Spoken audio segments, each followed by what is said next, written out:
Hello, welcome to the Jag Corner. I'm Will Thorup. I'm BitJag if you hang around our development space, and this is Michael. You've probably seen Michael before. There's one other guest on right now, and let me unmute him so he can, if I can find it. Darn it, I've already... That was fast. That was fast. Wait a sec. Oh, that's why. I'm in studio Is it mode. this thing right here? It's this one right here. Okay, Bryce, Hi. introduce yourself. I'm Bryce, longtime fan of the Jag and partner in BitJag. We've done some development together, so yeah. Cool. So Bryce is joining us through a video call. You won't see him, but you'll hear him. I've invited everybody in my family to come join us on this stream, and either here in person or on the voice call. So we're going to have people jump in at random times. I told them to kind of drop in whenever they wanted. We are going to have one more guest. It's my younger sister. She's going to join us for Bubble Bobble later on. We grew up with that game, and so I figured it'd be a good chance to sit down with her and play that game again. There's a funny story to tell there as well. So today, I want to talk about AVP multiplayer in just a second. In case you get bored with the stream, there's something to do. So if you don't want to listen to us. But what was I going to say? I already forgot. Something fun about AVP multiplayer. Yeah, there's AVP multiplayer. There's one other thing I wanted to talk about. Oh yeah, what we're doing. So we're going through all 30 years of the Jaguar. I'm going to do 1 to 2 games per year. And so that's a lot of games. And we're only going to spend maybe 5 minutes on each game, because if we do any more than that, it's going to take forever. You're not going to be here the whole time. No. Yeah. So I'm going to be here the whole time. It's going to be, I have a little schedule thing put down here that I'm going to be following. And I did some rough time estimates. We're going to be here at least until 7:30 is my guess. So you don't have to stick around for the whole stream. I hope you stick around for the whole stream, the chat. But I wanted to do a longer stream because our audience is worldwide. We're a really small audience, but we're stretched thin across the whole globe. And so it'll be cool to have people tune in as they wake up or about when they're going to go to bed, or if they're skipping out on work or something to watch the stream. But yeah, Jaguar bringing people together since 1990X. That was my favorite year in 1999. I don't know where it fits in there, but it was there. So bad joke. I'm sorry. It was a bad joke. Okay, so you'll see up on the screen there is we have a server for AVP multiplayer. If you haven't heard about that, the Big Pimu emulator, it's the latest Atari Jaguar emulator. He has a script in there that allows people to connect to a server and play AVP together, and we don't know what the limit is on that, and so we're kind of throwing this up hoping nothing bad happens, and we get people on there that run around and shoot each other up or cut each other up or lay eggs in each other's chests, just like in Aliens. So forgot what we were talking about. But Dataset says that's true. By the way, where is everybody watching from? Trinidad is impressive. I'm in Germany. Any more countries? We should get people from England. I believe Matt's from England, if I remember correctly. Correct me on that, Matt, if I get that wrong. Hopefully we get a few people in the States. I usually have some regulars here in the States. Of course, it's been since April since I last streamed, so it's been a while. Isn't there an Australian as well? Yeah, so Reboot, Lawrence, CJ, he's in Australia. Yeah. My guess is he'll probably end up tuning in. I think he's in bed right now. Well, but as the evening draws closer, he'll join in, I'm sure. So, and we'll be talking about Reboot quite a bit today, actually. So Wales, the Lynx Cater. No, thanks for joining us. All right, so AVP multiplayer, we're gonna run through that really quick so I can show everybody how to do that. It's not difficult at all to set up once you have the emulator installed. In fact, let's do that first. Let me see if I can get that pulled up. Yeah, right here. So if you just go to Google and type in Big Pimu, however you want to say it, it's a weird name. Go here, download, and if you're in Windows, it's really easy to do. If you're in Linux, it's really easy to do. And if you're on a Mac, good luck. If you can get Wine running, you should be able to run it, but I haven't heard anybody. Wait, Somebody may have mentioned that they got it working on the forums at one point. I can't remember though. If you're in Linux and Windows, it'll work fine. You just download this and it's just an executable that you run. So, hi from France. Awesome. I'm a big fan of the Jag because of our current third worldness. It represents the highest level of technology available in Trinidad to this day. One runs our missile defense system, so sure. That's the only way to have a good missile defense system. 64 bits. That's just how it works. I mean, you have an 8-bit missile defense system, you're missing all this detail in the digital world we live in, right? So, okay, so yeah, you download Big Pimu, and let me get Big Pimu up and going. Put that up here. We also have two from France, Artyom Jax and B. Oliver. Awesome, thanks for joining. I'm hoping that this hits Twitter a little hard because there's a lot of people posting about the Jag right now, and it'd be cool to get, you know, more than 6-7 people on the stream for once. It'd be great. So, all right. So the first thing you need to do, my instructions on the screen are a little out of order. What I would do is I come here to script modules and turn on this AVP_MP. If it has an asterisk next to it, that means it's on. So once you have that, you come back to the main menu here and go to Network and make sure it's on script for the network device. And that just means it's going to be using the script to run the network, the script that we just enabled. And then for the host, you'll want to put in netplay.jaguar.dev and then make sure it's on port 44666, which is, I'm pretty sure that's the default port. And then we already turned the script on. And you probably should change your username as well. It's some default before, I can't remember what it is. Once you do that, you should be able to connect, which I am right now, and it tells you the hash for the ROM image. So AA47 is probably all you need to remember for that. And then you come up and start AVP. So I'm going to do that right now. And hopefully Bryce, if Bryce is there, he'll just be in the main room, or it'll spawn us right next to him. I'm remember. Waiting for you, Will. Huh? You're waiting for me? Oh no. Should I try a different character this time? Let's keep it simple for now. Okay. We'll break it later. We'll do the Marine first. Have you played this game before? Oh yeah, you were. Yeah. I'm the Jag version. He's the Jag. This is my inaugural Jaguar game. So some old lore for the channel, like 2013 or 14, somewhere around there. I did a little prototype for a possible show format for the channel called Jag version. The premise is we bring somebody in who has never played the Jag, have them sit down and play a game and get their impression. Very short videos.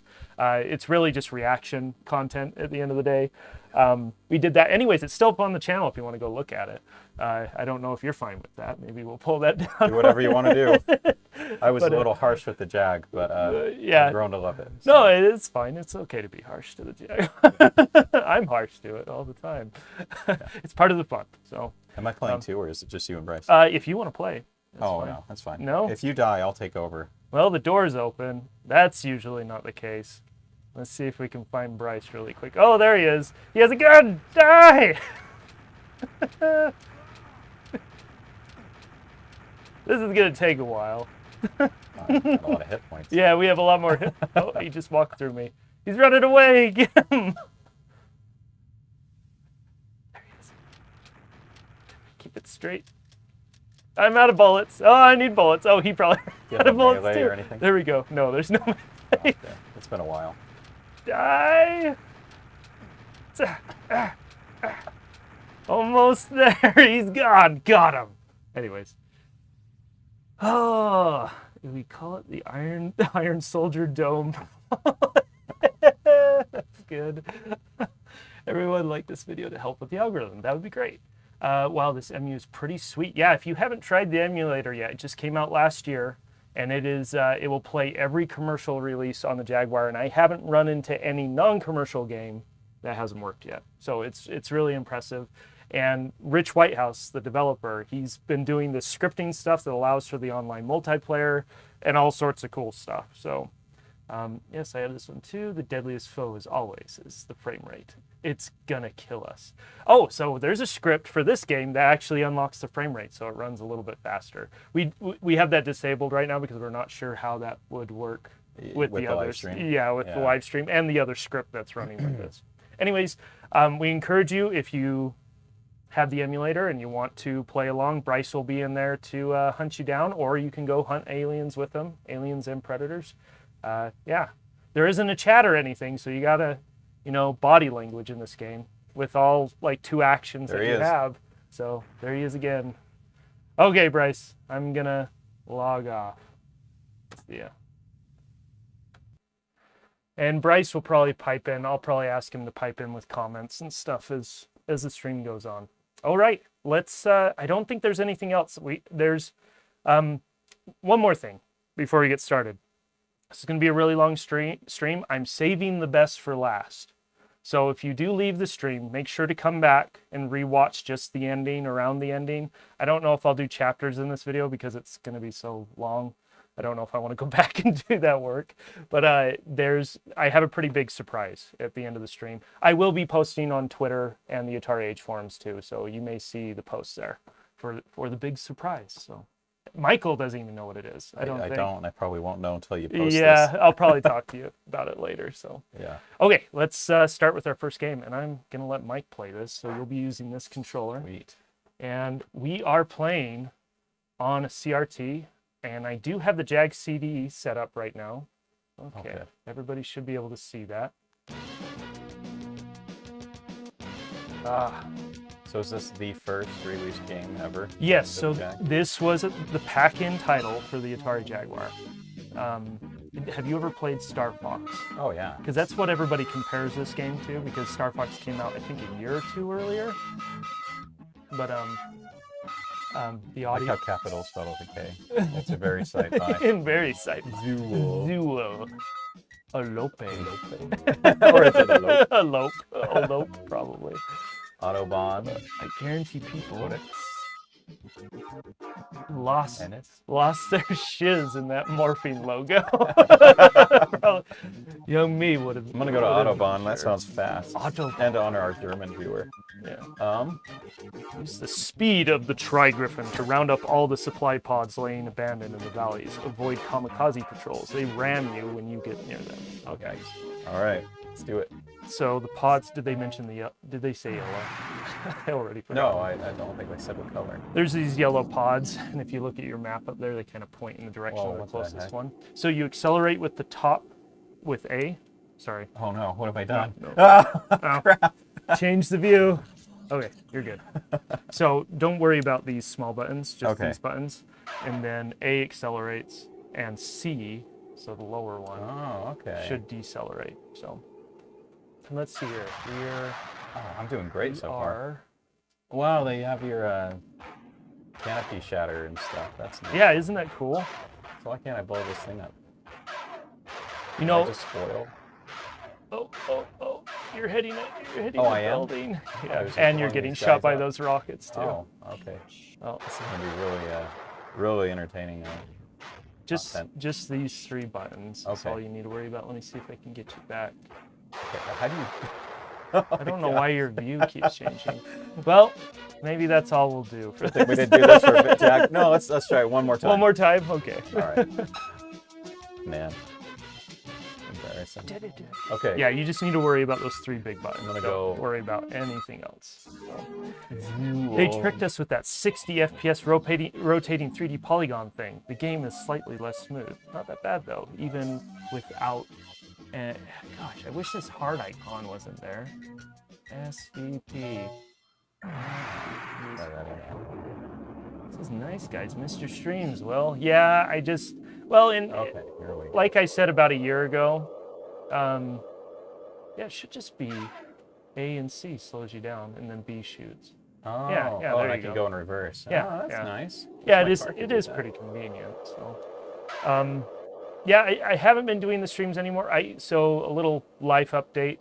I've been I moved recently, and so I've been settling in for the last year, I guess you could say. But like I said on a couple streams ago, I did consistent streams for about 6 months, twice a week for 6 months.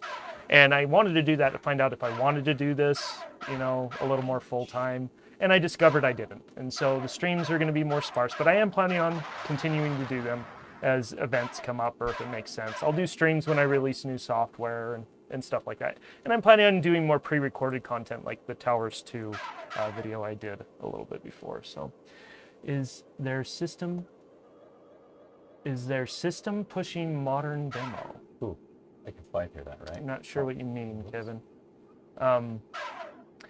You know, if I had seen this as a kid, I was way too young when the Jaguar came out to really even pay attention to this stuff. But if I saw this would have blown my mind back then, because the way I would have framed this is, oh, this is Star Fox but open world, and not on a rail, you know, and that's a very surface level take. But most people, if they're in the store just looking at stuff, that's the kind of take they're going to have most of the time, and so I would have been really impressed with this.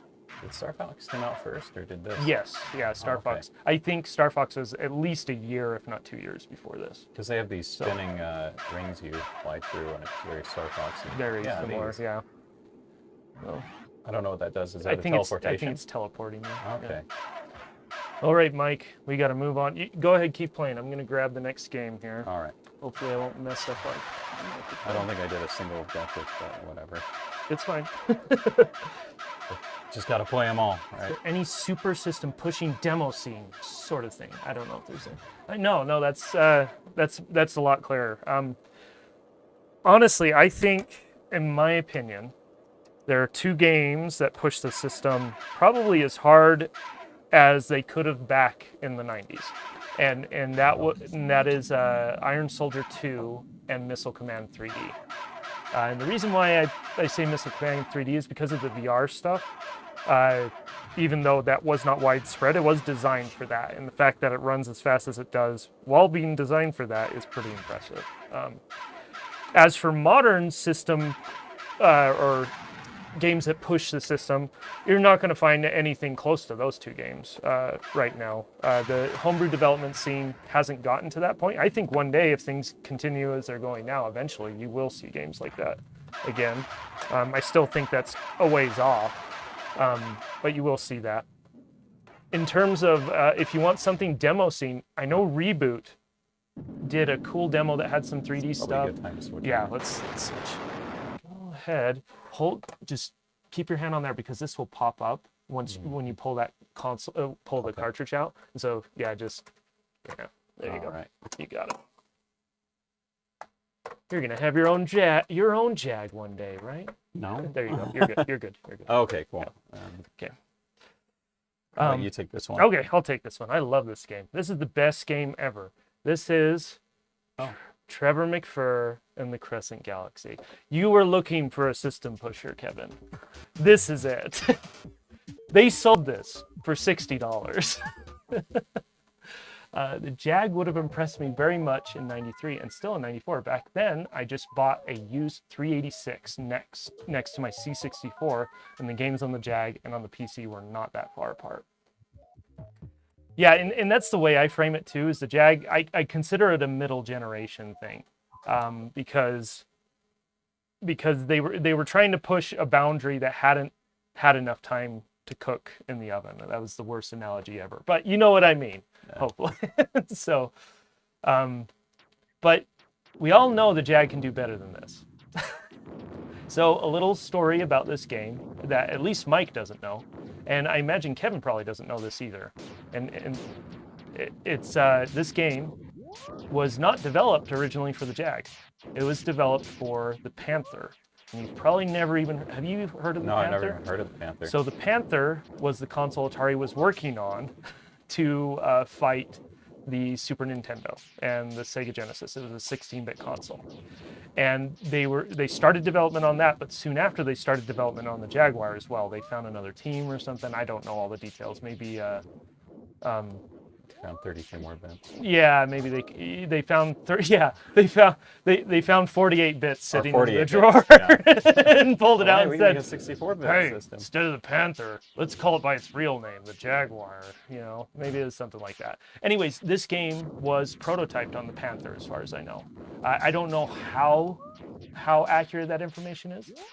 Yeah, I've read it in some place at some point. That's all I can tell you. I don't know how accurate it is, but I wouldn't be surprised if it was entirely true, because you look at this game, it looks like a 16-bit game, something you'd see on the Super Nintendo, but a lot worse because it is not fun to play. It's not fun to look at either. You'll notice that it's just chaos, and we're still on the first level. And I usually die way more than I am right now. I'm getting all my bullet upgrades and everything. Oh, I have specials that I can use. This cool spinning shield thing. Let's see here. What time is it? We got a few more minutes. We're doing good. I want to keep to a schedule because I do not want to be up all night doing this. I'd rather be playing like just 1 or 2 games, but I thought this would be fun because I don't think anybody's done this yet. I know Zero Page, they did a stream covering just the lifespan of the Jaguar, all the games for the lifespan of the Jaguar, which is a lot of games. I think it's about 50 games, 55 games. And so I'm sure they had a long stream yesterday, but first boss battle. Oh, come on. Is that amoeba Really? gonna get you? He wants to. Die. There we go. Okay, cool. That's funny. It was just waiting for me to kill that. Arceus will be mine forever, warrior. My minions will destroy you. Weird, early Photoshop warped face. I don't know if Photoshop was... Boom! Your tail. Boom! That one's useless. Not this one. It's a lot better. Is it doing anything? Yeah, so his I health see, bar is yeah. up at the top. Game over. Boom. Did it. Did it! Awesome. I felt that. What was I saying? I can't remember. No. See, they were ahead of their time because this looks like something from like Newgrounds in the early 2000s, which is both praise and like reverse praise. Hey, the tech isn't that bad. Pre-rendered sprites and stuff. It's the art direction that's bringing it down. No, and I agree. This could have been a fun game. In fact, the next game we're going to play is going to prove that this could have been a fun game. The bosses in Trevor McFur actually look awesome. Yeah, I love the pre-rendered look. It's just the level design. Like if the levels were half the length and they actually put some thought into the patterns and things like that, it would have been way more fun. And honestly, if you just want a boring slog, like something that's easy to wrap your head around, this game is it. Like there's no effort here. You just hold the button down and dodge things. I guess most shooters are that way, but it's just and then you got the furry thing going on, which is a little uncomfortable, but whatever. That wasn't a problem back then, right? The bosses in Trevor. Okay, yeah. If you're such a boss, how come you only got 3 frames? Anyways, okay. Let's end that one. And I'm gonna pull the next one out, and you're gonna play it. All right. You ever think about macaroni noodles whenever you look at these? No, I haven't. Oh, I always think it's got that perfect curve. I actually think this is probably the best design cart ever made because it has something you can actually grab. Like ergonomic. Yeah, to pull it out. I can't think of any console that did that with their cartridges. No, I mean, so the Super Nintendo had kind of like grips on the side. Oh, it did, didn't it? Kind of like right here, and so it wasn't so bad. But I think the original. Oh, Raiden, huh? Yeah, be careful when you push that down. You don't have to push down quite as hard. Just make sure it'll stop. Like, yeah, that's a good way of doing it too. Cool. Yeah. Okay. I'll break your Jag. No, you're fine. Go ahead and turn it on and have at it. This one's easy to play. Trust me, you'll like it. Okay. Oh, except when the contacts don't work. Oh, we're missing the CD. I haven't played this copy in a while. That's probably why it's having an issue. Do we need to blow on it? Oh, look, it's working. Okay. Maybe. Yeah, it should work this time. So the next game we are playing is Raiden. So when I said this game proves that Trevor McFur could have been a good game, because this game is essentially the same genre. And it came out, this wasn't quite a release title. I think it came out a month after release or something like that. It was definitely in 93 when it came out. And it is a classic on the or it's a classic shooter. It originally came out in 1991, if I remember correctly. Somebody correct me on that if I got that wrong. 1990. That's what it says on the thing. Oh, did it say 1990? Oh, Yeah. so it was even a year earlier than that. But this was really popular in the arcades. I don't know what this means. so 5 credits. 2 It credits. just continues. So you get, I Let's think, just do 2. I so think you we- get, yeah, you're not going to be playing that long. Oh, so. hey, I think I played. You've probably played this Was before. this on the PC? Probably, yes. And in fact, I think that was the first release outside the arcade, was the PC version. Yeah, I had a friend So- who played this all the time on PC. Really? Yeah, That's cool. Dixon. It's a fun game. I know one of your buttons is a bomb, and then the other one's just fire. So, Okay, I'll wait till I need to use a bomb Yeah. before I explore. Give me the other 1,000 buttons on this thing doing. Nope. What the heck? a helicopter hits you, Oh. or whatever it is. So, Oh, actually, you know what? I pulled this up on an emulator. I think around June this year. really? Yeah, I was like, what was that game? That's cool. Yeah, but I don't think I could beat the first boss. This Or is- maybe I just barely Oh, did. we should have done multiplayer on this. I didn't think to do that. Well, next Should time. have done it. You know, for the 40th anniversary. For the 40th, yeah, if we get there. I hope, that's the thing, I didn't want to miss this birthday. I've been really busy the last few weeks, and I didn't really think about doing this stream up until just a few days ago. And I feel really bad about that because I should have put a little more planning into this, because this kind of celebration will peter out, kind of like high school reunions and stuff like that, you know? Yeah. And so this 30th anniversary is probably going to be the biggest the Jaguar will ever be outside of its main lifetime, is my guess. And so I'm glad we're doing this stream. I'm glad everybody else is here. And I just saw Paul. Good to see you, Paul. It was great to meet you in Portland, by the way. They should have spent resources on a really good dev kit instead of monkeying around with VR and the like. This would have made development easier, and they would have got more out of the metal. I agree with that, Paul. I agree with that. Kevin, VR might have been a bit much for polygons on this system, but like with the Virtual Boy, it's interesting to imagine early sprite-based VR. Although I'd like to have seen that Iron Soldier 2 VR. Yeah, it would. I think Iron Soldier 2 should have been. They should have done Iron Soldier VR rather than Missile Command 3D. It would have been a lot more fun. Boom! There's your bombs. Oh, Parts. did you run out? Yeah, I did. No, maybe. You got 2 more minutes if you want to try. Yeah. Oh, you still have bombs. You can use bombs. Yeah, got it. Yeah, I think this might have been where I died the last time I played. Carl! Oh no! Carl's here! We have to play Supercross 3D. Yesterday, he's like, "What? No Supercross 3D?" And I said, "If you come, Carl, we'll now we gotta play play it. Supercross 3D." Yes. They're a way to get it running on EMU with some sort of modern headset. So Kevin, with Big Pimu, that emulator that we talked about at the beginning, Rich Whitehouse actually has been able to enable VR for Missile Command 3D, which originally had VR planned for it. You need a Valve device like the HTC Vive, but you can play that. So, okay, where are we at next? It's playing music actually. Oh. I keep playing. I'm gonna grab the next game here. All right. And I'm gonna put. Oh, I gotta put one more away. And Rich added multiplayer to AVP. Wild. Yeah, Carl, if you want to try that out, you'll see up on the stream to the left are the settings that you need to play AVP right now with my brother Bryce. He's running a server right now. If you want to try that out. So, and we are planning on doing future streams with the multiplayer stuff. We were just testing a lot of that this morning, and just thinking through how cool it would be to do something consistent with that for people. So we're making plans. No guarantees yet, but we are making plans to do more of that. Okay.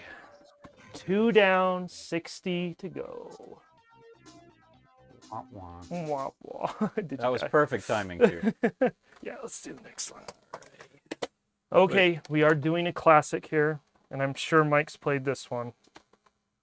Do you want me to play, or do you want to play? Oh, you can play this one. Okay, I'll play this one. Is this... oh, it's Tempest. Yeah, you it's play Tempest it. 2000. I suck at this game. At least I did 10 years ago last time I played Yeah. it. Yeah, Come on. you can do it. There you go. Yeah, it'll have that satisfying click. It's a feature. Cool. That's sick. See, they programmed it with forward compatibility in mind. It's thinking, wait, wrong Doom system. But the sentiment still stands. I was joking with Bryce about that when we were messing around with multiplayer. Uh-oh. I kill it? No. This is my original cart.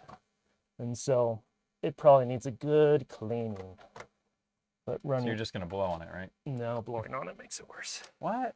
Because of metal and moisture. I know. Yeah. So running it through a couple times usually gets it. What was I saying about something about multiplayer? I can't remember. Oh, we got to see what the high score is. Oh, okay.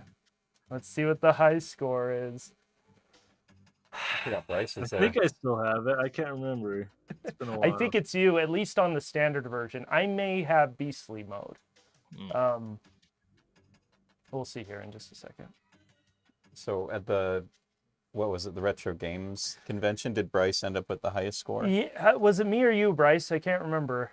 I think you beat me up right before. Yeah. We took off. They were doing stuff at Portland Retro Gaming Expo for the Jag, and they had a Jaguar out there with Tempest 2000. Oh yeah. Ah, yeah, Bryce has it. Oh wow, you trounced me by almost 300,000 points at almost the same level. What did I do wrong? Like, that's terrible. I must have done a bonus stage and I skipped a bunch of levels or something. Oh, it's not going to show us beastly mode. Okay, I need to check our time here. Oh, we're doing good. Tempest 2000, just start. I like that warping effect. That's cool. Isn't that cool? They call that the community name for that is called Meltovision. Meltovision. It's pretty that's cool. nice. I always wonder if programmers leave stuff in there. Vestigial hooks. Oh, beastly mode isn't there for some reason. Hooks or whatever in the hope someone one day finishes what they started. Like FM tracks and Western releases of SMS games. Sega Mega Drive, or no, I don't know what SMS is. Sega Master System. Oh, Sega Master System, yeah. Oh, so they had hooks for FM sounds and stuff like that? That'd be cool. Oh, I they didn't know probably did, didn't they? I didn't know about Master System. I know the Famicom had stuff. Yeah. On some of their carts. That's cool. though.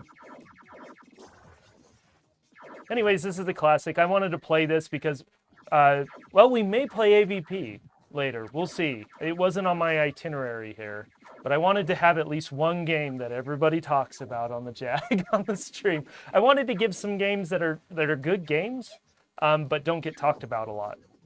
And I wanted to feature those this time around. Games like Raiden, even though it's a port, it's not exclusive. I probably play Raiden the most. It's one of the most played games I play on the Jag, is Raiden. I grew up playing that with siblings too, so there's a lot of nostalgia in that one. I'm sure I played it with Bryce. I know I played it with Sarah quite a bit. Yeah. Fun stuff.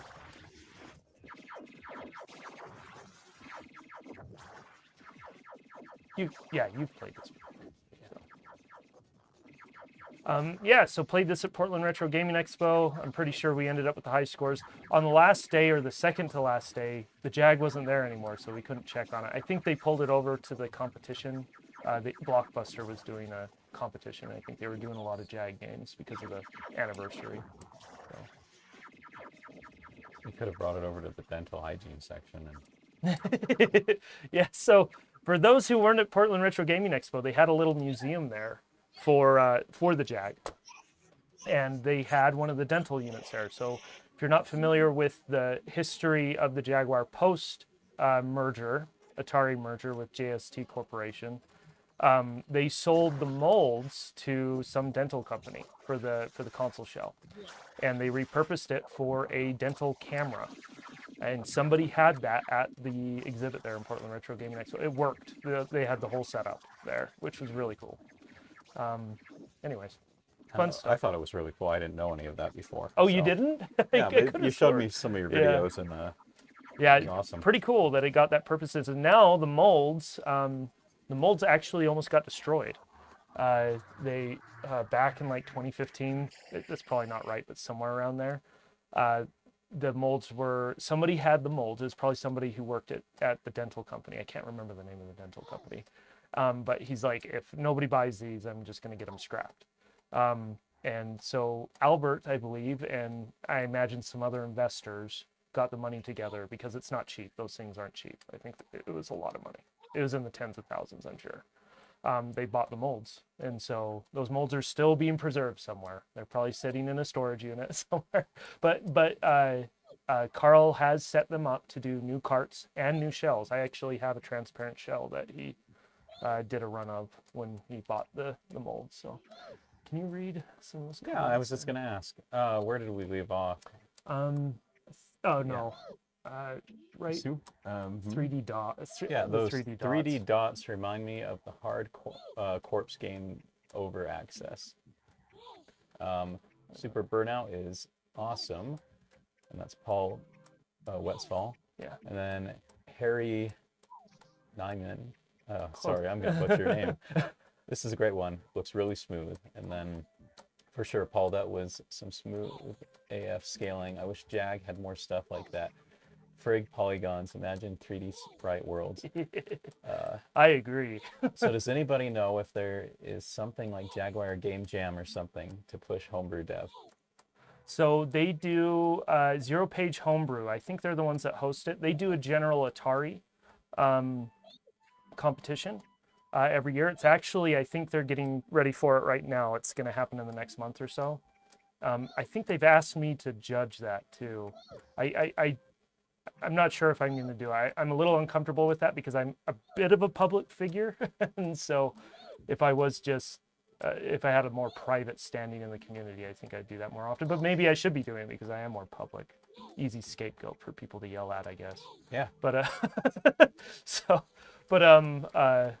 so there's that one, and they have a Jaguar category, and they have quite a few subcategories too, which is neat. We're gonna stop after this bonus level. Yeah, I was gonna say we've been going a little long. So there's that one, but there's also in Europe there's something called Silly Venture, which is an Atari demo scene conference, and they do a Jaguar category, I'm pretty sure, for that. So so if you search Silly Venture demo scene, that will come up, and then Zero Page Homebrew. I'm not sure what sites they have for that, so I go ahead and close that down. And then Paul Westfall said, I think that was Doc Marlin from the Brewing Academy who had the Jag set up at Portland Retro Gaming thing. Oh, was it? Yeah. What's the name again? Right? Doc Marlin. Doc Marlin from the Brewing Academy. I'm actually not familiar with him, Paul. Well, I probably should know him, but I thought the exhibit, the main exhibit, like the collection part of the exhibit. Oh, yeah. Doc Marlin's probably the guy who had the dental setup. Yeah, I think that's what he's referring to. And that was a different guy. And then the collection was one of the producers, the original producers for the Jag, I believe. 1 second. Hey, Bryce, are you there? Yes. Do you want to do Club Drive multiplayer online? Sure. Do you know if there's anybody connected on AVP right now? No, nobody's connected yet. Okay. Let's go ahead and do that then. We're going to do online multiplayer with Club Drive. So, are you fine with me playing again? Yeah, I'm fine with that. Cool. I'll just read comments. Yeah, Kevin said, fun fact, this game originally came with a free coupon for anti-seizure meds. And then, oh snap, that tie-dye ceiling is wild. Yeah, when Will was playing, so Will and I used to work for the same, well, actually, I guess Will kind of owned the company, or part of it. I worked for him, and he would play this on his lunch breaks, and I was just like This What is the weirdest is stuff in this? the world. Like, are you a spaceship? Are you like synapses firing off? What is this? This is hyper abstract. A lot of Jeff Minter games are that way. They're just really kind of weird. So, okay, I got that set up, got the name, and this is state sync. Yeah. Okay. And if I just connect, right? Yep. Okay, I'm connected, and 1503 is my hash on that. It worked before. We tested this one. So let's do club drive. Okay. 2-player. Yeah, let's do. I got 5 minutes on this. Bryce. Do you want me to set a timer? So, no, I think I'm fine. Okay. I was thinking about setting timers, but I think we'll be fine. Yeah, don't We're annoy doing a lot everybody. better than I thought we would. I like the cyan car. There. I'm just gonna. Oh, box not a these. race. I hate the races. At what point, Will, are you racist? Real fun. I think so. Crap. I bought. Oh my God. No! Rewind. Oh, sorry, Bryce. Rewind. How does that work with multiplayer? It doesn't. Okay. That's what's so great about this game is it's kind of nonsense. I love it though. I love the music. See, there's a cat Yeah. because they had to have a cat. It's the Jaguar, right? Oh, right. See if we can hit it. It makes a meow sound if you hit it. And there's a mouse running around because there's spilled milk and cheese. So are you like little Hot Wheels cars? Yeah. Oh, okay. In fact, I might be able to get an outside view. That isn't. Oh, yeah. There we go. Nice. Now you can't see the whole top part of the screen. Yeah. I think the finish line's over here. Oh, yeah, there it is. There's the mouse. Yeah, I win. So Kevin said, Atari Jaguar root canal. The choice isn't clear.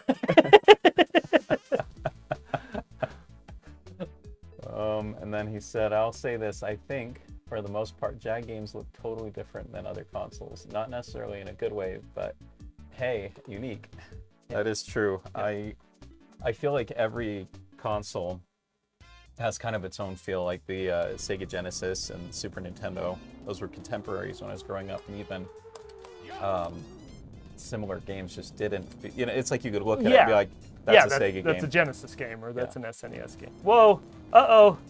So, Do you see that, Bryce? Is it running really slow for you? And it's still. oh, and saying the name of this game. What is this? This is Club Drive. Club Drive. Yeah. Well, that's wigging out on us for some reason. There's the box. Really cool cover art. I love the cover art for this game. They did such a good job with it. Oh yeah.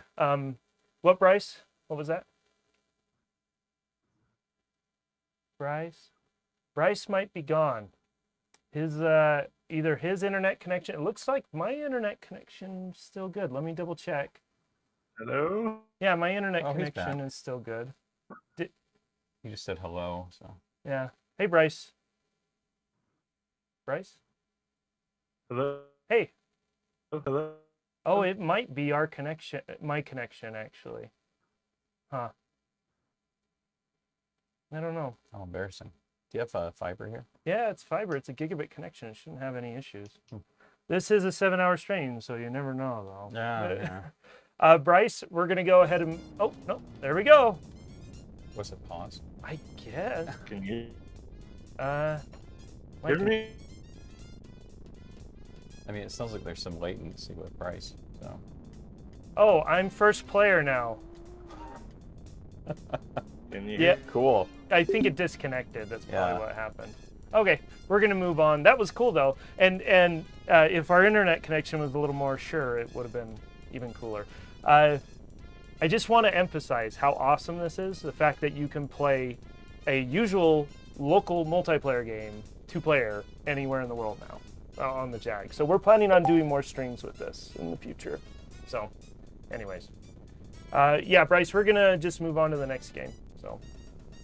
And Club Drive is a great game. I love the music in Club Drive. It has some of what I think is some of the best music on the Jag just because of how, and I know this sounds lame, but how unique it is. It's whoever did the music really said, okay, we're going to do something fun here, something very unique that's never been done before, because I've never heard a soundtrack like it. And it's not terrible. It's not like fart sounds and stuff. It's like, oh, this makes sense, and it's unique. So, no, sorry guys, it's my Third world internet connection, bringing everyone else's down via some sort of binary osmosis. Nice. Before they said, imagine now these old styles are all the rage, flat shaded polygons and all that. Everything old is new again. How true that is. Yep, it's true. Yeah.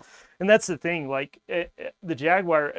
So during its time, we are actually going to skip Doom.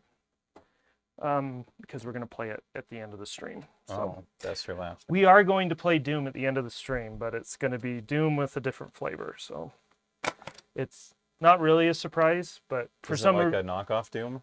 No, it's an updated version of Doom. Oh, okay. So they're going to be releasing it here soon, where they've gone and fixed a lot of bugs, added a bunch of stuff, and it's pretty cool. Yeah. This one we can do 2-player on, Mike. Go ahead and plug that in. I'm going to There's a new comment. move these boxes out of the way. Drive Club on PS4 is the gritty modern reboot with at least 2 times the polygons, but infinitely inferior box art. Hey. Yeah. Games don't even move without good box art. Just like a book, man. Everybody judges the cover. Oh, yeah.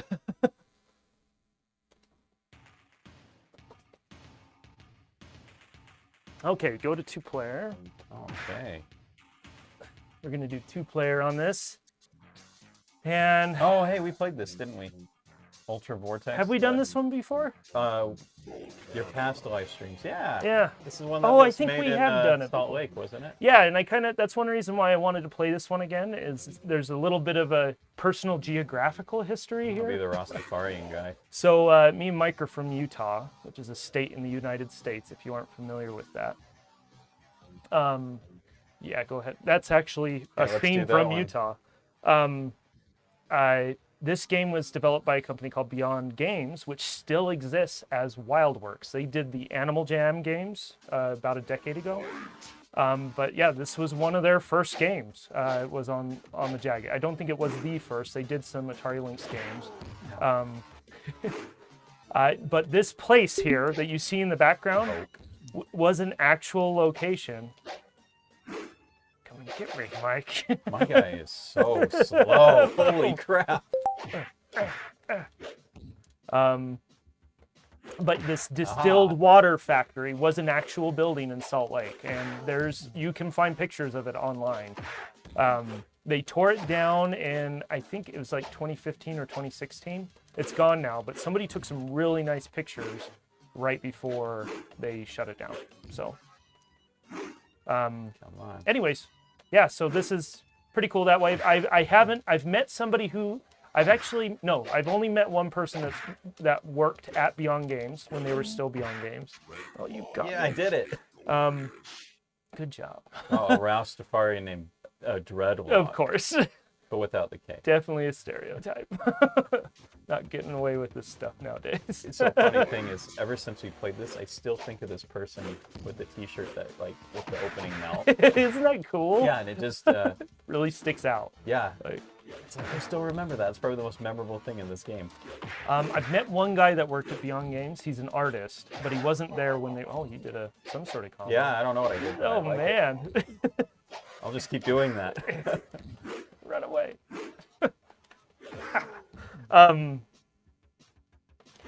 Oh gosh, I jumped right into that. Yeah, and he was an artist. He came in a little bit later.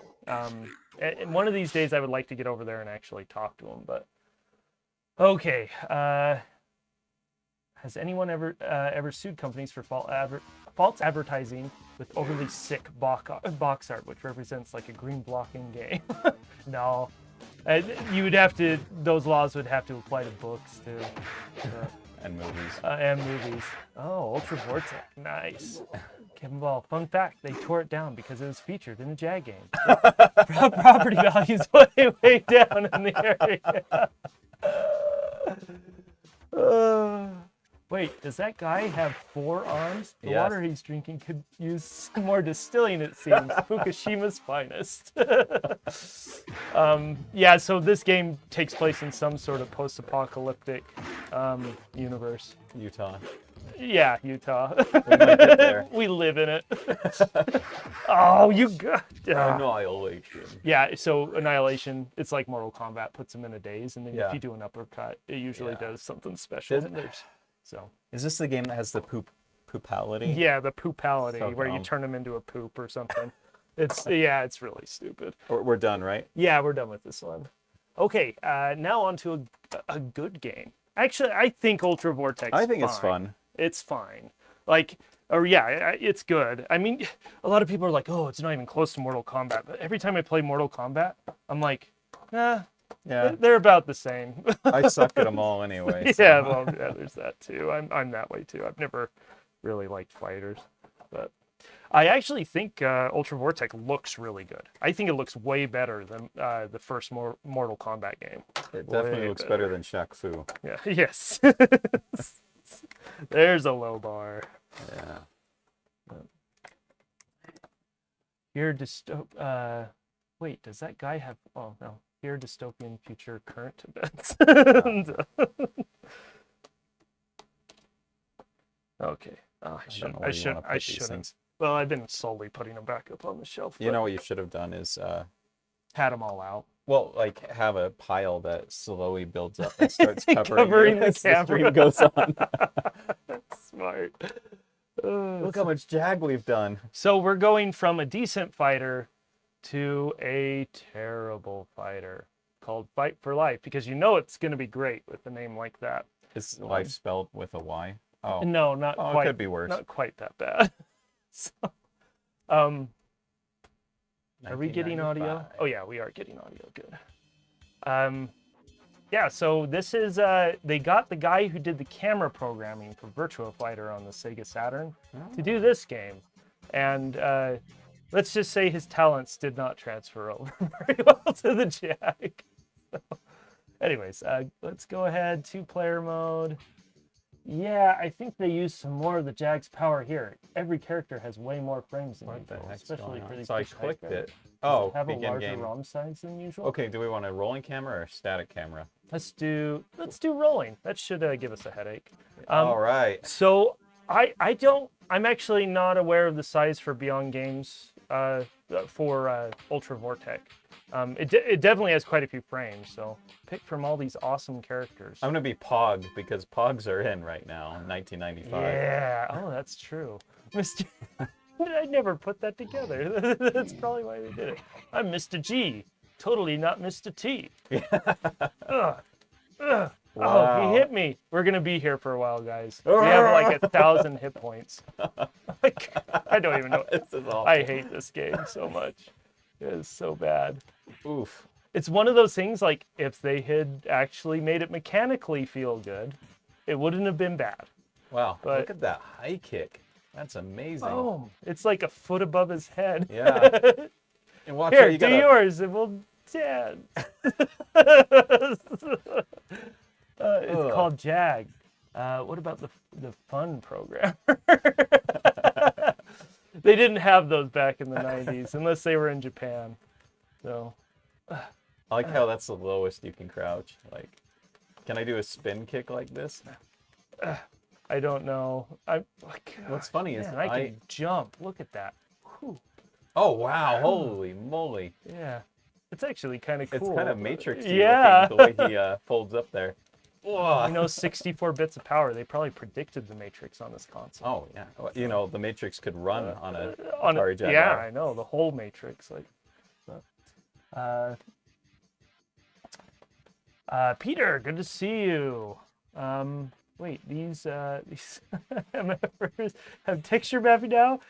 Even the 32XBF one didn't have that. Yeah. So another thing about Jag history, and again, some of the more seasoned people in the audience can correct me on this, but it seems like Atari was really, because of the PlayStation and the Saturn, They really tried. Oh man, this is miserable. I hate this. This feels like a loading screen. Yeah. Like, what is even happening? I'm just gonna button mash till you die, or I die. But there was a hard push on the Jag for texture mapping when the hardware wasn't really made for it. Like you can do it, obviously. I mean, looking at this, you can do it. Oh, did we skip a game? We skipped a game. Sorry, guys. We're gonna jump back. In fact, we're gonna do that right now. Wait, no, I'm almost. Okay. Can I knock you out of the ring? Oh yeah, let me jump back over there. Maybe I'll knock Maybe you out. I'll jump out of the ring. I don't know. Yeah. Can I jump out? Yeah. Okay, that's the best thing about this game. Yeah. Yeah. He's doing a bow. That is the coolest thing ever. Just like Pog. Yeah, it's just like Pog. Okay, sorry, I haven't been talking about the years here. We're already to 1996. We are going to jump back. I'll put this yeah, away. Thank you. We are going to jump back to 1995, though, because Fight for Life was, I believe, and again, correct me if I'm wrong on this if somebody knows better. I believe Fight for Life was the last official release before the merger, the sale of Atari. I just say Atari was sold. It just makes it simpler to talk about. But it was technically a merger, but that is a sale of assets at the end of the day. You're passing ownership. And so, yeah, so the merger happened in April of 1996, I believe, and Fight for Life came out just a month or something beforehand. Yeah, and the cover's terrible too. I love this guy's stupid face. Just, but we're gonna play a far wow. better. We're gonna play a far better game. So, is this a two-player? this one is one player. Okay. It's Missile Command. Have you played Missile Command before? I have. Do you want me to do it? Yeah. Or- okay, I'll do it this I time. remember. So, this is just Missile Command, but in 3D. They wanted to do something to compete against Toshinden Even. Yeah, probably. I'm sure there were other fighters at the time. I bought shortly after the premiere. It wasn't easy, but I'm not sure what he's talking about there. Like the Saturn, they should have leaned into sprites bigly if polys weren't working out too good. Here's the thing, the Jag can do flat shaded polygons pretty good. Like and then with the Garage shading allows you to do the Z-depth thing for fog effects and things like that really cheaply. It had hardware built onto the motherboard to handle all that. It didn't have stuff for textures. You just had to use the normal RAM for the textures, and it didn't have the things that it needed to process those textures quickly, like later consoles had, like the PlayStation and the Saturn. And so I think it's virtual. That's the one we want to play.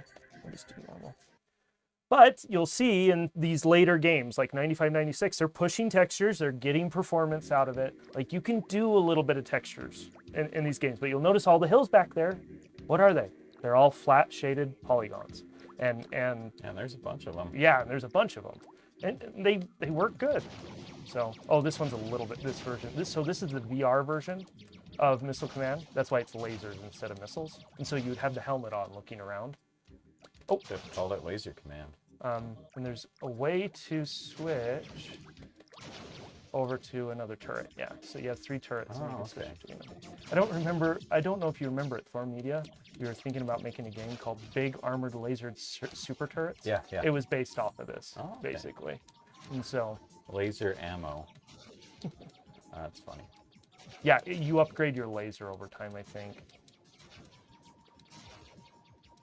And this one doesn't have a map either, which makes it a little bit harder to know where the missiles are coming down. So you kind of have to switch around fairly consistently. And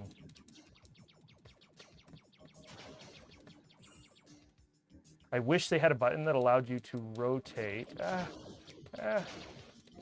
your view a little bit quicker. Are those other things down there the other turrets? So, yeah, on the hills there, Yeah. those are the other turrets that you can switch between. So, like, you can switch over to this next one. Come on. And then the cities are down there in their little bubble habitats under the water here. Are you changing the firing mode? Like, No, I think it is just this back and forth thing. Oh, because it seemed like they were simultaneous at one point. Anyways, I think this is a pretty fun game. It's hard as nails. Like, it is really hard. Uh-oh. Mini boss. If you need to take a call, you can go take a call. Nope, I'm It's up to good. you. That's for normal days of the week. And this is cool because the bosses, they like fly around you, and so you have to switch your turret in order to actually hit them. Go away! Die! Oh, I am switching my fire somehow. Huh. I don't know how I'm doing that. Each turret upgrades independently. Oh, they do? Yeah, so as you get laser upgrades, it's only for that turret. Oh, that's So cool. that's another layer of a mechanic you gotta consider. That is cool. Yeah, the Jag, I think the biggest issue that they had, let's see here. I'm not sure how good we're doing on time. Oh, I have a few more minutes, so. I actually really like this game. What was I saying? Oh yeah, so about textured polygons. If they had avoided that a little bit more, worked with what they had, the boundaries that they had, like imagine if they took Cybermorph and spent 6 more months on that.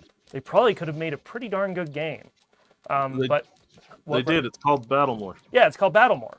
But it was too little too late, right? Yeah. And it's just, if they had focused on how they designed the system, what they designed the system for, I think it would have done a lot better in the long run. And yes, people still would have been making their comparisons. I ran out of energy or something. Got a red thing over in here. Yeah. Oh, where? Oh, yeah. There. Right there. Yeah. If I can hit it. But yeah, they had focused on what the machine could actually do. And then, like most good game design does, focus on the mechanics of the game within those boundaries. You could have gotten a lot of really good games out of this console, and they did. They got some good games. Not a lot though. Oh, I got an upgrade. That's why the shooting pattern changed. Is I got an upgrade. I don't know why my thing's blinking down there. That turret's almost destroyed. Oh, is it? Yeah, that top attribute. Oh. There you go. Gotta repair. Nice.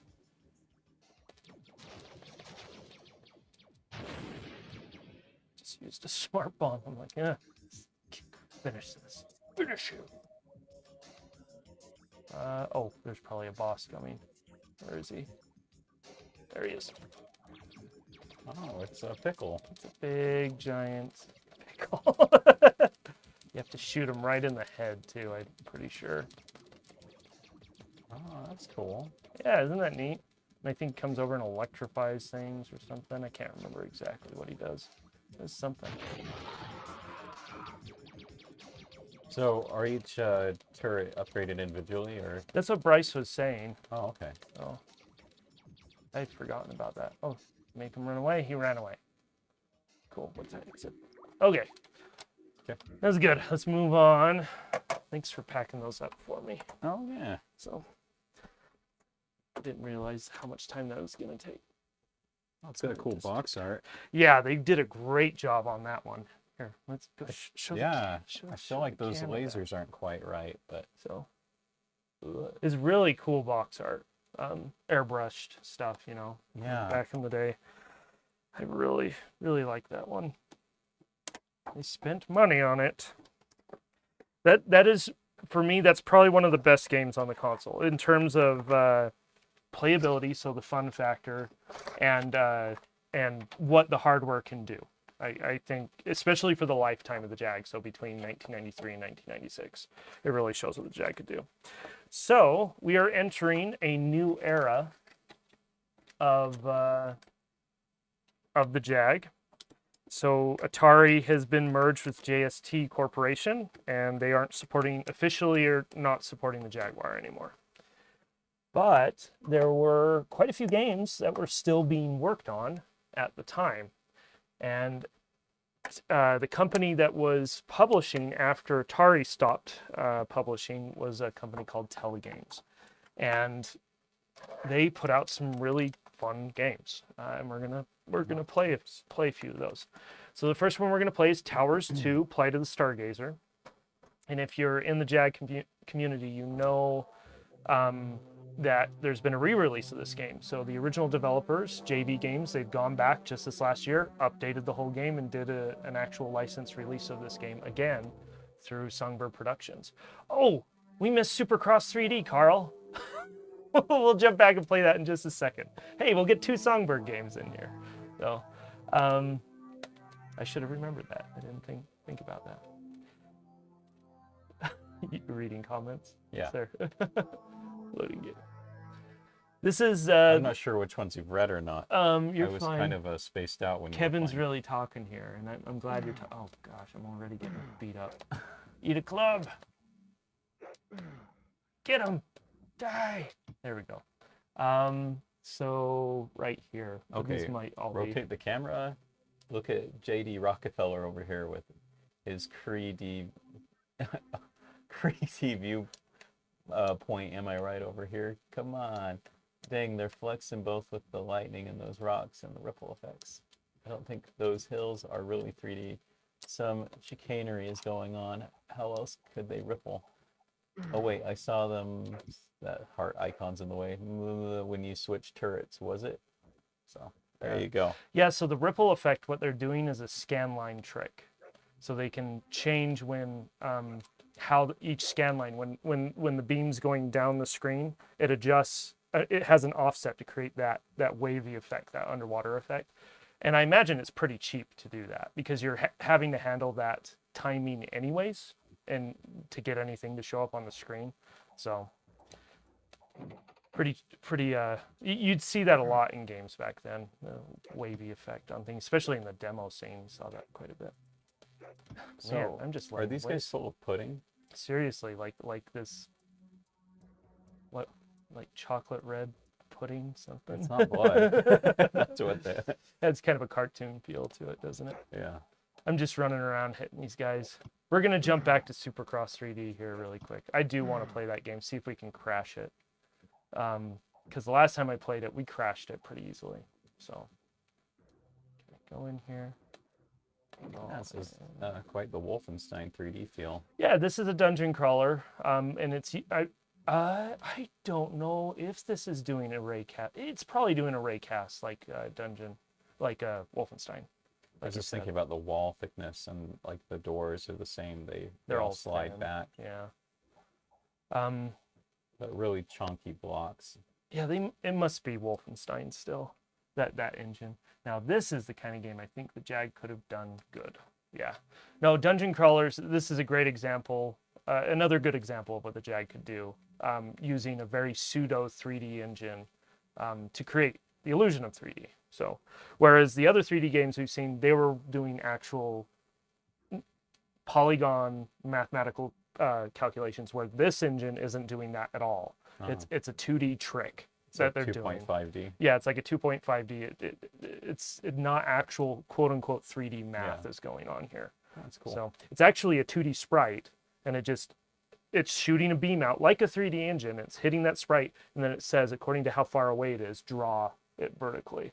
And so, very simple explanation. I probably got something wrong. So, the short draw can be explained by the dark and also the evil spirits and such. Yeah, well, and it's in a tower, right? So the re-release of this game, they switched over to something else that's very unique to the Jaguar called the Cry color space, where it uses cyan, red, and yellow to generate colors. And the reason why they did that is so they could do lighting effects in some of the rooms. It just gives you, it's kind of like blend modes in Photoshop, that kind of thing. It's like an early version of that, but it's built into the hardware, so it's really cheap to do those effects.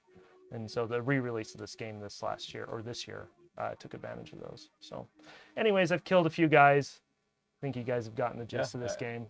It's an RPG. So so when it says you can't remember any words, what's that about? That's a spell. I was trying to cast a spell. Oh, you have to pick up scrolls to learn the spells, and that's how that works. So okay, I did pull out Supercross. Where did I put it? Oh, it's right here. There it is. I put it off to the side. Oh, okay. Took me a minute to figure out what I was looking at. Yeah. So So this game is This interesting. is a biker having a seizure. Yeah. And keep note of Supercross 3D because that is one of 3 names this game has. Oh boy, that, it's a little confusing. that should tell you. Here, sorry. Hey. Have I taught you how to do this yet? No. So because sometimes they have a lock on them, Oh, and so if you just do this, it will tear it. tear it. And so sorry, I'm a little bit of a No, that's okay. You collector know when about it your comes stuff. to that. So, anyways, this might be our original copy too. I can't remember.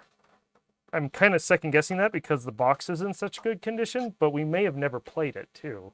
And so, because it's such a crappy game. The darkness indicates Satan. Essentially the Oblivion, but better because it's on Jag. the The Elder Scrolls. The Elder Scrolls, yeah. Yep. I've gotten back into watching those Oblivion clips on YouTube where it's buggy and weird stuff's happening. Yeah. Every year or so, I kind of do that for a Find week. your way back to that. Yeah, or the algorithm's just like, hey, remember these? Oh, sorry. The pins are just a little corroded. Through the second time usually fixes it. No, oh no, maybe not. Maybe this copy's cursed, Carl. I'm sorry. Yeah, try it again. I'm sorry we skipped over this. It wasn't on my There we go. itinerary, so no. Did it begin? Oh, 1 second. Reseat. Try to reseat my CD unit. We may have to pull the CD. In fact, let's do that. well, yeah, we're not going to play any CD titles. We are going to play a few, Oh, and okay. so that's why I did have the CD unit. But let's try it without. Okay, we're good. All right. We're good. Oh no, we're not. It's having a hard time. Do you have another copy? I don't think I do. We can do the emulator, but I don't know if it's going to break as much as it does on real hardware in the emulator. Oh, that was a straight up fail. Usually if it takes a long time then fails, that means the cart is dead. Because what it's doing is it's doing an encryption check. Oh, there we go. We got it. Okay, cool. Just some corroded pins. Oh, Can you fix that with some rubbing alcohol? Or yeah, anything? yeah. Okay. I have many, many conversations in real life with NPCs where I swear I can hear the Elder Scrolls music often on utility lines and government offices. Mm. Okay, so here's the next name for it, Supercross X. So it has 2 names now. So, yeah. And the third name, in fact, I don't even care if we play the game at this point. Let's let's find the third name. Pretty sure it's in the manual. All right. I can play the game while you do that. Yeah, go ahead. I'll see if I can find it. Oh, this looks fun. I'll be interested to see if you can actually play this game, but Should I do a race or practice? whatever you want to do. So, A race. I mean, you look at this and it's not terrible, right? You have these cool pre-rendered turnarounds that are obviously missing a frame here and there. Who wants to be represented? We'll go for I'm Germany. American. I don't even know half these flags, so Pretty sure that's German. I'm kidding, guys. I know. Oh, well, we had 2 from France. I'll do that. Actually, is it even going to work? Team Atari. Tritex. I'll Yeah. be Team Tri. Tiertex. Tiertex? Oh, hey, yeah. I don't know if it's an honor to be represented in this game. Just I agree. Oh, sorry. No offense. Oh, you can only go to California. See if I can find. I know this game has a third name. I've found it before. We'll go to Pontiac because Supercross. there's a car company that has nothing to do with cars, so whatever.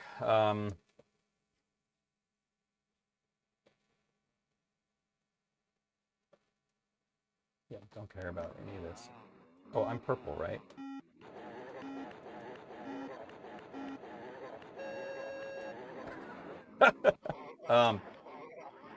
Oh, it's okay. Right bumper.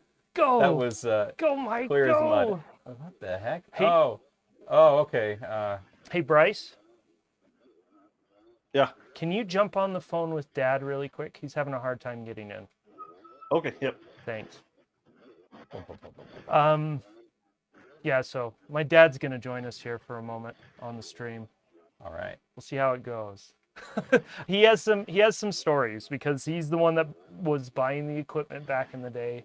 He has a good arcade story. I'll probably have him tell. Sure. So yeah, I wanted him to get on, talk about that for a man. bit. So I Like how I ride a bike in real life. I liked Team Atari, a country that no longer exists. You said you got a Jag shortly after the release. How did you get a hold of it back then? I like to play Supercross from time to time, but but what really disappoints me is the ending if you play it through. You played this game to the end? Just a few lines of text that stays on for maybe 5 seconds. Oh. Wow, so they really just rub it in, don't they? I can't find that third name here. It's not on the title of the manual. Yeah, well, it's just Supercross 3D, and maybe I'm mixing it up with something too. I could have sworn it had a third name. I hope I'm not making French people look bad. I'm like, oh, I'm in 7th place perpetually. Crap. Oh, wait. No, there's someone behind me. Oh, dang. I remember the last time Probably I the first played place this, guy. I purposely tried to like get out of bounds, and it only took me a few minutes to do it. Yeah. Oh, like to actually drive around out of bounds? Well, I think you could get out of bounds and then it crashed. Like it just Oh. crashed the game. Okay, you know what? I'm just going to try to break it then. Do it. Do it. I feel like he's trying to break dance. We're probably gonna have to skip another game here. Woo! That's okay. Oh, Have you finished one race yet? no. Not yet. Okay, we'll see if we can get you to. Oh no. Oh, it was doing a replay. Okay, Oh, that was a replay. I thought I was Yeah. in control there. we're done now. Yeah, that was, Oh, I closed this up again. I don't know why I to did be that. honest, I don't really dig driving games.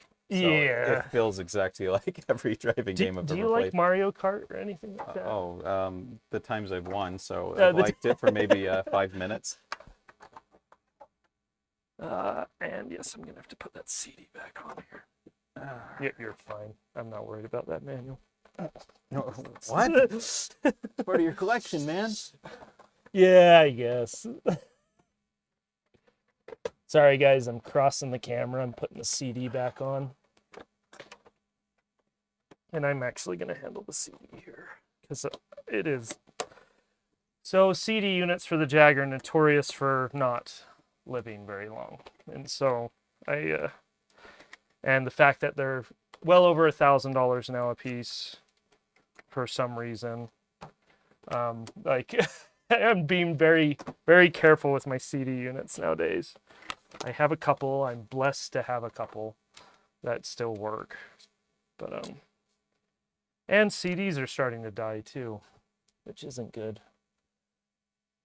So Reboot says push the button. Morning. Oh, hey Reboot. Hey Lawrence, CJ, how you doing? Good to see you. We haven't gotten to Reboot yet. We're just getting out of the main Jaguar age. We're entering the telegame era of the Jag. So that's what we're doing. Glad you're here though. I don't know if you'll be around for the next 5-6 hours, but I kind of hope you stick around. Yeah, you win a prize if you do. You know, well, a surprise. Yeah. Surprise. A surprise. Oh, I hope my dad gets in here because he actually does have a story to tell about this game specifically. Should be good. Okay, so you're probably familiar with Iron Soldier 1, right?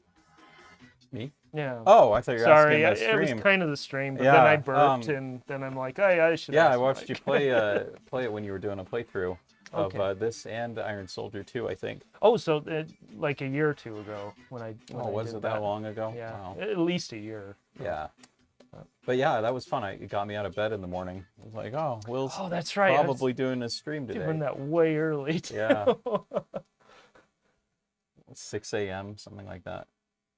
I stuck around for the entire Jag stream, and all I got was this lousy seizure. Nice. Oh, can you stomp on the houses in this one? Oh, you can. Well, that means it's a don't- good game. Yeah, I don't think you can do that in the first one. You have to blow them up or knock them down with your hand. But I did not see what the objective was, so we're gonna see if we can hit a building. Just walking on the tanks crush them? Yes, Nice. yes, I do. I'll show you here. If I can accelerate again and correct my view. There we go. Okay, turn. Where is he? So this is Iron Soldier 1, but with some more textures. And they do some level of detail stuff with the distance, so they can put more on screen, essentially. Oh, cool. Isn't Even that cool? breaks apart. That's satisfying. Oh, I think this is basically the same as the first level in the first game. You just have to go bust up a few buildings here. No, don't kill me! Holy crap, that rotating camera city is sick. It reminds me of Yoshi's Island title screen. Pretty wild. Ding, ding, smooth as yeah, all those words. Oh, I got grenades. I need to use grenades.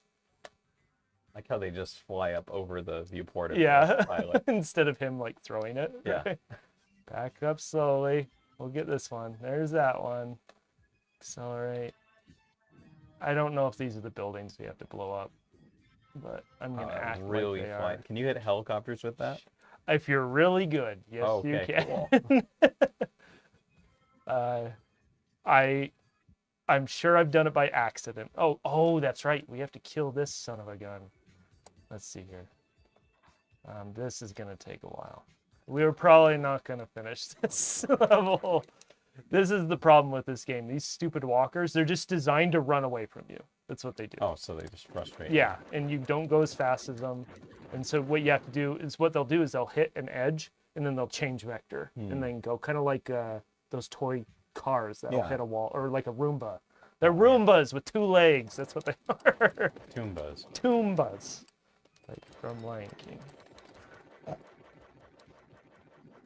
No, that's Pumbaa. Yeah, I was like, wait, that was Timon. And Timon and Pumbaa. There you go. Oh, Disney, right? Or Disney's gonna like claim your revenue from this video. Because we said character names. I hope not. Yeah. Level of detail on the Jag on this CPU localized entirely in your living room. That's right. Yeah, this game does have level of detail. Let me. Yeah, right there. That tank out there. I'm pretty sure that's a sprite. And then it turns. You'll see it pop. Yep. And then it turns 3D. And so they are using sprites for the further away stuff, and then it turns into a 3D object later on. So they did. I'm pretty sure they didn't have that in the first one. I don't remember it being there. Destruction. Kevin says, so this is a modded / updated version of the game with textures? Basically, that's like I was watching a video I think yesterday actually, and they were talking about the Iron Soldier series, and none of them ever really felt like a sequel. They all felt like just upgrades. Come on. Get them. Oh, yeah. And then... one more. Is it Piter? Yeah, Peter. Peter. Yeah. Database user. Not a Jaguar. I had a Jaguar at 94. I was thinking about Fight for Life. We imported 3 copies from the US to Poland. It was probably 1985 or 1996. So Cool. I missed the first part of that. But Yeah. he said, okay, so he knows what he's talking about. Yeah, and dataset user, when did you get your Jag? I'm pretty sure you have one. Very smart. The sprite swapping, I mean. At that res, it's barely different, I bet. Yeah, and then on a CRT, like, I played this on a CRT back in the day, and I didn't notice that until I started playing. Oh, we're on a CRT right now. We are, but this is a production monitor, and so it's Oh. really clear. On just a normal consumer, like big CRT, it's harder to notice when those things happen. The mask, anyways, all sorts of things. Anyways, but yeah, the level of detail stuff is cool, and it allows you to put some more stuff. Like those things out there, those are all sprites right now. The silos, the houses. the silos, yeah, right there. Oh, yeah. And then they'll pop, and it's right there. And so, boop. Yeah, I see it. That's awesome. So, very smart. They didn't do that in the first game, and I swear the frame rate is better in this game too. So, sounds like somebody might be coming into the call. Oh, so you mean this is Iron Soldier 2? But it's basically like a mod / update / refinement of the first. That's what it game. feels like. Yeah. So, that's not gonna hit him. Will they hit you? Yeah, probably. This guy hit points galore. Yeah, it's gonna take a while. In fact, I think we're gonna stop because I think I'm behind time already. Yes, I am. All right. In fact, we're gonna skip a game. I was gonna do 0-5. I'll get it. That's my favorite Jaguar game. It's actually pretty terrible. I never heard of it. But it was a Falcon release, actually. So the Atari Falcon was a PC, personal computer that Atari put out. It was originally for that. And yeah, it was. It's not very good. So in my opinion, it's not very good. I know some people absolutely love it, but not me. Okay. Okay. Reboot. Push the button. Wow. I got a developer Jag in February of '93. Man, that's awesome. Do you still have it? Reboot? You still have the Alpine board and all that jazz? All that good stuff? We're going to play a fun multiplayer game that I'm sure you've played before. You ever played Worms? Oh. You ever played Scorched Earth? That's Yeah, the I other played one. Scorched Earth. That's all Yeah, Worms I love is. Scorched Earth. So... I watched people play Worms at the in the library at my high school. Oh, really? Yeah. I bet this brought back some memories. Yeah, you know. I never played it personally, so this will be fun. Yeah. So, data set user says, I got my Jag for Christmas 2020, so I'm very late to the party over here in Germany. wow. Few people even knew that this thing existed back in '94 onwards, let alone know where to buy one. That's a little surprising to me, actually. Because I know Atari was trying to push stuff in Europe quite a bit, but Germany it was just a different place too. So, Iron Soldier was developed in Germany. I'm pretty sure. What's the name of the company? I can't remember. I could be completely wrong about this. So now that I think about it, yeah. Anyways, Like how these worms on the cover look kind of like dinosaurs. Dinosaurs.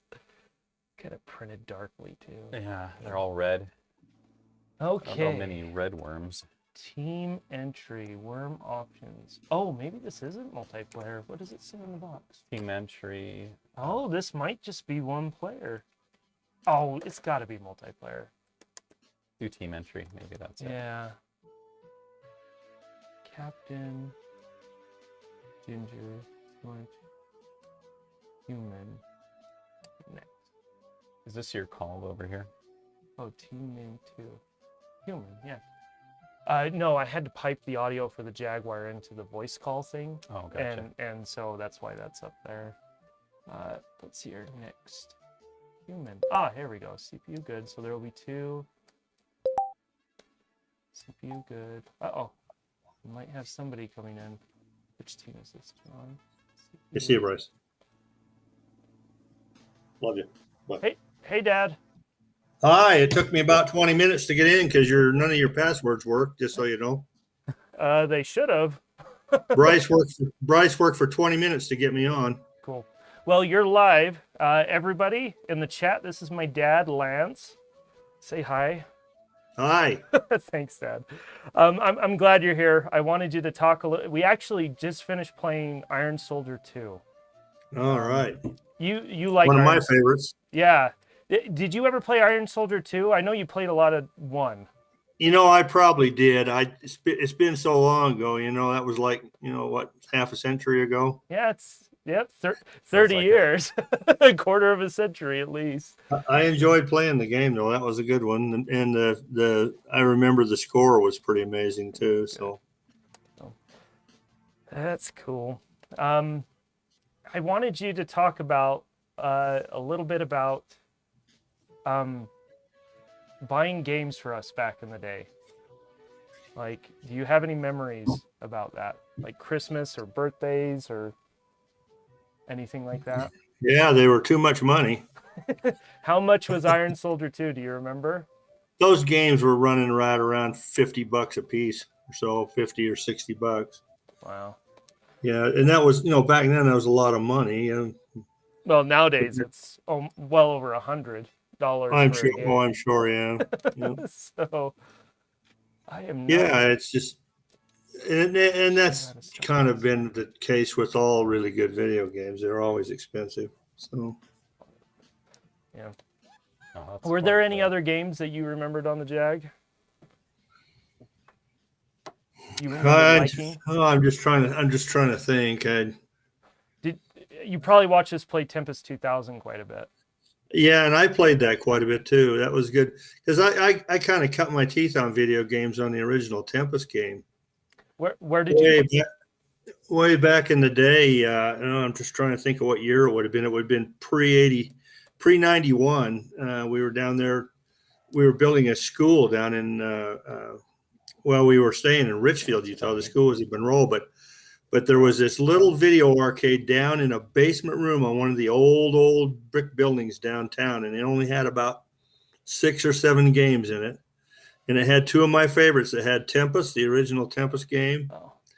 And it had the Kicks game, if you remember that one, QIX. Oh, yeah, I love Kicks. Where you have to box in, and I could never get enough of that. In fact, I still play versions of that. You can get knockoffs of that game, and it's a very hard game. And the original Tempest was hard, and I love playing the Tempest because it was on. It was a console game, and it had that great big metal wheel for spinning and making it go around. And that probably felt great. In Portland, me and Bryce found a tabletop version of that game. Mm-hmm. I don't know why. I don't know why it isn't giving Michael a turn here. That's weird. Well, are you controlling everyone? And it had a wheel on both sides, but it wasn't the big. It wasn't a big metal wheel. It was more like just a smaller rotary controller, kind of like the SNES. But it did have some weight to it, and so it was quite a bit different playing it with that. I'm so used to just playing it with the D-pad on a controller. So. Have you ever played an arcade with the big wheel? No, I haven't. I haven't been able to find one here. The wheel, it probably weighed 2.5, 3 pounds. Gosh. It was huge. And you could spin the wheel and it would continue to spin 8 or 10 turns. That's so cool. Just from momentum. So did Terry when you really needed to wipe things out in a circular motion, it wasn't hard to do. Did Terry have one of those at his shop? Oh, I don't remember. He had a bunch of them in the back there, but I never did play any of those games back there. I remember he must have had a half a dozen games back in there, but that was a great thing to find Terry, particularly with the ST and everything else. Yeah, he was a wealth of information and homemade products and all kinds of things. Well, and I learned something recently about his business. What was the name of his business again? I can't remember. C Systems. C Systems. Yeah. And I don't know how rare this was, but when I was doing research on that double-decker drive, that copy drive that he made for us, I couldn't find too many people that made drives like that. And I'm pretty sure he was one of the few people that made drives like that, because I found some old listings, not internet listings. They were somebody had transcribed old like newspaper listings, and C Systems was in there selling those drives, and they were selling like hard drive interfaces and things like that too. Right. And so he was doing a lot of stuff with his business, specifically with Atari back then. And so he was almost exclusively Atari. Yeah. Anyways, he passed a few years back. I think I've told you that. Yeah, he moved down to St. George. St. George or somewhere down there. Yeah, he went in with his dad and built a storage place. Oh, well, you can always make money with that. So. Well, yeah, and I think he maybe continued on, but I think part of the big initial surge of interest and everything in all things Atari, it started to subside, when the other platforms caught up with it and stuff. And so I think he had to move on because there wasn't that much of a demand for it after that. We were talking about this yesterday, when we were thinking about getting you guys a computer, and we were looking at, Commodore 64s and Amigas and those early IBMs and stuff. And Atari just blew everybody out of the water with a 520 ST because it had the color of the Amiga and a stable screen. Yeah. And it was like less than half price. So I think I've mentioned this on stream before. Mom was clearing out stuff before your last big move. She was going through old receipts, And I asked her, "Do you happen to have the receipts for that Atari ST?" And she did. I still have those receipts. Yeah. So Do you remember what the total was? It seemed like it was $1,100 or $1,200. 1 second, I'm gonna step away. I can go grab them right now. Give me just a second. I have no idea. How you doing? I'm good. How you doing, Lance? Not too bad. That's good. Good to hear from you.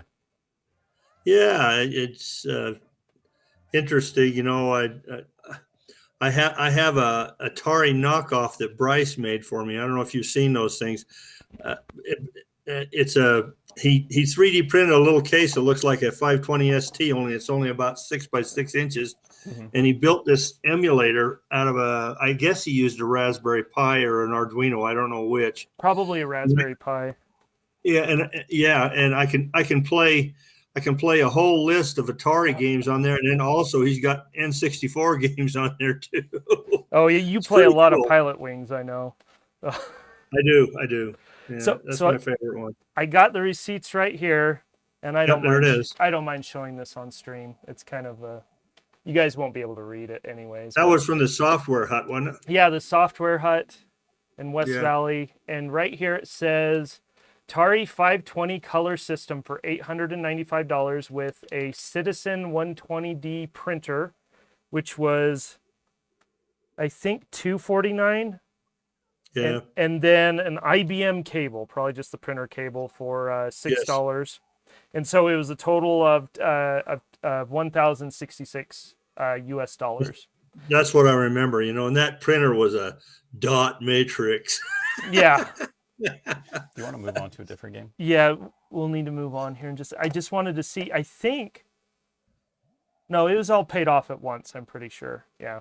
Anyways, but yeah, go ahead and unplug that. Yeah, we paid cash for it. That's cool.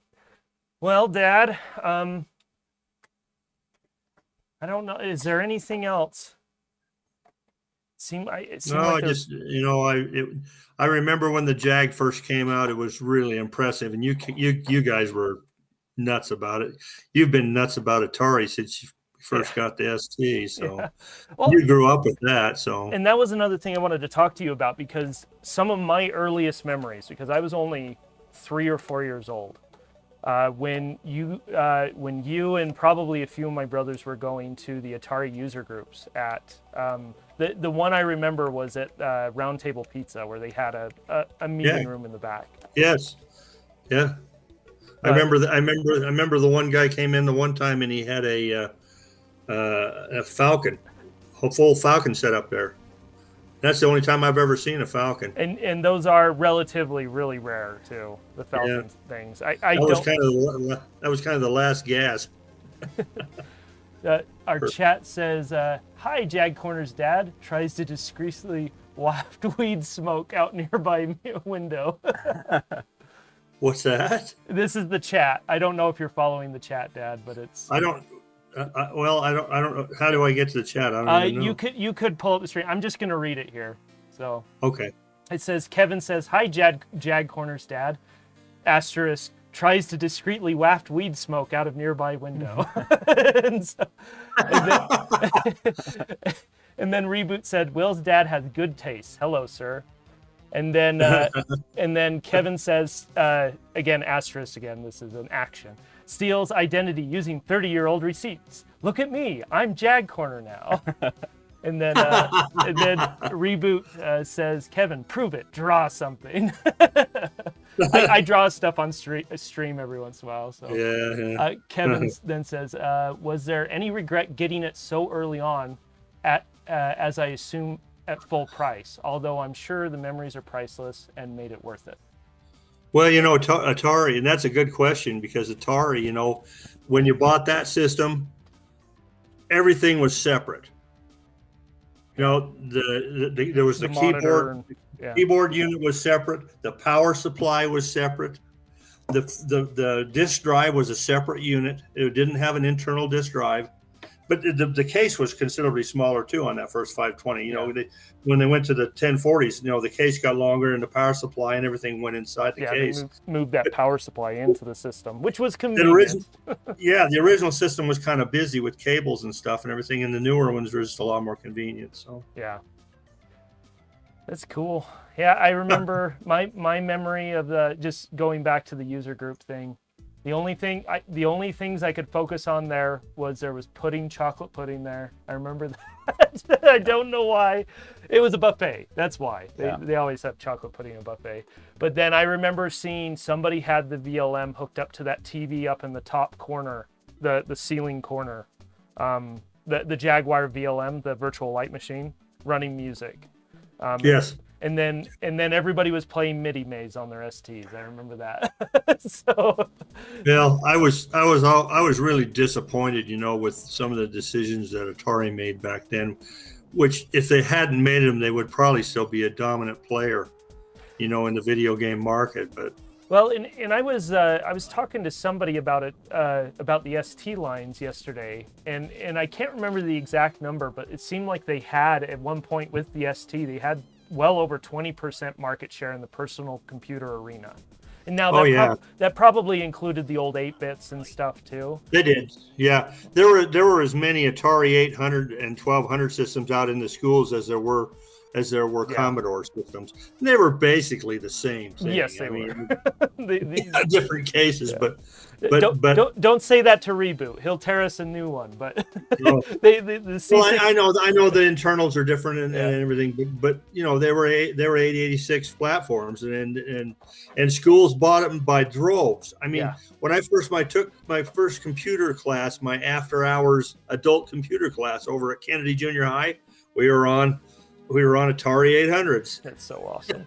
Well, and what's nuts about that is I remember in 5th grade, so this would have been 1999 or 1998 or something. One of my teachers still had his Atari 800 in the classroom, and still used it too, like with kids who were interested in programming.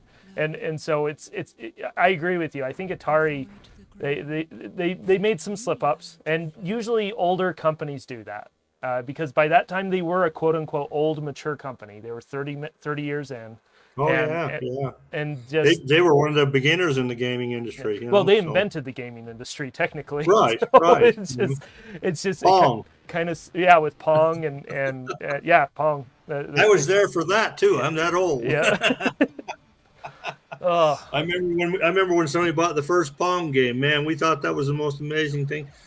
And you know, it just kept building momentum as Atari came out with new products and stuff. You know, 2600 and so there were some interim platforms that didn't do too well, the 7800 series. But when the Jag came out, that was a whole nother level of stuff. There was nothing else out there like it. Well, it almost felt like they were changing their game, like it was going to work this time. You know, whatever they were going to do, and so. But turned out it didn't. It lasted a little over 2 years, and it was gone. Yeah, you know, and a lot of it was a marketing problem. I know there was a big problem with developers. Yeah, they were not real friendly to developers like they should have been, and there was a lot of things that added into. And you know, this happens in a lot of different products with different companies. You know, a few bad decisions can just kill you. Yep, they can destroy the whole chain of events that needs to happen, and so. All right, Dad. I'm gonna be. Oh, of course. You're gonna be playing another game. I'm actually gonna take a short break because I think Michael needs to go. I think I can do one more. Could you do one more? Yeah. Maybe we'll do that then. We'll jump into one. Hey, how do I get to? Will, how do I get to the chat? Do I need to go to YouTube? Yeah. So actually, let me just paste the link in there really quick for you. Paste it where? If I can get it. There should be in the video call there just a little chat window on the right side. If you don't see it, click on the yes. lines. There's a chat. Okay, there's a window that says chat and that, but yeah, give me just a second. I'll post it there. Oh, here we go. Thanks for your patience, everybody, while I get this set up. Oh. Well, he's talking to his dad who doesn't know anything about computers. Oh yeah, and so I think the audience talked about how you know things about computers. The audience is second priority here. I'm taking care of that. I know a little bit about the old stuff. Yeah. Okay, Dad, I just posted the link in the chat window there. Oh yeah, I see it. If you click on that, make sure to drop out of the call before you go to that so we don't get a weird echo. But you'll be able to continue to listen. If you do want to come back in and talk, just make sure you're doing one or the other. And the chat should be just on the right side. And you can, Aaron actually just jumped back in. So Aaron says, sorry, I'm late to this event. Good to see you, Aaron. We're going to play one more game here, and then I'm going to do probably a 5 or 10 minute break. Actually, I kind of got a break talking to Dad, so maybe I'll just keep going. Yeah. And you're welcome to step out whenever. Yeah. But yeah, let's play one more. I've at least got 15 minutes, if not 20. So. Oh, actually, we're going to talk a little history here. And this kind of goes along with what I was talking about with Dad. Let me pull it up on. I'm still here. Yeah, if you want to stick around for this, Dad, you might have some comments. Well, I'm opening YouTube in another window, so. Okay. Yeah, if you open it up in another window and just mute it, you can read the chat and everything there. Well, that's true. So, that's true. Let me pull this up.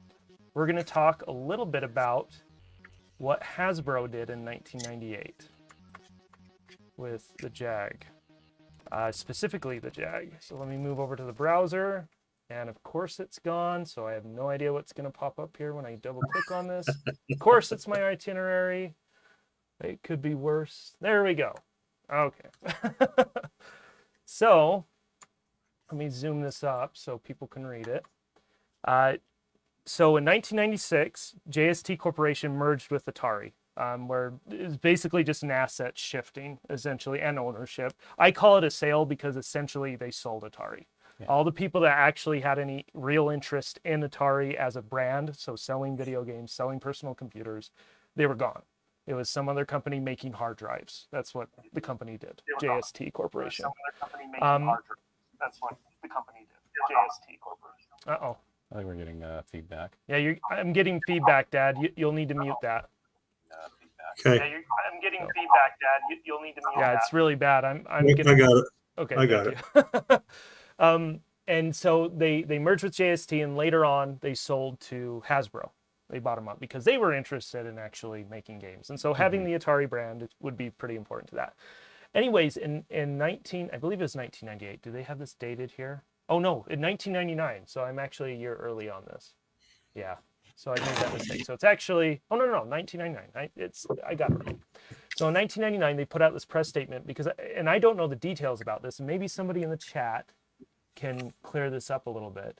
Certainly got, although I can't, hello. I'm just seeing if somebody's, Iron Soldier is one of our favorite games. There for any other ones were there any other ones you liked? So, oh, Dad, are you still there? Yeah. So he has you marked as Dad 72. Iron Soldier was, this is from the chat. Iron Soldier was one of your favorite games for the Jaguar. Are there any others that you liked? Specifically on the Jag. What was the other one we talked about? Well, we talked about Tempest. Yeah, I enjoyed the Tempest 2000. That was a lot of fun. That was good. Did you like... I didn't really get into the one with the gal's head talking to you. What's the name of that one? Cybermorph. Yeah. I played that some, but I didn't enjoy that. It was okay. Well, you didn't like to be patronized by yeah. It's just like it's like Siri, you know. She's yeah. It's the computer talking to you. That was early on stuff, wasn't it? Yeah. All right. So in 1999. Hasbro put out this press statement because I think there was some people that wanted to release some games, but they were worried about being litigated against because you had to license through Atari to publish a game on the Jag.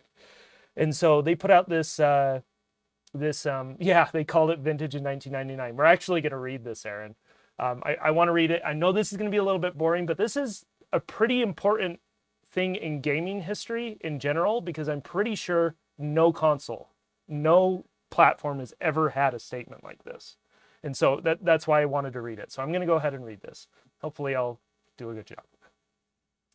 Leading entertainment software publisher Hasbro Interactive announced today it has released all rights that it may have to the vintage Atari hardware platform, the Jaguar. Hasbro Interactive acquired rights to many Atari properties, including the legendary Centipede, Missile Command, and Pong games in March 1998, acquisition from JTS Corporation, not JST, it's JTS. I was making that mistake. This announcement will allow software developers to create and publish software for the Jaguar system without having to obtain a licensing agreement with Hasbro Interactive for such platform development. Hasbro Interactive cautioned, however, that the developers should not use the Atari trademark or logo in connection with their games or present the games as authorized or approved by Hasbro Interactive. And then there's a quote. It says, Hasbro Interactive is strictly focused on developing and publishing entertainment software for the PC and the next generation game consoles, unquote, said Richard Cleveland, head of marketing for Hasbro's Interactive's Atari business unit. So they actually had a business unit for this. And so this is a pretty big deal because they were trying to push that brand, but wanted to make sure people had a room to still make games for these old consoles, which is really cool. Quote, we realize there is a passionate audience of die-hard Atari fans who want to keep the Jaguar system alive, and we don't want to prevent them from doing that. We will not interfere with the efforts of software developers to create software for the Jaguar system. Hasbro Interactive Incorporated is a leading okay, then I can skip that actually because it's just a plug for their company.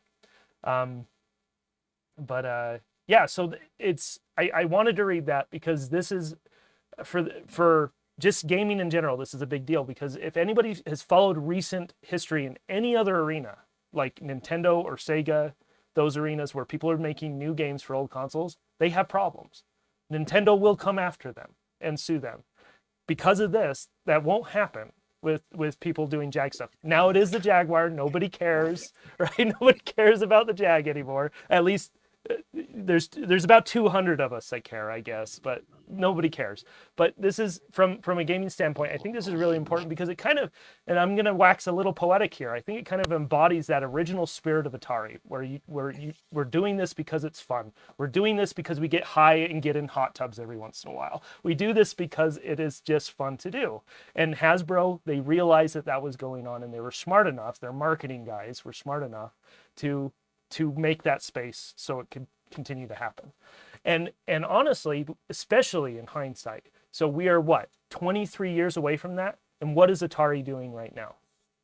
They are courting these people that have been keeping this console alive along with the 2600 and these other consoles. Finally, like it took a quarter of a decade, but it's paying off for an Atari that didn't even exist yet. It's paying off for them. And so anyways, I thought it was really important to read that because I think this was a linchpin in what's happening now today. And so anyways, can you still hear me? What was that? Can you still hear me? Yes, I can. And this was the Atari's one of Atari's mistakes up front was making it hard on developers and that wanted to program. It was really hard.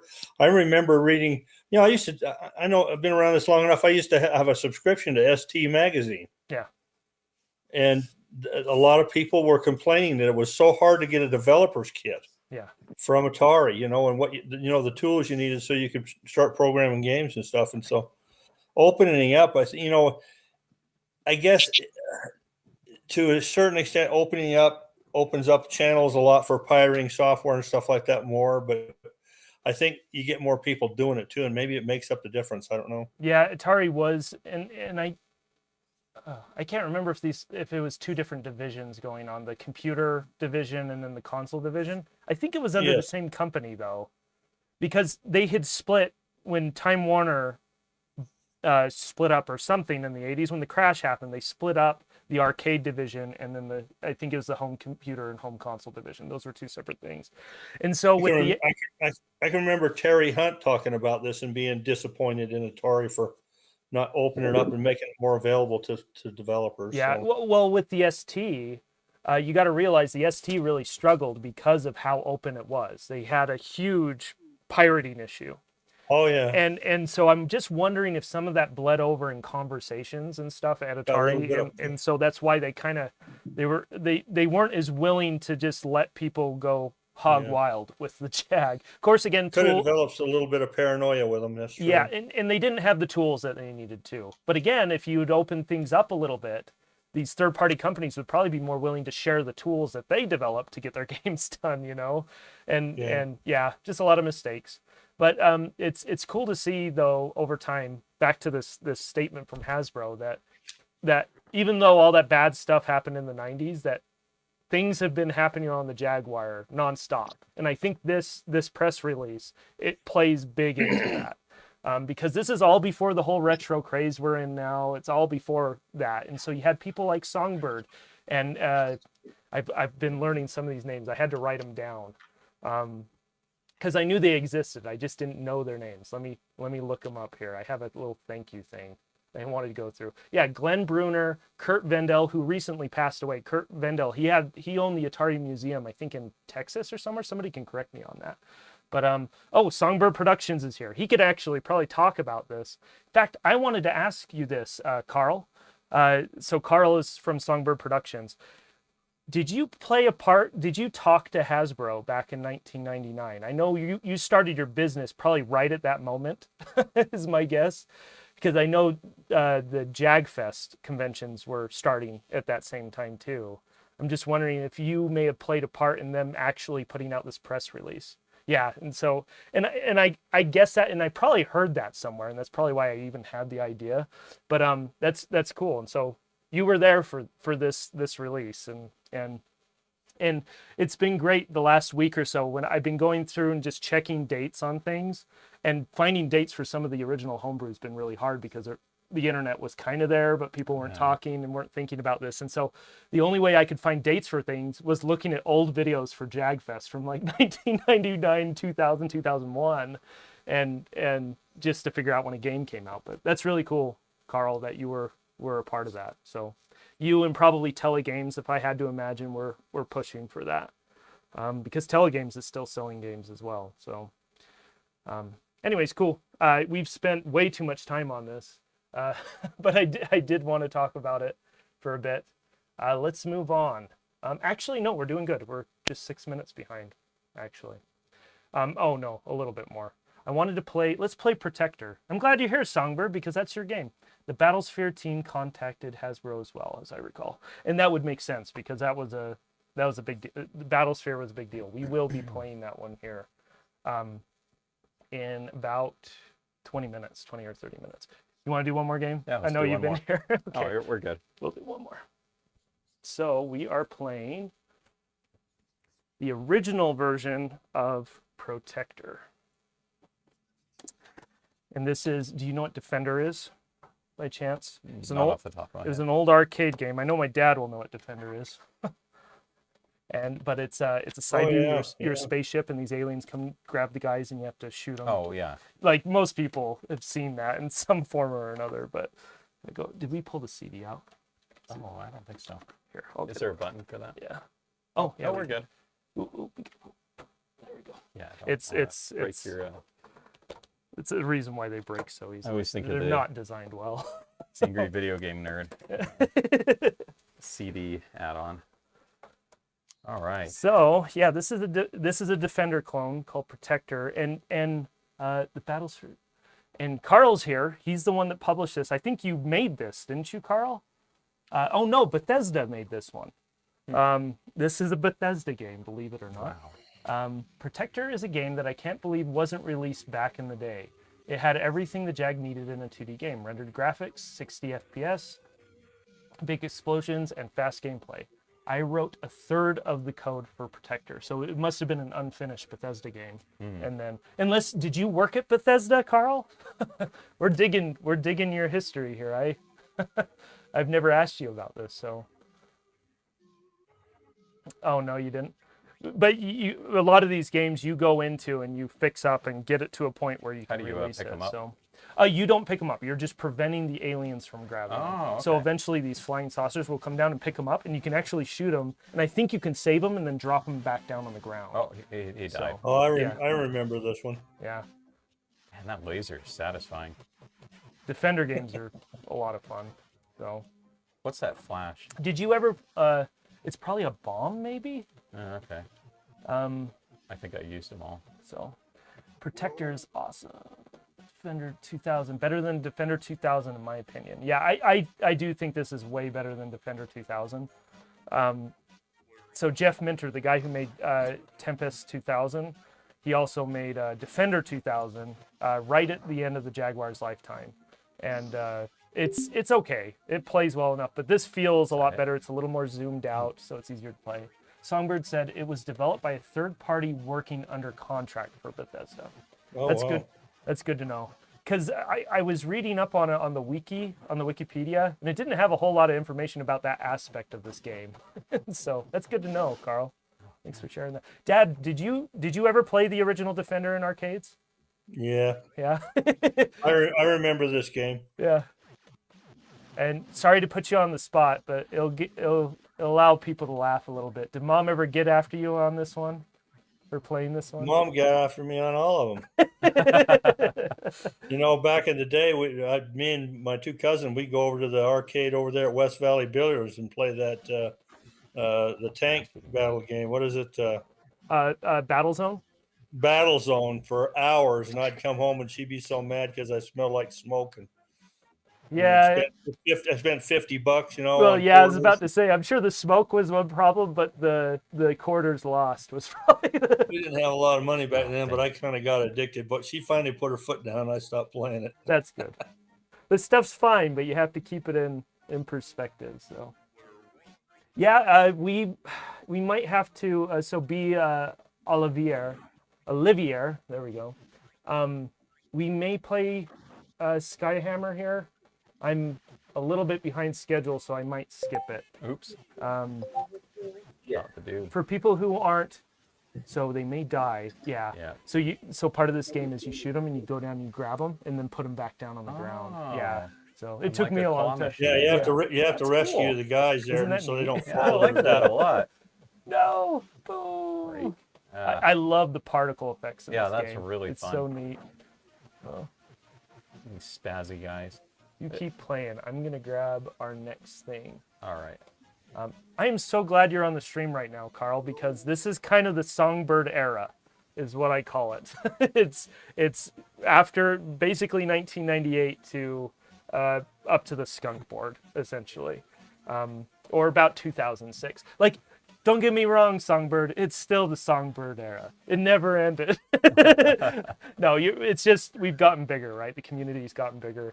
And so it's been awesome. But I know you and a handful of people. I know like Clint Thompson. I found some old newsletters that Clint Thompson, Mind Threat, he contributed to back in like 2000 or 2001. It just blew my mind that he was even there. Let's see here. I think we're gonna do some emulation. How old is Carl? How if you're fine with sharing that, Carl, about how old are you? I imagine he's almost your age, Dad. No, he's actually probably younger. He's quite a bit younger. If I had to guess, Carl's at least his late 40s. So, ouch. Sorry. Assuming people's ages, that's never. He says he's in his 50s, Dad. So. I figured you'd have to be at least that old. So, no, Well, Carl. he's not quite old enough to remember when we didn't even have cassette or didn't even have calculators. Yeah, he's not quite that old. So, I can remember when we didn't have cassette tapes. yeah, gosh, yeah, you were doing reel-to-reel stuff. I know. That's right. I wonder how much people could tolerate me playing this. Cool. Yeah, we're gonna move on to the next Yeah, game I here. think I'm good for one more. Yeah, one more. I'll probably just keep saying that. No, that's fine. Let's. This one will be really short and probably not fun at all. All right, my favorite. So, I'll let you play this one too, if there's anything to play. We're actually going to jump onto the emulator here because I do not have a copy of this. This is. A chat from a guy in Athens, Greece. Oh, did we have somebody from Athens drop in? Yes. That's cool. Great job, guys. Chris, I love Jaguar. Athens, Greece. That's awesome. We have somebody from Trinidad as well, apparently, if he isn't joking Cool. about it. So He seems pretty sincere. he seems sincere. So this game, I think, and honestly, I don't even know what we're getting into here, because there was homebrew happening really early on in the Jag's lifetime, and again, people like Carl, people like Lawrence Reboot, they're going to be able to fill in the gaps here a lot better than me. But there was something called BGL, which allowed you to push programs out to the Jag using your ST, your Atari computer. So like your Falcon, or I think they had tools for even like the 520 ST. And so there was homebrew going on, but things were limited because they didn't have encryption keys and things like that yet. That hadn't happened quite yet, I don't think. We're going to be talking about that really soon, actually. So we're going to play this really quick. So you're up in this window here. All right. If it starts. I swear I got this to work, but it may not work. Give me a second. Let's check an option here, I think. No, it's disabled. You have your scripts turned off. It could be the scripts causing issues, but let me turn it off here. See if that does anything. We may not play it. I know I had this working, but I remember it being tricky. There was something I had to change. It's a homebrew called Dark Guardian. I can't remember who put it together. But let's see here. Hey, it is indeed. I have a couple of them. Just wanted to see if they're still on Songbird. Hey, waves at Carl. Never played with Pro Controller yet. Hi, my Jaguar friends. Thank you, Songbird and Reboot, for your Jaguar love. The Reboot team has made some incredible releases in the past few years. Really looking forward to jumping at Shadows. Yeah, and hopefully we'll get to playing that demo here as well. And we may just skip over this too and just talk more history, because if I can't get this to work, I know you're excited about that. I want to play something. Yeah, we may jump ahead here. What did I do? Preserve EEPROM. Let me track. I don't think adding a CD is going to help. Let's try this. Let's try pushing it to our skunk board. So there's a little USB dongle over there, so I can plug this in. Okay. Oh, I can reach it. Oh, okay. It's right here. Just gotta plug this in. Sorry for the downtime, everybody. And honestly, this may not even be worth it. So I fire it up? Yes, go ahead and turn that on. And I am going to push this ROM over to the skunk board. Yes, I know, CJ, I should be using my Jaguar game drive for this, but I'm still not used to it. I really like my skunk board. Oh, I didn't want to do that. Flash. I want to flash it. There we go. Oh, good. It's only a megabyte. This will just take a second. Got to write a flash. That one right there. Yeah. Let's see here. The chat. I can't wait for Doom Slayer Edition. Yeah, that's going to be awesome. I've got Towers 2 in the mail, so thank you as well. We are going to play some Doom Slayer Edition at the end of the stream. If it isn't 9 or 10 o'clock. So, do you still use the Alpine board to develop? I have 3 Alpines. Don't use any of them these days. That was the original development kit, essentially. Well, everybody, I don't know if I can get this ROM working. Maybe I didn't test it. I thought I tested all these before the stream, but it's possible I missed this one. So never mind.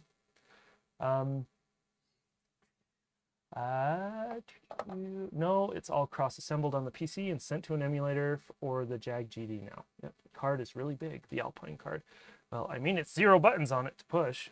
Maybe not worth it. Okay, they're talking. There, you guys have your conversation. We're gonna find a game for Michael to play before he goes. Yeah. Okay, we'll do this. Turn this off. Yeah, turn that off. Unplug it. And yeah, go ahead and pull that out and unplug Hey, Will. it. Yes. Aaron's in the chat now, or in the call now. Aaron, are you there? Yes. Can you hear me? Yes, I do. So, everybody, this is my brother Aaron. You may have remembered him from such hits as Atari Jaguar's 20th anniversary video on JagCorner. Oh yeah, it came out like 5 years ago, right? Yeah, like 5 years ago. No, 10 years ago. Yeah. Wow. He's on there. Bryce is on there. Jacob's on there. I'm hoping Jacob gets on too. But yeah, thanks for joining us, Aaron. Let me put on a game here so Michael can play something while we keep talking. I'm just going to open it up right here. Big emu. We are going to play a little bit of Battlesphere because Battlesphere Gold, which is not the original version came out in 2000, I think. Gold came out in 2002. So we're up to 2002 now. And this is done by a group called 4Play because they're those kind of people, I guess. And then, sorry, I shouldn't say that. But this is a space shooter like Star Raiders or Wing Commander, essentially. So Yeah, we got our A-wing, Y-wing hybrid. let me move this over for you. So they were advertising this game on the back of the Jaguar box, I think, right from the beginning. Yeah, I think And you're. I wanted to play this for years and years and years, and it never came. And then I lost interest, and And then it here came it is finally. and now a copy of it is $10,000. Oh, this is the menu. Oh, okay. Yeah. I was like, hey, that's cool with those glass spheres. Nice. So Story of my life. we're emulating this because there's no way I can afford a copy of this. The last copy I saw on eBay at a reasonable price. Reasonable was $800 or $900. And I love my Jag. I don't love it that much. That's just not going to happen. So I'm just checking the chat here. Did I hear it wrong? Oh, wow, I'm getting some Actually, Wing Commander vibes. it should be. Jag Studio, by the way, Play Towers 2 re-released. Very nice. Okay, there it is. Anyways, so Battlesphere, like Aaron was talking about, this one they were developing for a long, long time. And Aaron, what we need to do is, I don't know if you were watching earlier in the stream, but we can do online multiplayer for these games now.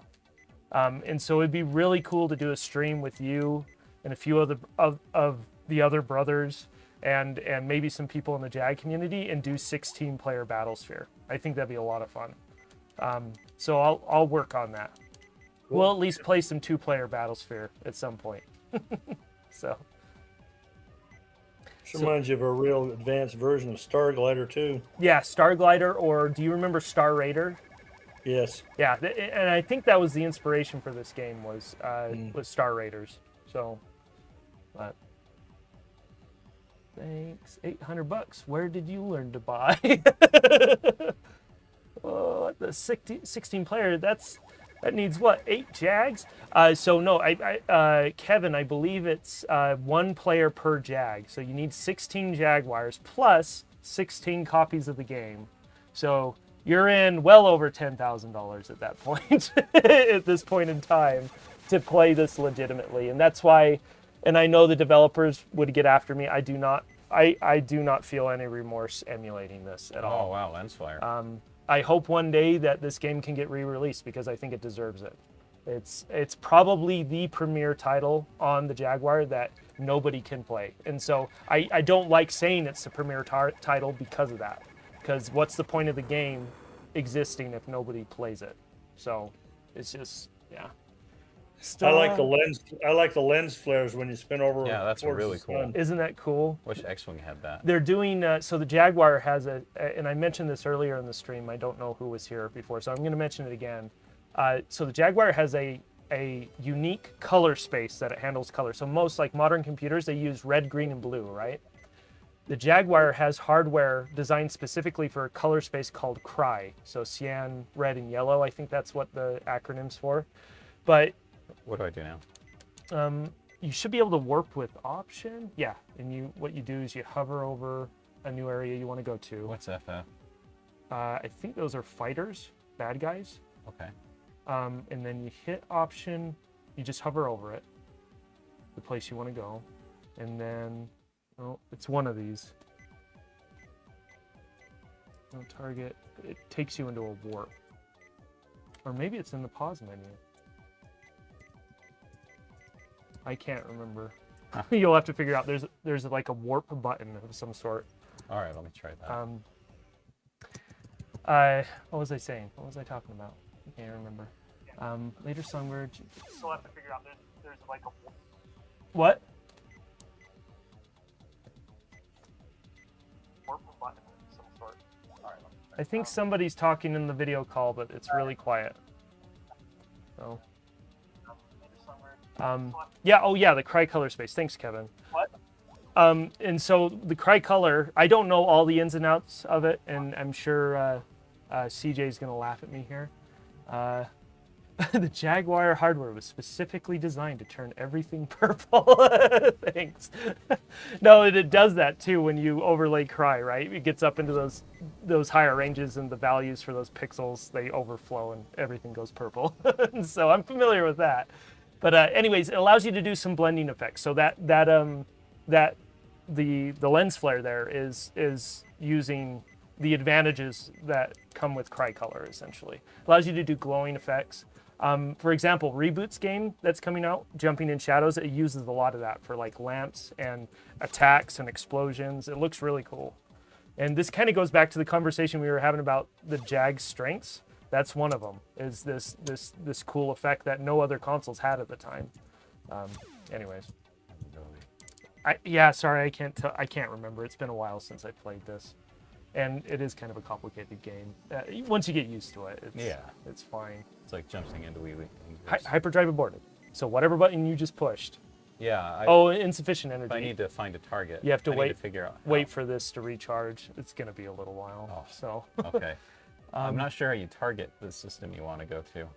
So you hover over in the map. Yeah. You got your cursor, right? You see that little yellow thing? Mm-hmm. You just put that where you want to warp, and then you leave the map, and then you hit the hyperdrive. Okay. And that will send you there. Then you just let it sit, and it should go. Okay. Should. So, when was Battlesphere actually released? What year, and how large was the run? Ooh. So correct me if I'm wrong, I think the original release was 2000, and what we're playing right now is Battlesphere Gold, which was a re-release in 2001. And I think there were some fixes and a few extra things in it.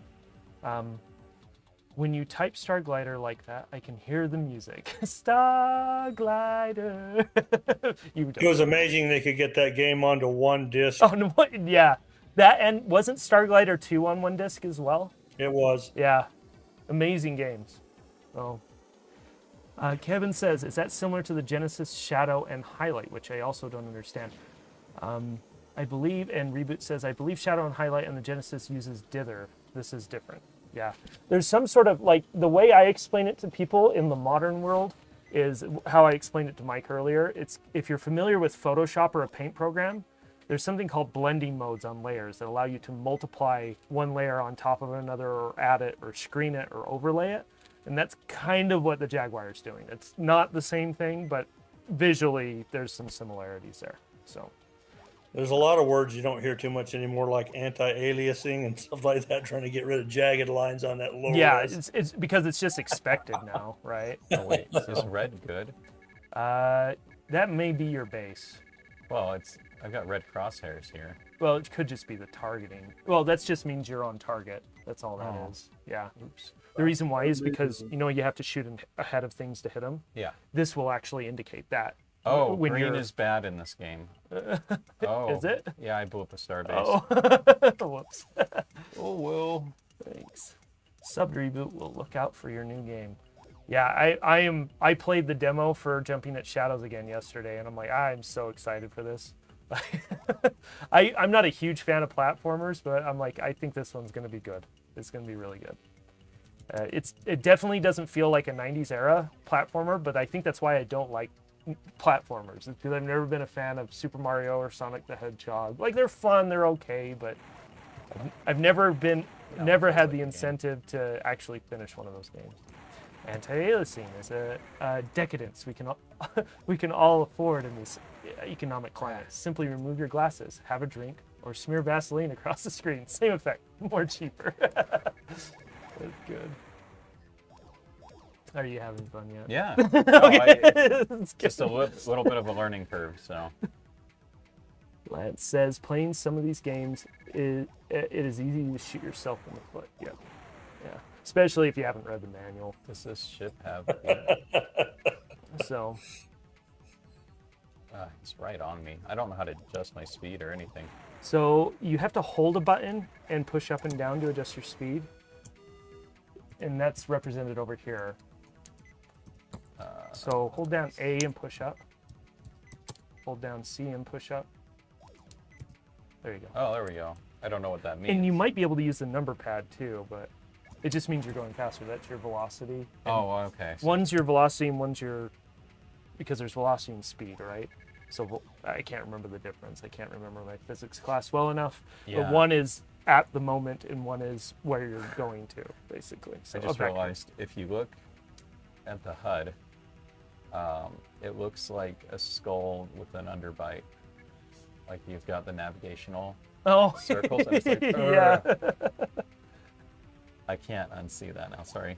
Reboot says, we've tried to make Shadows play like a modern platformer rather than a tedious 90s platformer where you grind levels. And I think that's why I like it, because, and I've mentioned this on stream before as well, but Hollow Knight, which is a more recent platformer, I love that game to death. It is so good.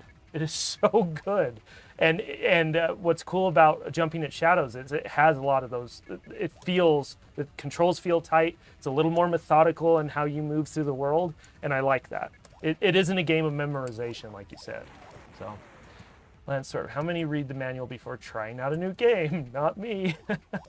Aaron says, as much as I love Starglider, Frontier Elite 2 was my all-time polygon space game. It fit on one disc as well, with a 1-to-1 of the entire galaxy. Yeah, Frontier Elite 2 was awesome. So, Kevin says, whoa, Ixnay on the Igase. And, sorry, I've never been bad talking. We should get beat up by thugs in Mario and Sonic costumes.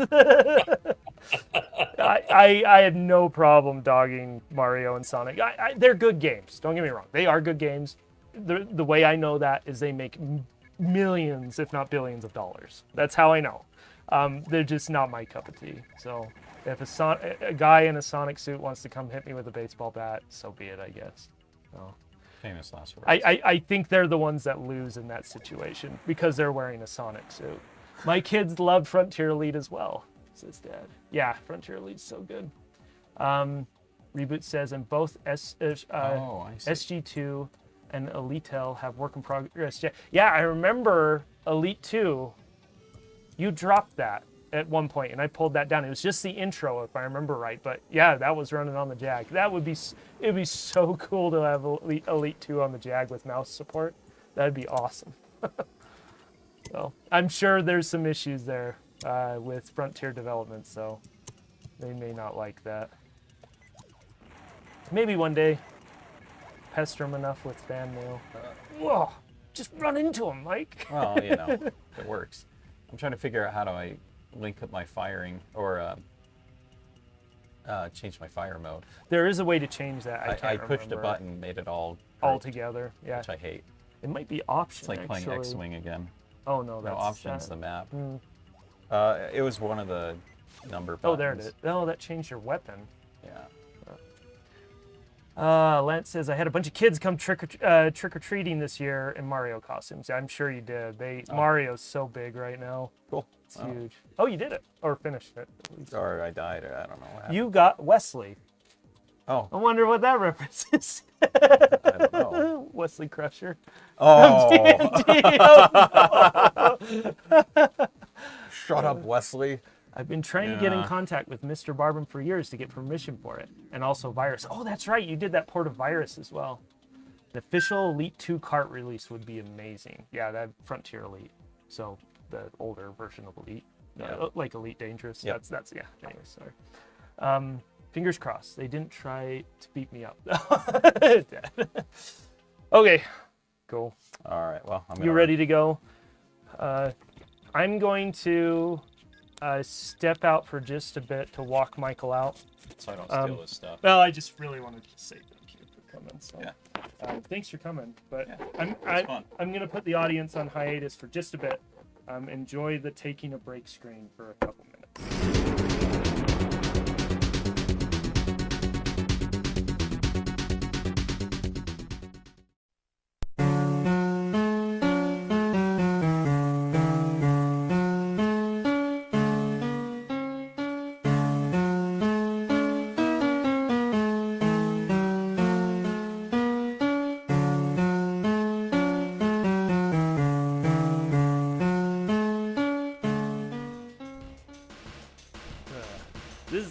awesome.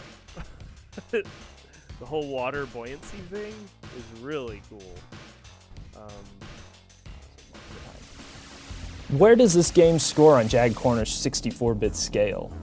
Obviously, the visuals are dwarfed by today's standards. But for a console game at the time, it is visually astounding and complex. The visual style is solid and makes the game very immersive. I feel that this game has a great theme song that fits, but the rest of the music is kind of average. Definitely nothing to write home about.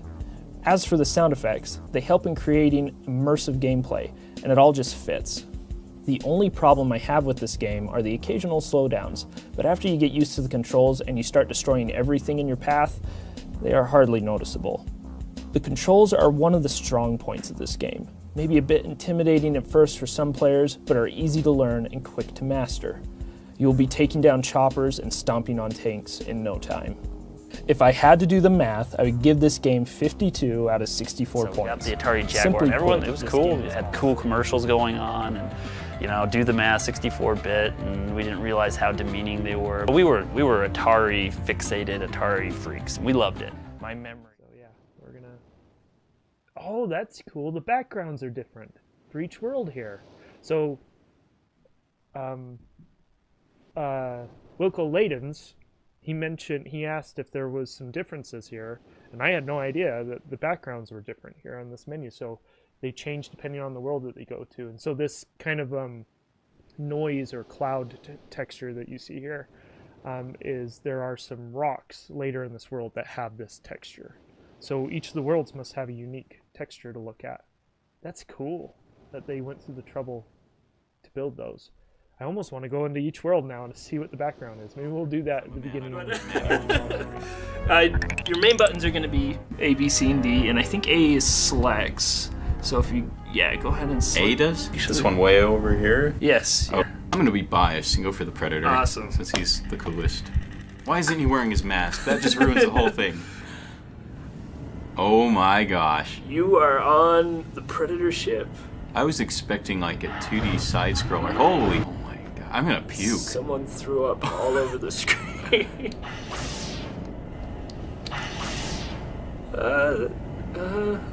That one's better? Yeah. What the come on. I think you have to get to like 100,000 points and then you can. Like how he's just sitting there. What the crap? Oh, hey, this guy isn't as violent as I thought he would be. Oh, he's combing my hair. I guess we're friends. Oh, here we go. Ah, sucker. Wow. What is going on? Oh man, this is intense action right here. I don't even think you've hit him yet. Get him. Die. Yeah. Okay. Got him. There we go. Oh, finally. Man, those flapjacks. I realized that there were other people still developing games for the Jaguar, and I wanted to be a part of that. Obviously, back then, as a little kid, you don't have the funds or resources to do those sorts of things. But it's neat to see how the community has made it capable for us to do that. It's kind of helping me fulfill a childhood dream. And just in the last few years, we've seen a lot of homebrew from Reboot, Orion, and some other developers, and what they've done is really inspiring. I would hope to see those groups doing more stuff and new developers coming. Okay. I got a mic up again. 1 second. We've been talking about you. Did you like the little clip video I put together?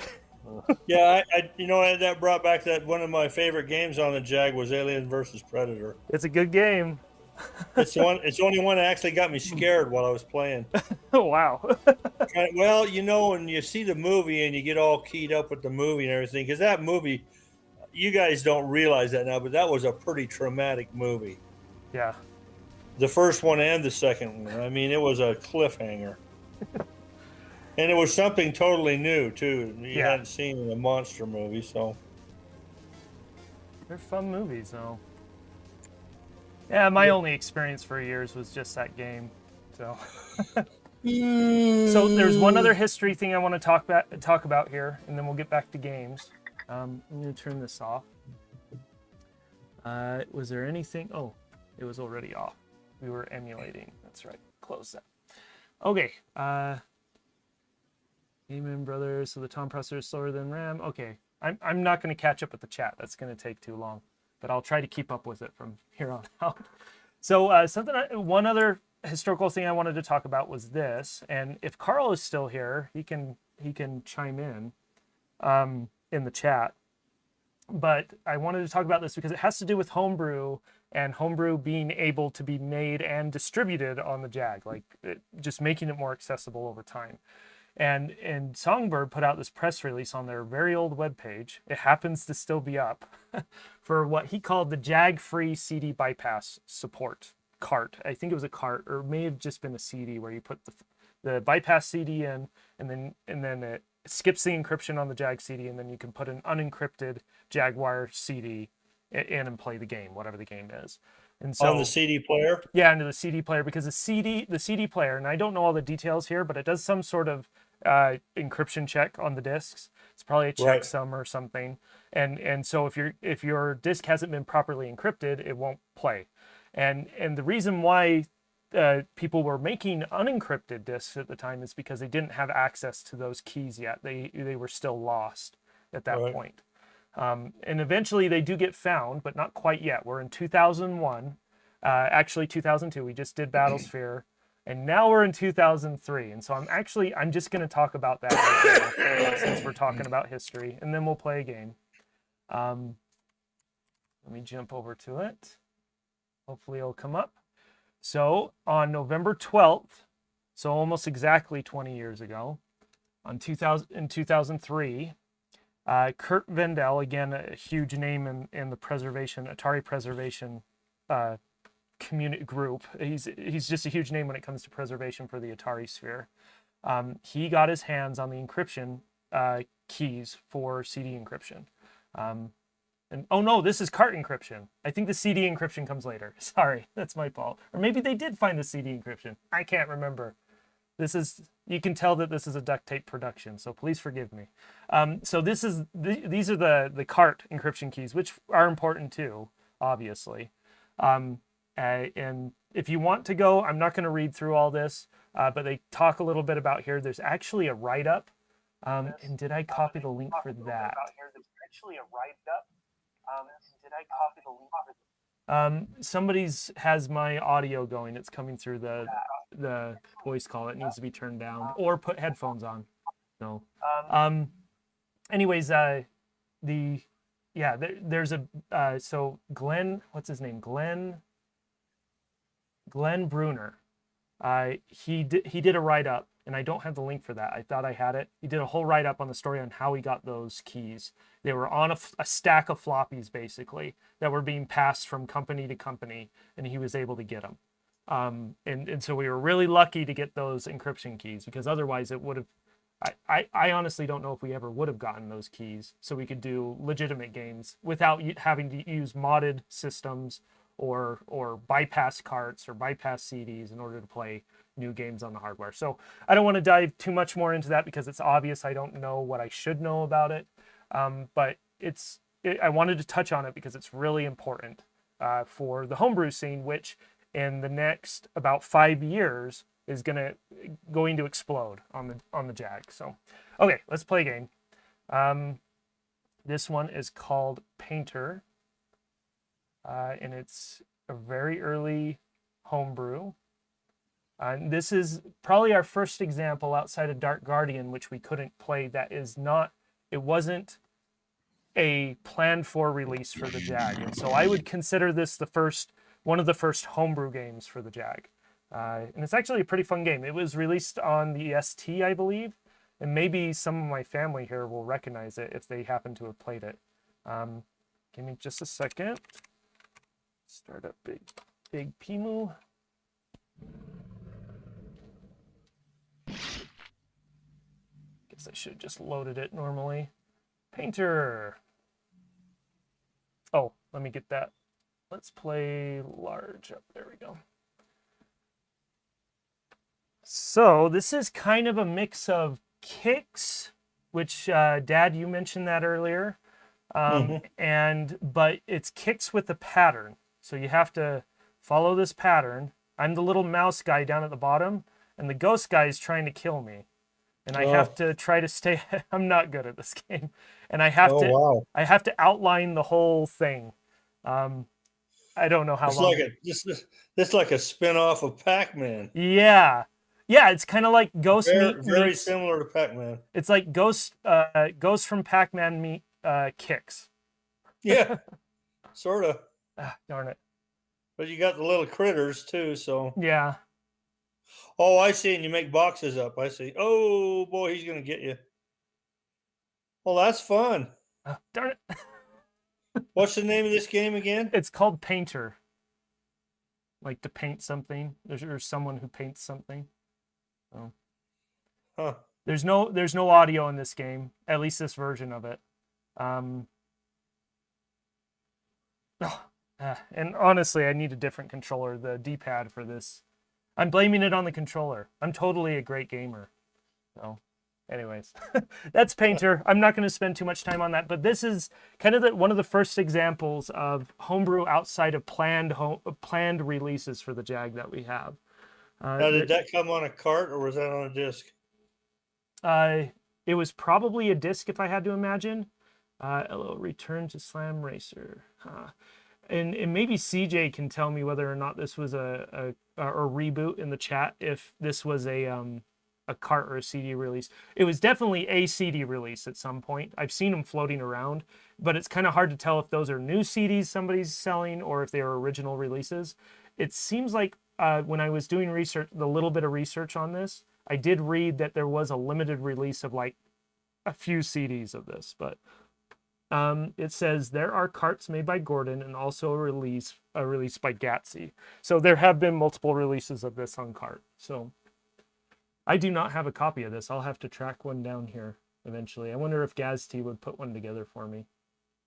I assume he. Of course, is this one in the public domain now? Like, is the code open? Can I just make my own cart? Might be able to do that. So, anyways, I'm going to move on to the next game, but this is kind of where the new games for old hardware starts happening, is right here in 2003. 2002, 2003, right around that time.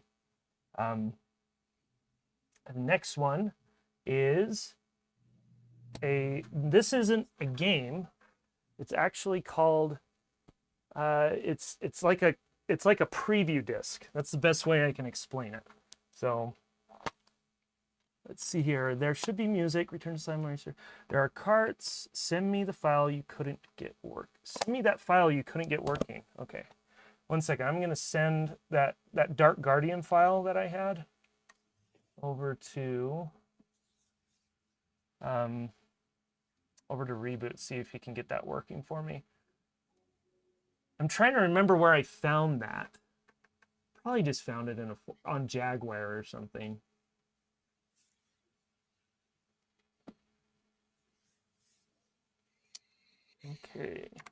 Okay, I just sent that over, CJ.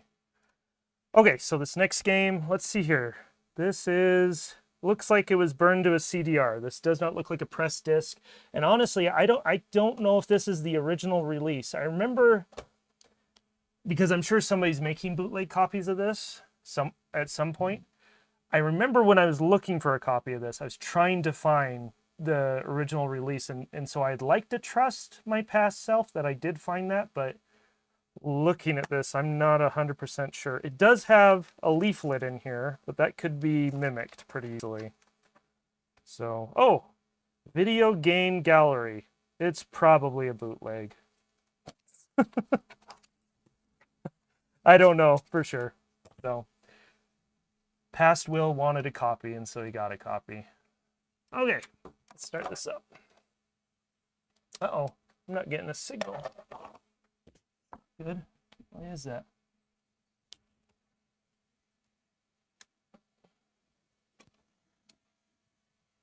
Oh, if I can even get it to play. We'll find out if I can get it to play. I may have bumped something here, everybody, because I'm not getting a signal. It's okay, I have a backup if this really goes out on me.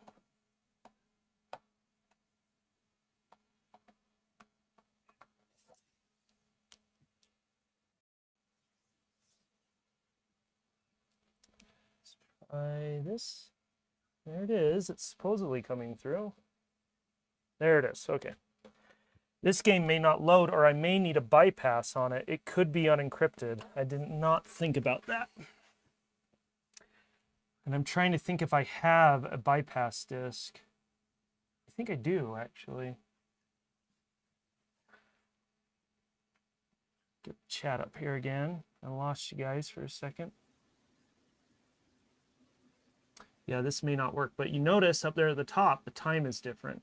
And so I'm wondering if it's just not loading because this is a CDR. The Jaguar has a real hard time. Here, I'm going to scoot over a bit now that Mike's gone. Center myself up here. I will have one other guest here in about 2 hours. Yeah, see, and it's not even loading the disk that time. Hey, Aaron.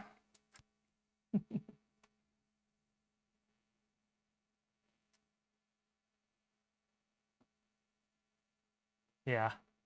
And we make, I might actually have this in the emulator too. Let me check.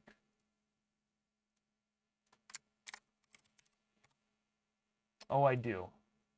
So let's go ahead and pull that up. I do have a rip of it.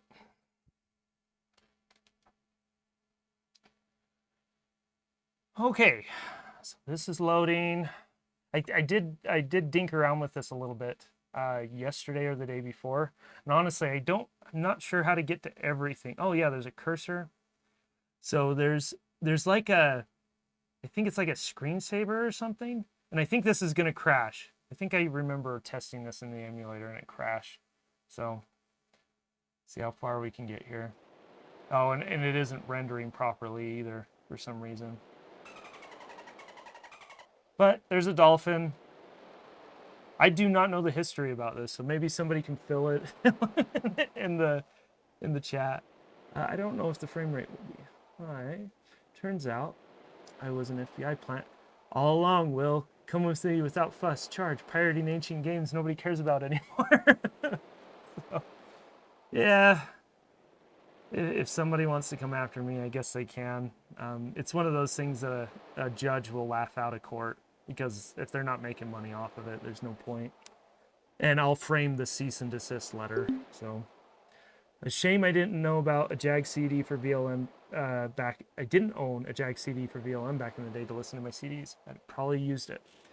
Yeah, the VLM, except for the resolution, is one of the best music visualizers ever created.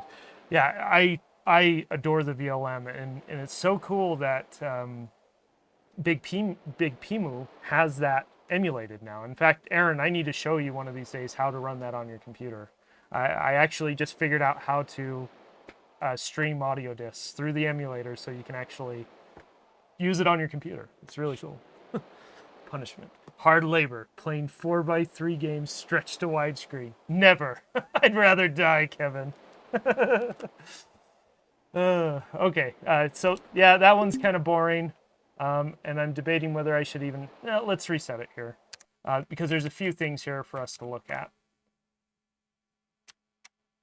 And I'm going to fast forward because we're in an emulator. We can do that. So there is a game. Actually, we're going to go to this Arival demo because it is a first-person point-and-click like Myst that somebody was trying to work on. No death.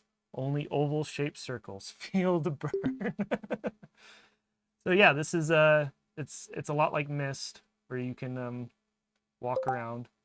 We're only gonna, let's see here, play this for a bit. I don't want to spend too much time here because it's honestly, I'm pretty sure there's no music. It is huge. That's what it says, and it's really just like Myst. It's a point-and-click adventure. That's inventory. Walk. And the cursor, for some reason, is just painfully slow. Yeah. It is nice. It shows you where you can walk, though. The icon changes. Let's walk to the right. I have to move my cursor all the way over. Path. Walk. Oh, took me back. Anyways, there's that. I'm trying to play a little bit of catch-up or ketchup here. Ketchup.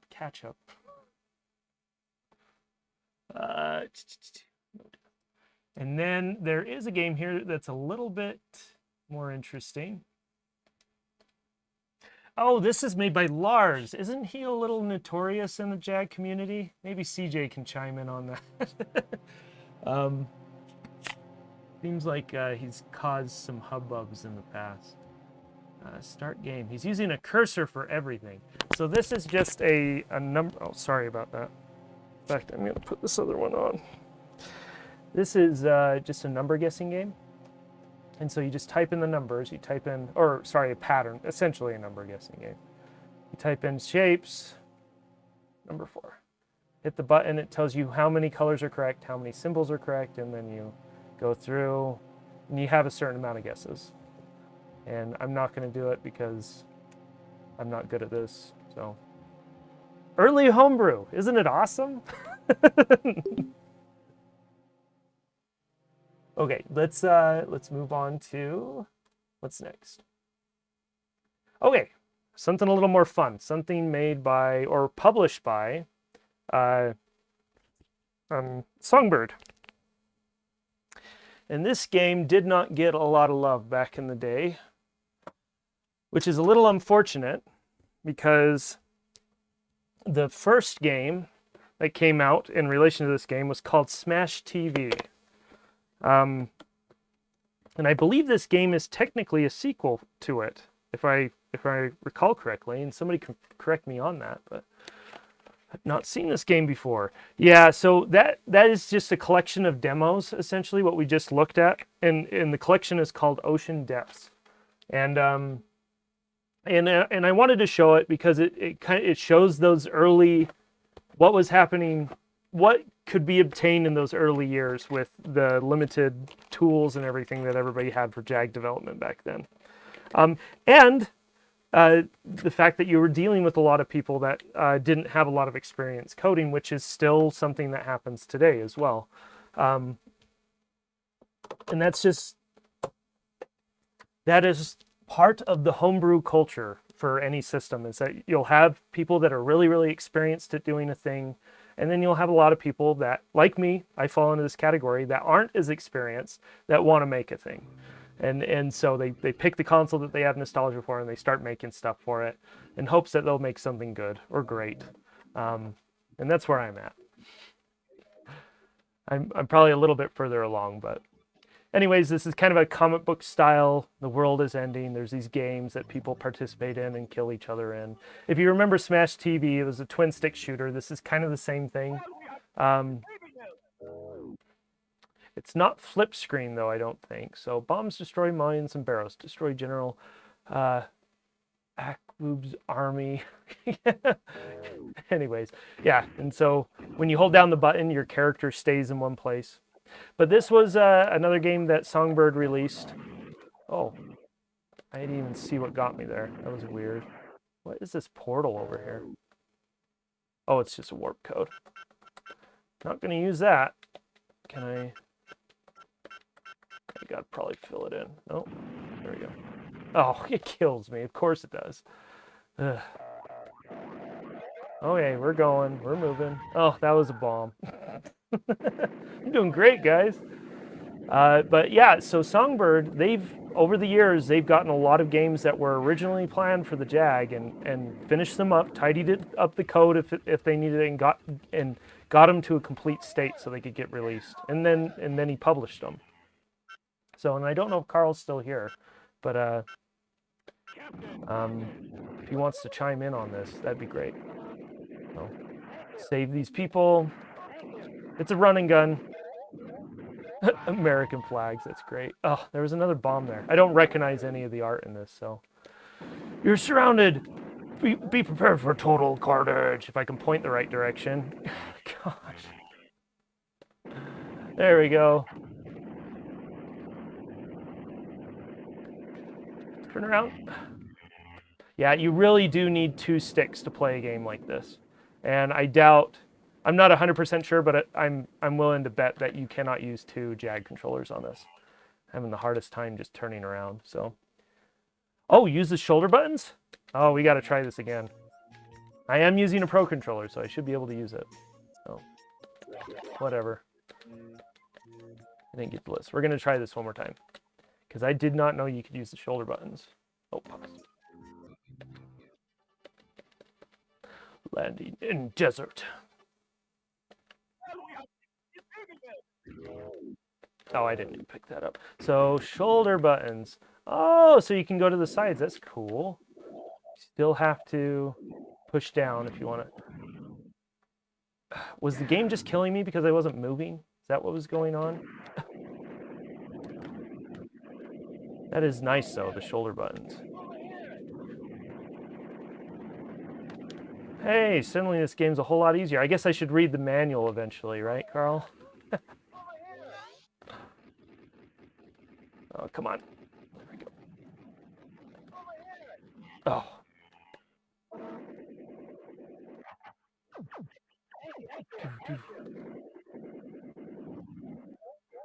Oh, there's a bomb hidden there. I knew that. Prepare for total carnage.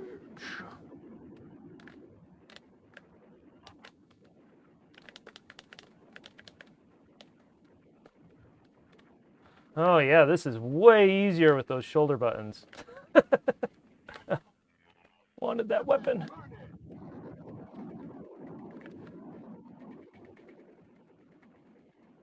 Ugh, all those bombs. And of course I can't blow up the bombs. I have to wait for them to blow up.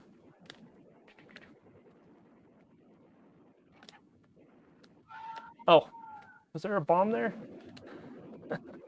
These are pretty fun games, though.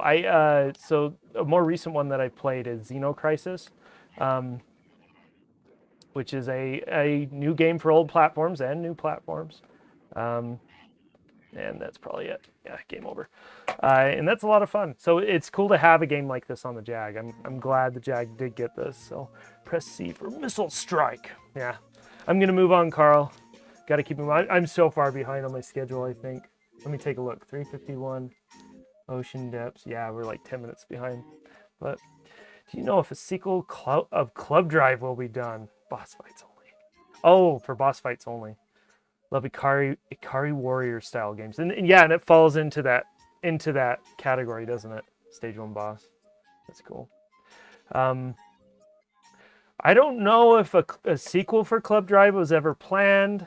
I doubt a sequel will ever be done. I kind of hope a sequel never gets done. I don't think that game should get any better or worse. It's kind of its own thing, and I like that. So that's my opinion, though. There's a Club Drive style game. Let me know how I commission my character into it. That'd be cool. Oh yeah, that's right. I did that illustration for you. That's cool. Okay. There I'm getting up, moving around, grabbing games. Let's see here. Oh, we're doing more emulation here. So let's move over to that. We are going to play, and this is important to me historically. So in 2006, a group called the Removers, and I don't know all their history, but I imagine they're kind of a demo scene group in the Atari space, and maybe CJ can fill in on this a little bit, but the bootloader for the Dark Guardian is doing some stuff that can't possibly work. Extracting the binary will be archaeology work. And I must be misremembering them because, gosh, this was only yesterday too that I was working on. Yesterday or the day before, or maybe the day before that. It seemed like I got it working, but I could be just thinking about Ocean Depths or something too. So let me check my phone here really quick.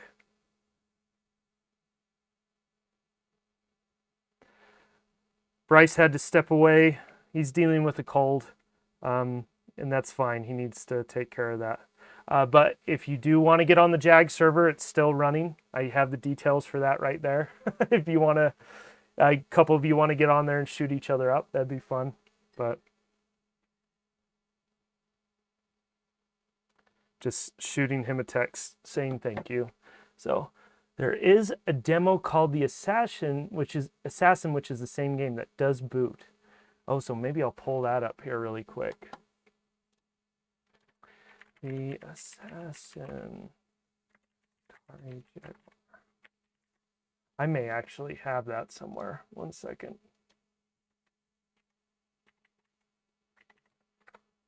Yep, there it is. And it looks like there's several releases of it. I have a 1999. That's probably it. Here, let's jump over to that really quick. Let's see if it loads. So we're going back in time, back to 1999.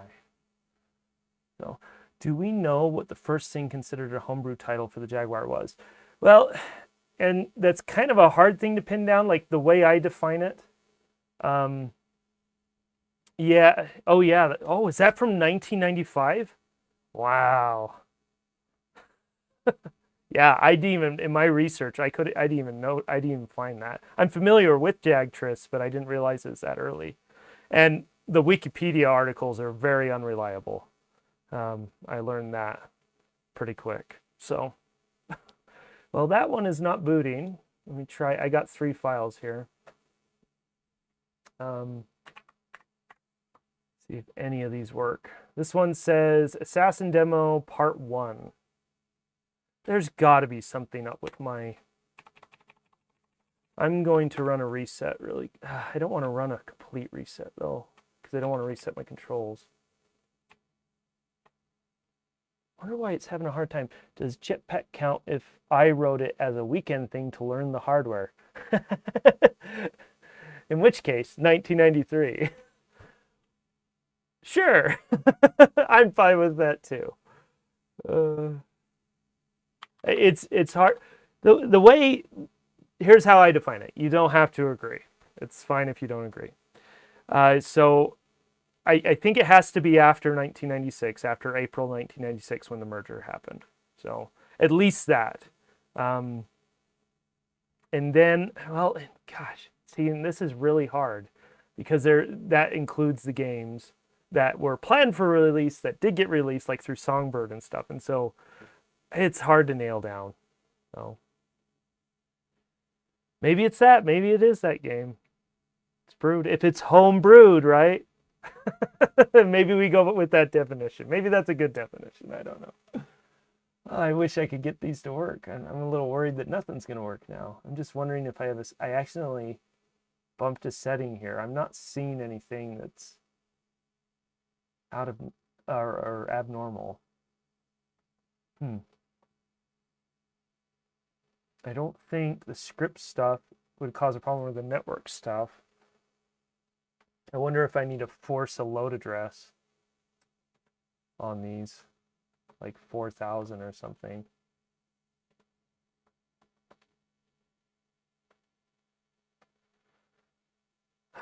I just don't know. I'm not that elite of a coder. Here, I got one more file we can try here.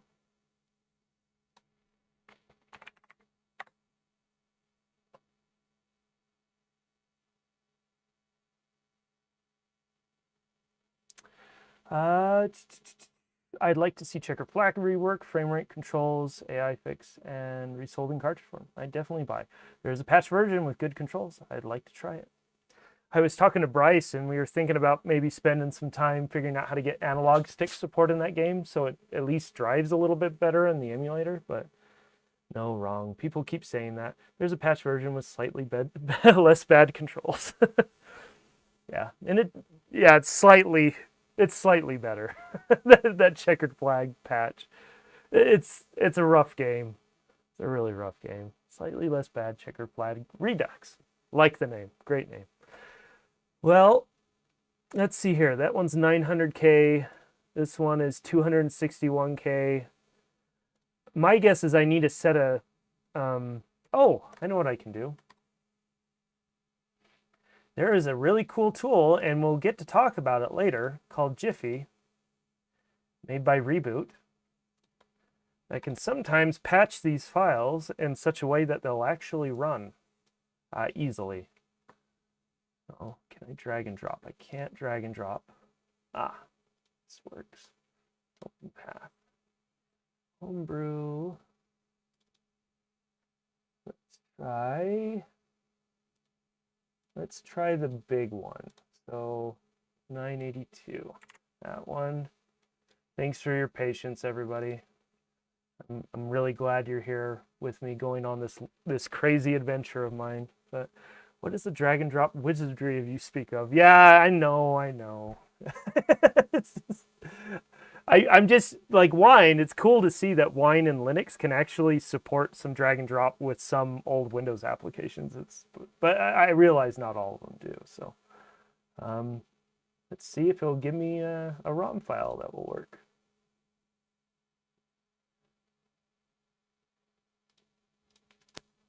Okay, big. Let's give it a try. Didn't like that. It's going straight to the title screen. That's usually a bad sign. Yep.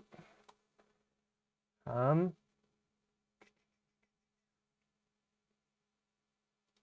that.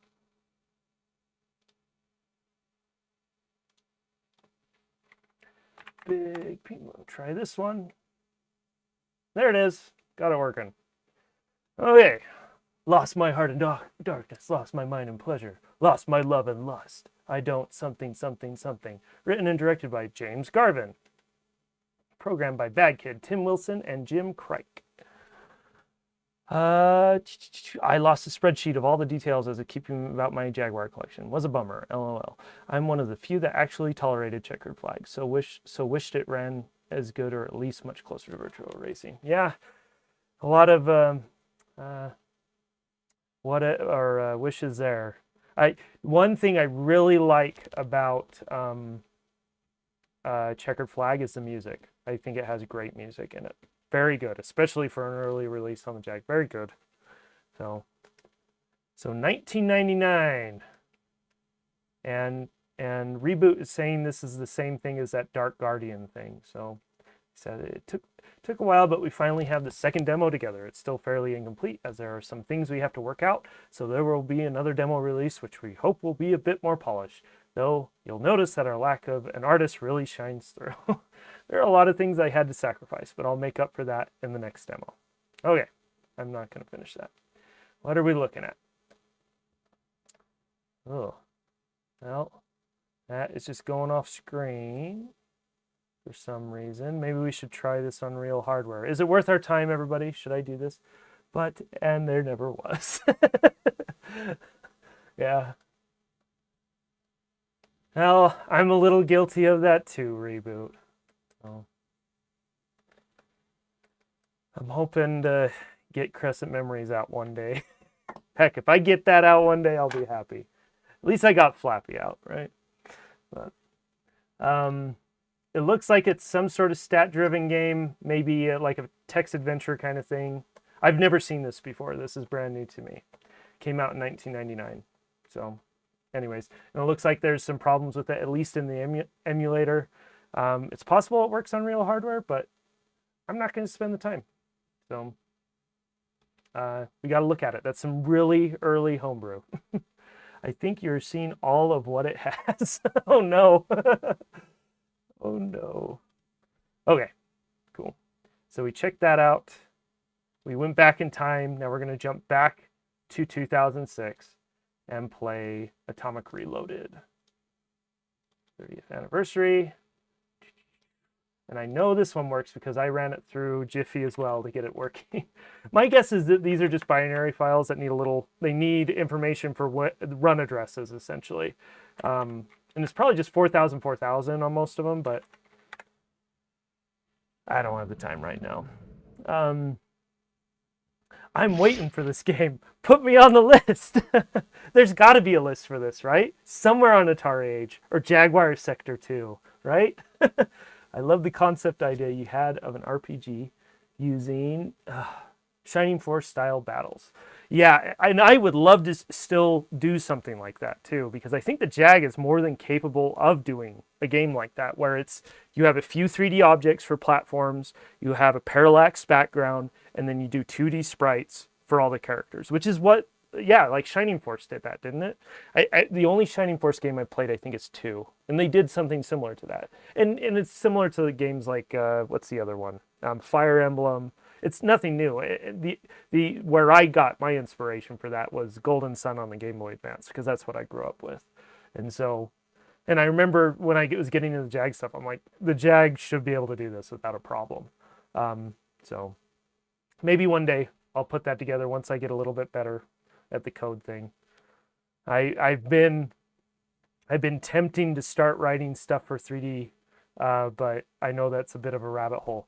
And why didn't this work? This was working yesterday. I don't know why it's not working. Failed to load. Does not be a... I know this one was working yesterday. Okay, let's try flashing it. Flashing it to the skunk board.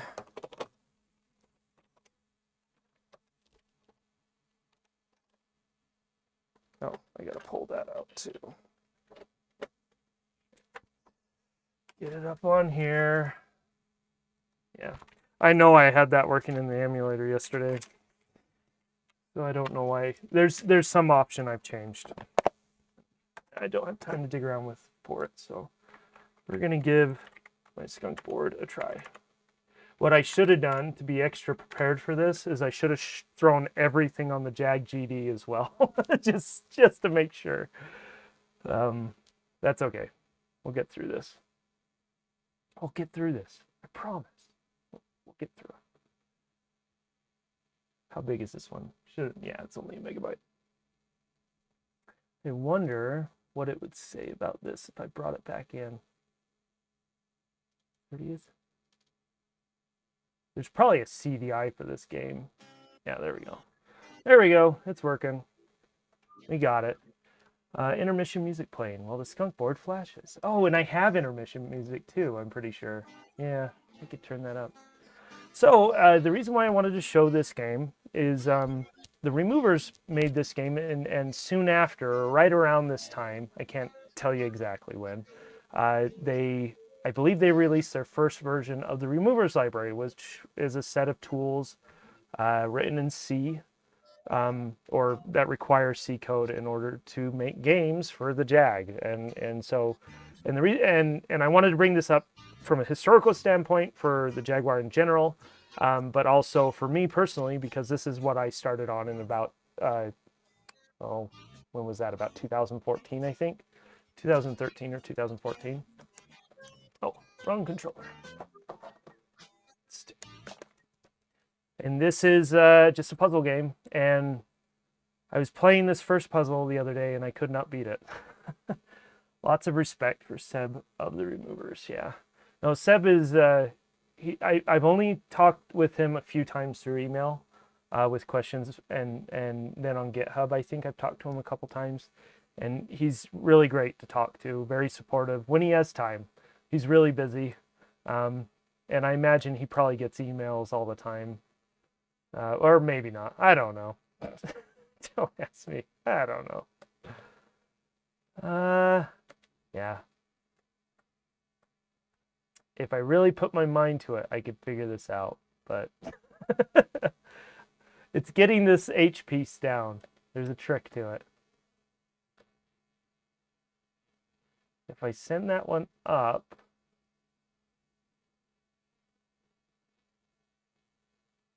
I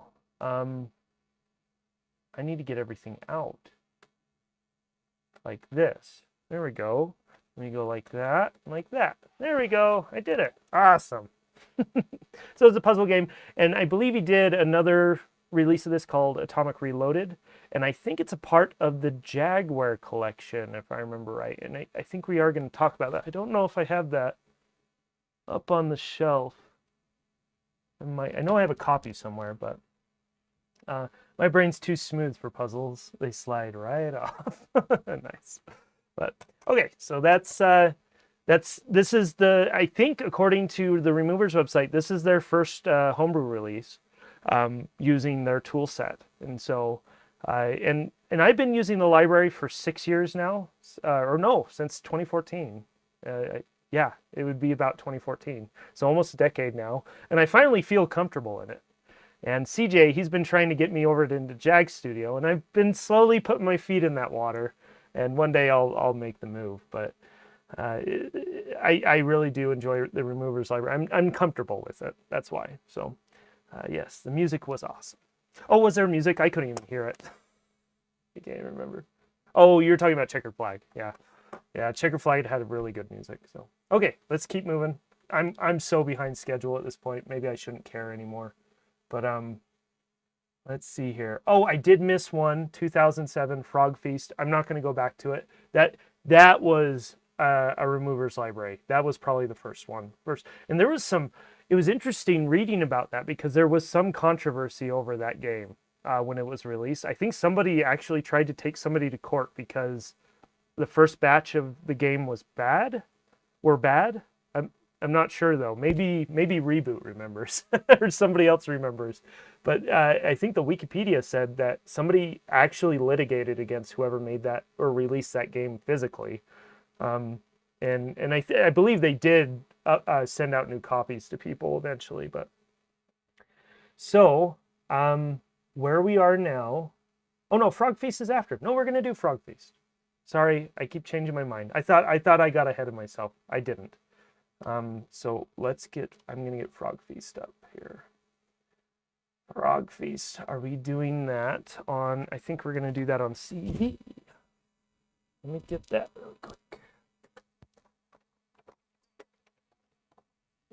I believe I do have that on CD. Yep, right there. And everything's falling off my shelf.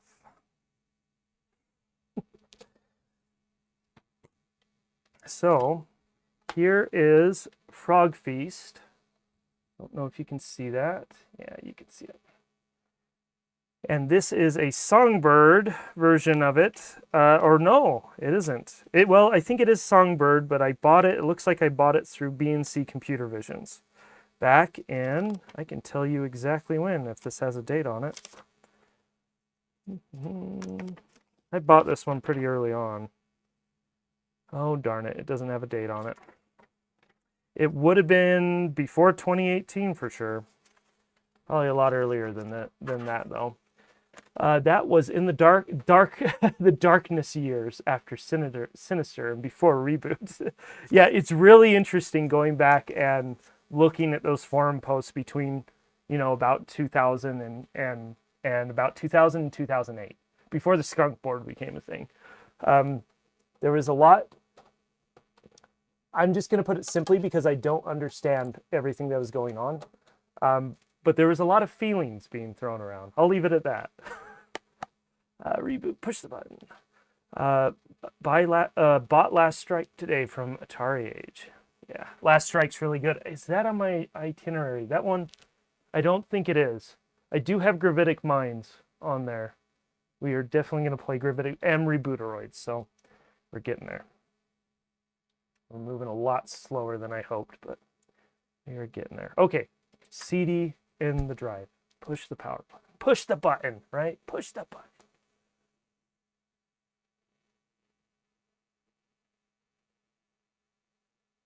My CD unit's making a noise. It's probably going to die soon, which kind of sucks. I should get in there. I think it just needs a little bit of silicone grease or something. But, so I believe this game is a old 2600 game, maybe?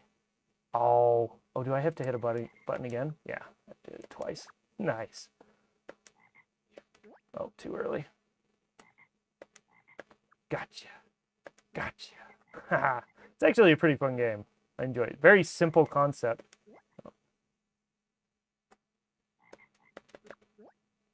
I like how there's what looks like a day-night cycle.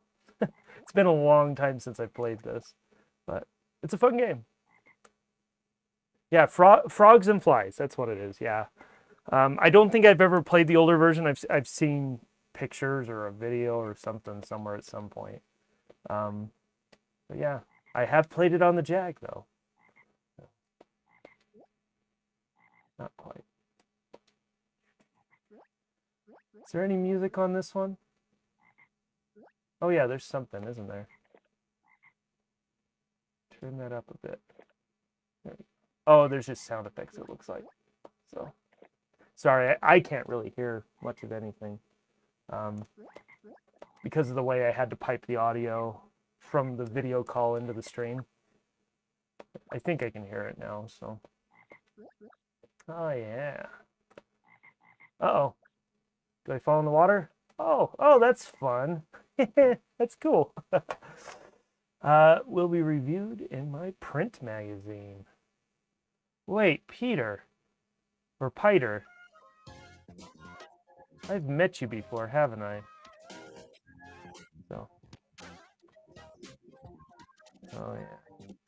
There's the music. It isn't very good, though, is it? Let me see if I can turn that up just a bit.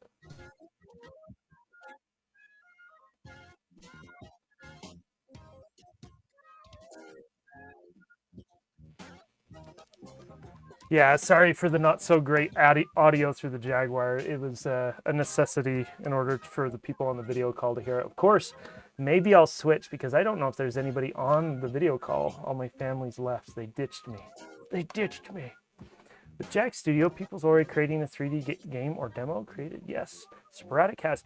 Yeah, and then there's also a Raycast engine, that Pac-Man game, which is cool. Anyways, fun stuff. So there's Frog Feast. Moving through the years, that's what is that? 2000. That's 2007.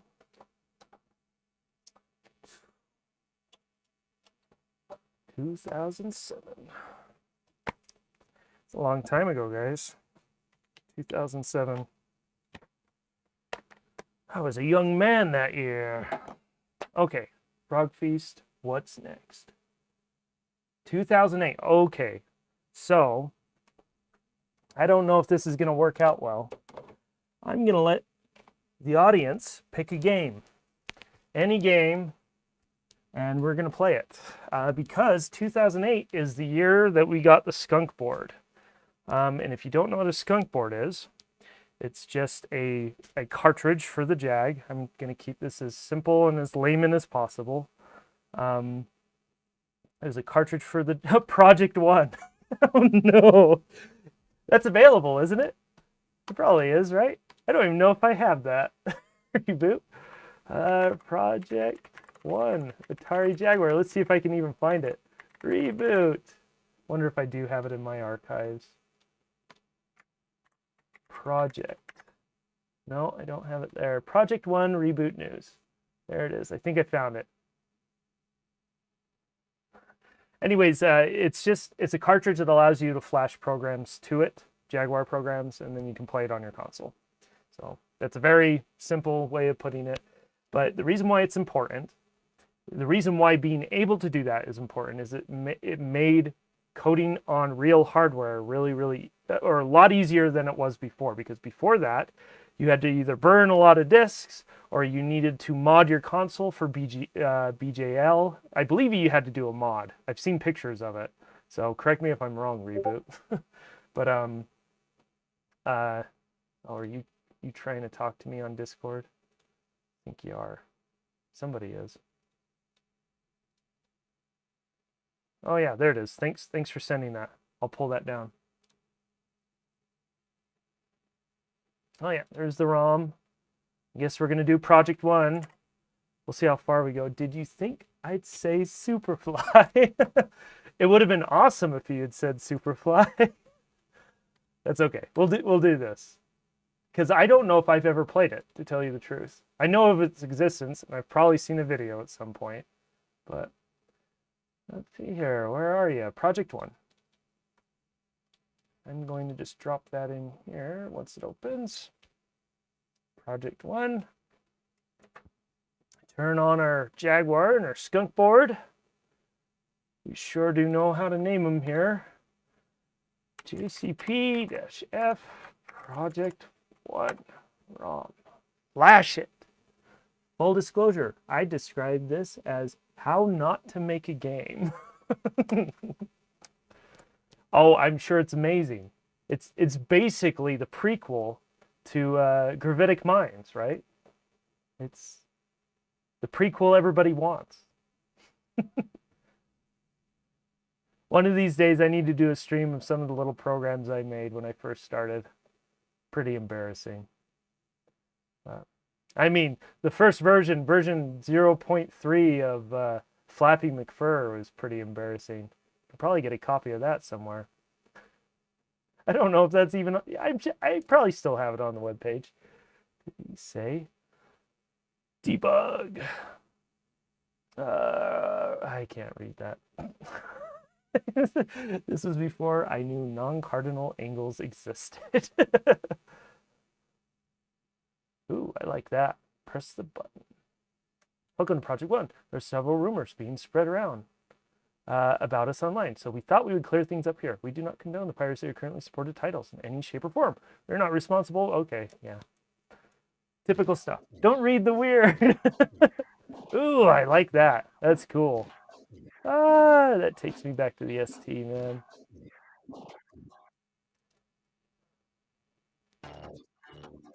Ooh. Yeah, I don't think I've played this. Jaguar Reboot. Project One. Cyrano Jones, aka Mr. Morden. Tool sets and additional codes. GGN. That's someone I need to shout out. GGN has been very helpful for me and a lot of people over the years. I'm going to have a little thank you at the end of the stream for a bunch of people. So, Bad Moody's Dub Mood voice artist. Cool. This is awesome. Oh, Sauron was help do this one too. Jake, you made it. Good to see you. I don't know if you know, the link I sent out for the video call was a little bit bad. I don't know if Jacob resent it. If you want me to resend that, I can do that. If you want to get on the video call, just say yes in the chat and I'll do that. Atari shaped spaceship. Cool. Okay, let's play. Arif Serp. That's what it says, huh? Unpacking level 1. Powered by Skunk. I just noticed that. Oh, this is so good. This is such a good idea. Thanks for suggesting this, CJ. This is a great example for this year. 2008. This is where I feel, based on my limited research on things, again, I existed, but I wasn't there for this. This feels like when homebrew really started to change. Really started to get better on the Jag. And I can already tell by this, it's quite a bit better. Ooh. Die. Die. Oh, those hitboxes are small. Oh, no.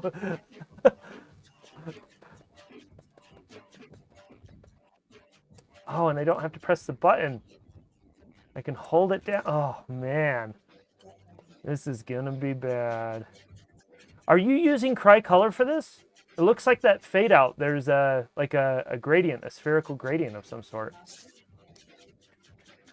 I can't blow those up. Ooh, ooh. They target you, man. Nasty. Oh, oh. Oh, they're gonna Space Invaders it. There we go. Ah.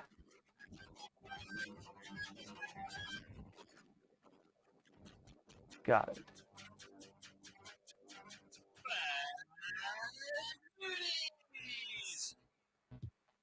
What?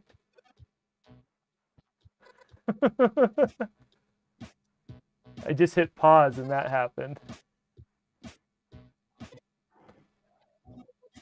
Wait a second. Is this an answer to Mad Bodies? I just picked up on that. No, this is RGB. I'd rather paid a nasty price for this instead of Mad Bodies. Oh, and stage 1 just talked about Mad Bodies. You press pause. Yeah, this is Bad Moody's. Nice. So this is an answer to that. Oh, that's awesome. Oh, I probably should have picked that up, huh? Dude, this is sweet. This is really good. Well, it's good. I won't say really good. You probably don't want me to say really good. I like it. So, oh, is it putting me at the beginning of the level? Okay, we're done. I'm done. This is why I don't like shooters. I'm too modern for games like this. Yay, retry super titles. That's cool, though. A lot of good artwork. I like that pause menu. I like the stick it to the Mad Bodies guys, or because I know there was some sort of controversy or something at some point. I like being ignorant of a lot of this stuff because because I can make fun of it a bit. But I know. Sorry, I probably shouldn't burn myself at the stake here. But yeah, I'll shut up. I'll shut up now. Kraz Productions, good to see ya. I'm up for mindless drivel. I'll get on the call. Cool. Are you there, Jake? Sorry, I got distracted. Let me know if you need help getting in. Because the link I sent out wasn't quite right. In fact, Bryce sent me the new link. Let me copy his text and just send it to you really quick. And you may have to manually type it. So there it is. Okay, let's see here. Sup, Reboot? Chicken fly. All right, hilarious. Okay, cool. Do we? What time is it? That was a really good suggestion, CJ. Thank you for suggesting. I've never played that before. I knew it existed. I just never went out of my way to play it. So, wow, game. Well, I was supposed to take a break 5 minutes ago, but I think Jacob's getting on, and I would like to talk to him for a while. So we're going to continue. So we just experienced Reboot, the first of Reboot. Oh, there's Jake. Hey, Jake. Can you hear me? Jacob. Oh, he might not be. I can't hear you. 1 sec. Do. I got something up with my audio? No. Everybody can hear you, Let's just so you know.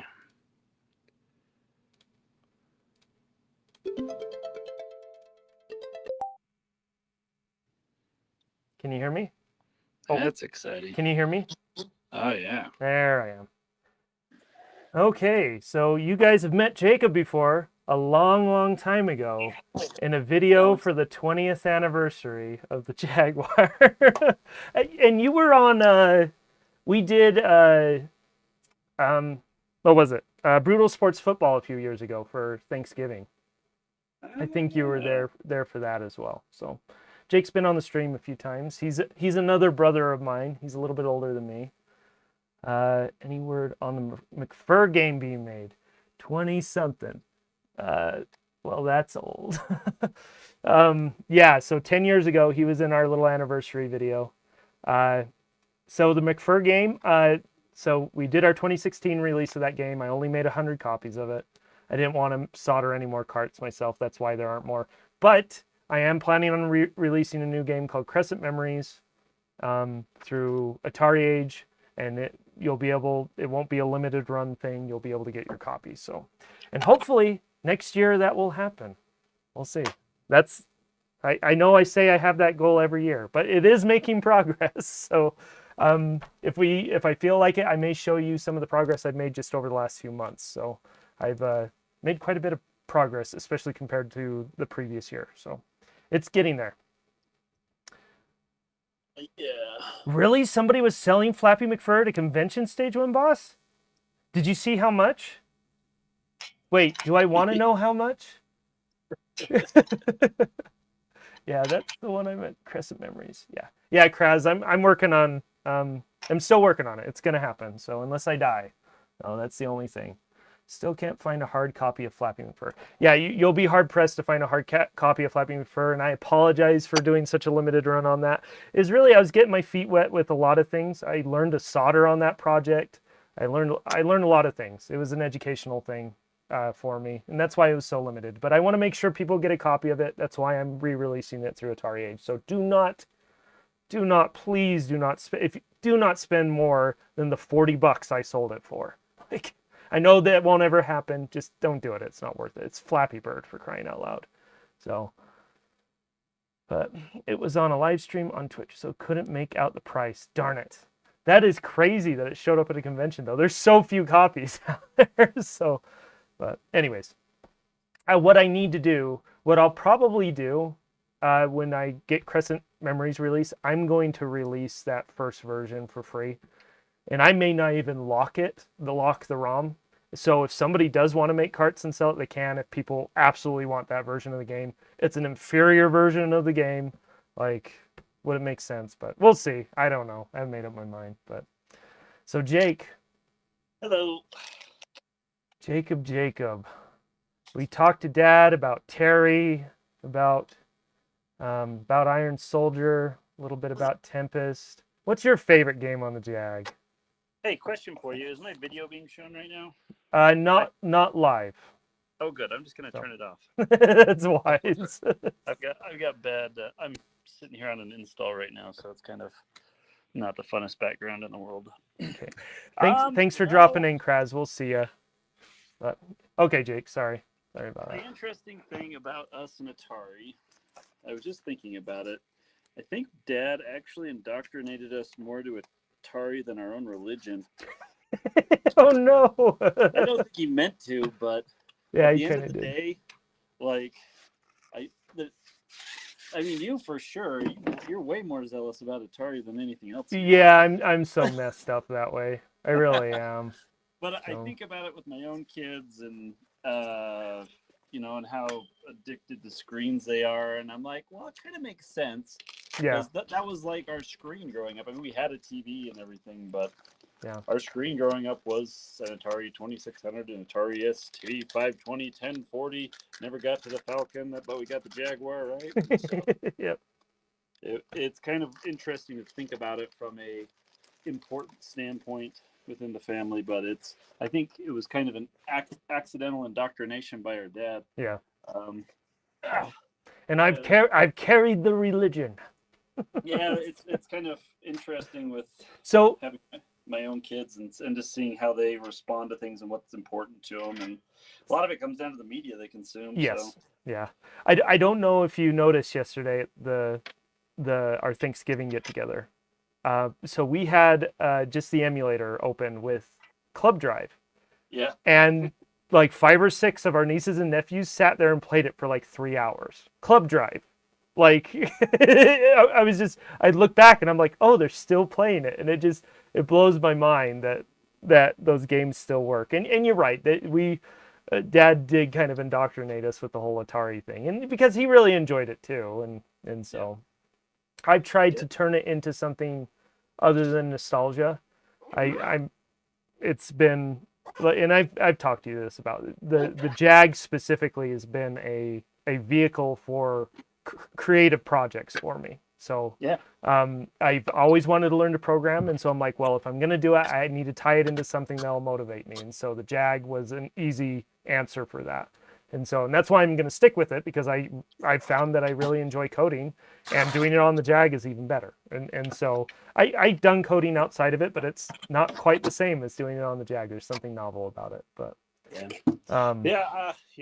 I wasn't so what is it? You can't focus for too long.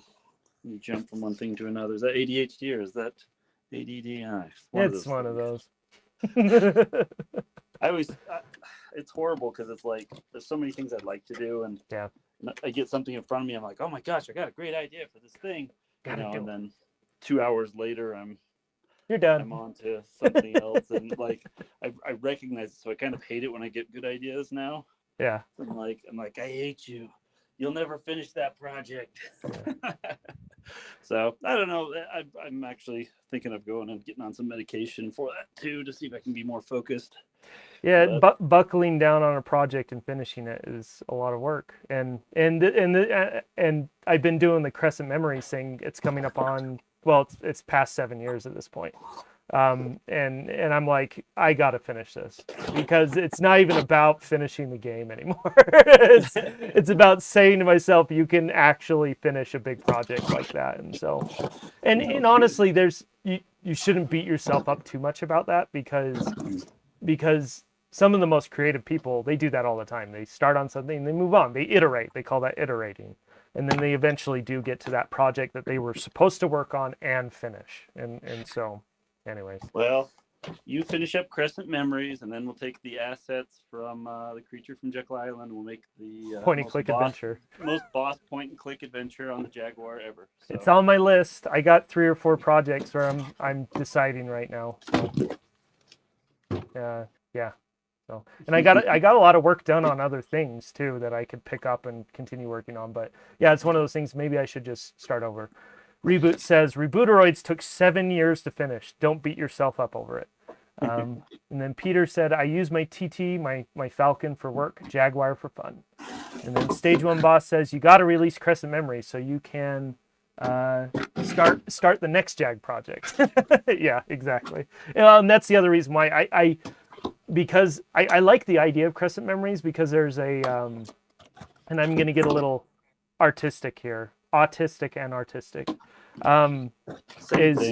For me, Crescent Memories, the games in them, they kind of encapsulate what the Jaguar is to me. It's a little bit of a joke, but it's also nostalgia.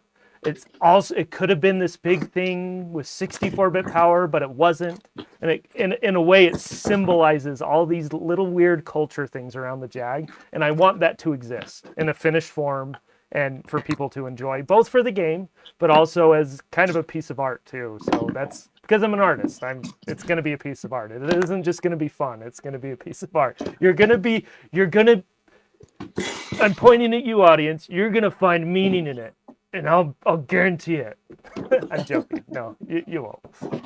I hope you have a little bit of fun with it at least. But for me, I wanted it to be a little bit meaningful in relation to what the Jaguar is to me, and that's why I need to finish it. So, in my next games, they'll be a little more outside of that idea, that artistic expression. So, praise be.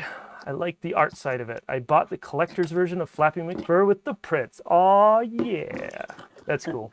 I saw some stream or video and somebody had one of those prints up on the wall. And I think I left a comment on the video too. I guess I could look that up, but it blew my mind that somebody had it up on their wall. But that's why I sold them. I wanted people to enjoy that. So yeah, the Jaguar has been a creative vehicle for me, and I'm glad you've been there, Jake.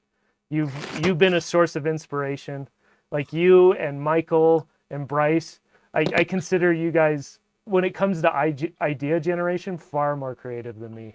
So you're my ugly muses. Is that flattering and insulting at the same time?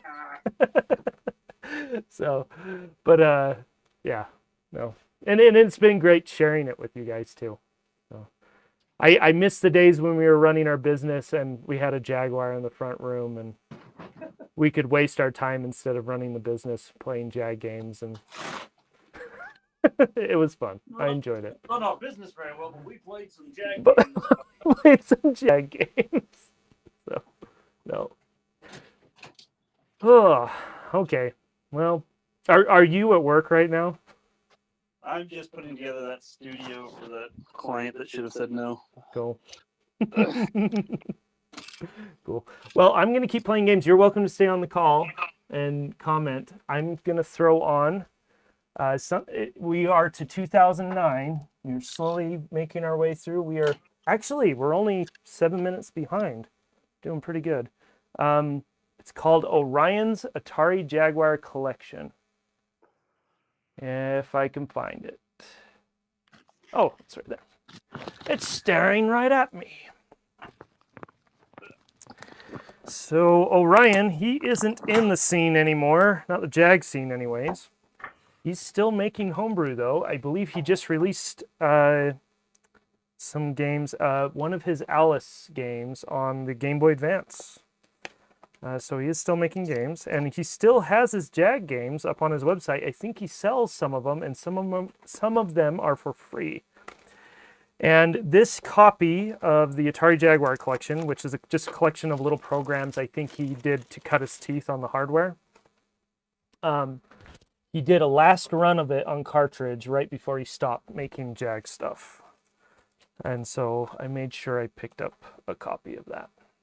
So we're gonna experience this little gem.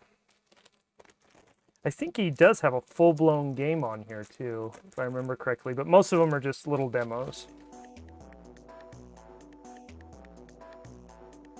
Okay.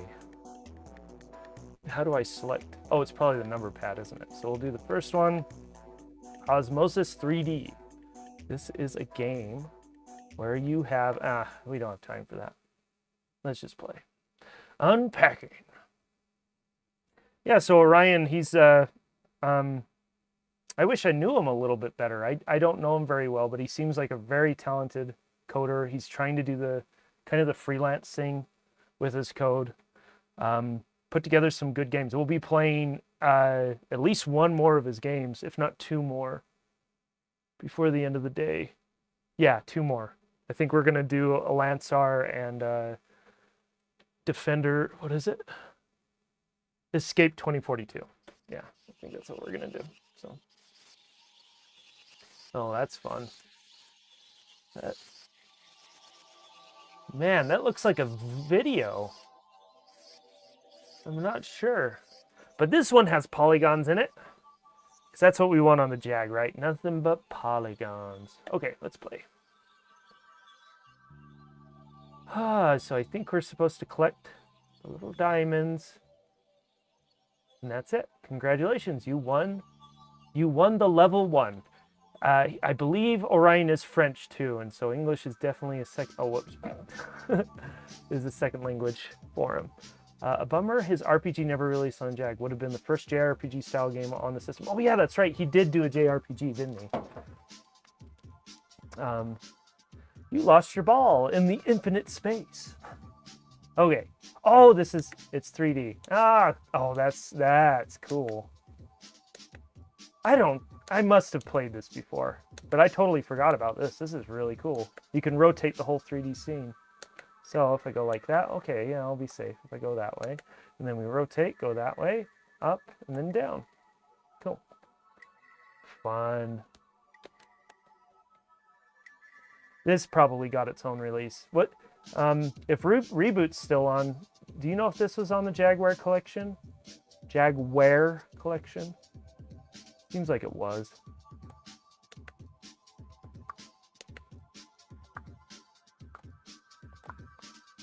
Yeah, it has a really high focal length so you can tell if things are lined up. Or really low focal length. I can check.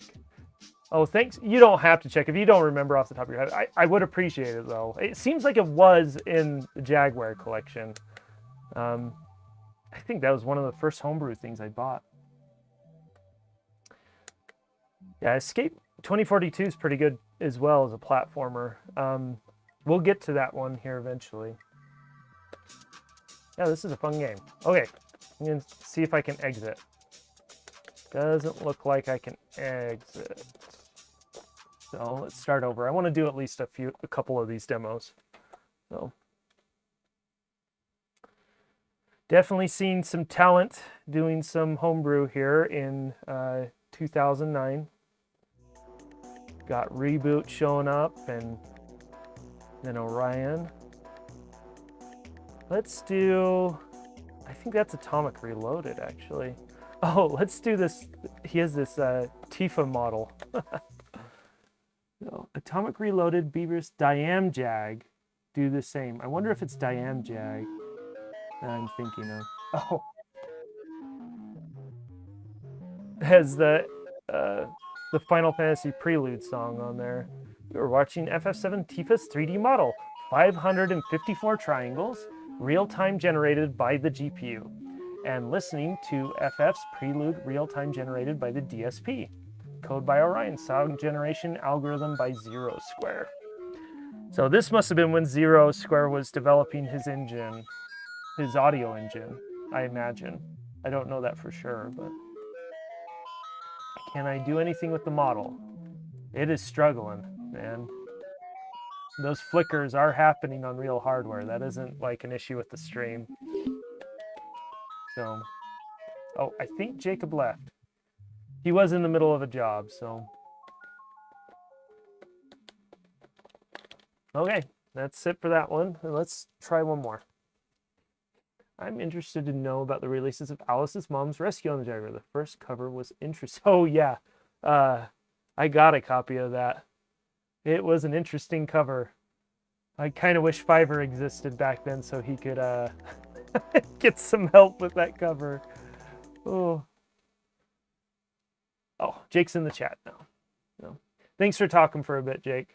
Sorry, I wasn't ignoring you or moving on or whatever. Well, I guess I was moving on, but I'm running a little bit behind. I'd like to catch up so I'm not up too late. So, but this has been fun. I wasn't expecting Dad to get on.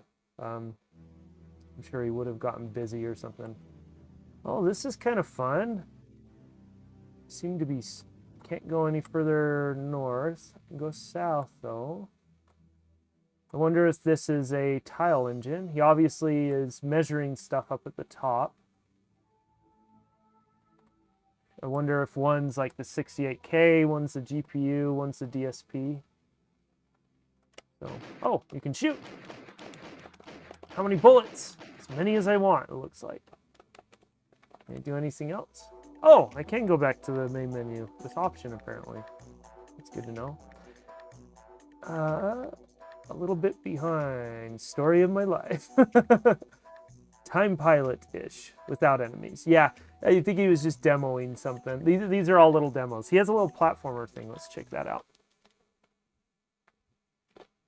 He's got this all packed into the cartridge. Wonder how big this is. Oh! The Orion Jaguar Collection is a collection of Jaguar homebrew games and tech demos made by Orion between 2006 and 2009. These were the tests and ideas that eventually led to the Orion Soft Jaguar hits Lansar, Ophelia, and Alice's Mom's Rescue. A lot of time and effort was put into making and polishing this compilation. I hope you really enjoy it. Have fun. Orion, July 2013. Cool. Let's just start. Oh yeah, he's got a little platformer here. This is probably the genesis of, oh, that's interesting. There's no death there. Oh, he can kill me. Can I kill him? The genesis of Alice's Mom's Rescue. Can't quite make that jump. We're going to have to jump over this guy. There you go. Oh, it's the screen alignment. That's the issue. The alignment's way off. Oh, if you hold down pause, see some sort of timer there or resource usage thing. And then hitting pause kills me automatically. And that's about it. I can jump and platform. Platform and jump.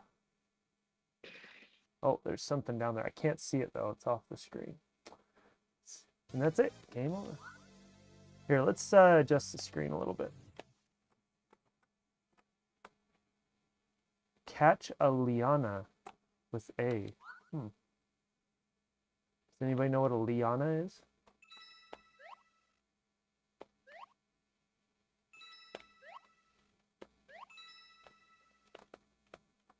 Oh, there's a little crystal thing down here.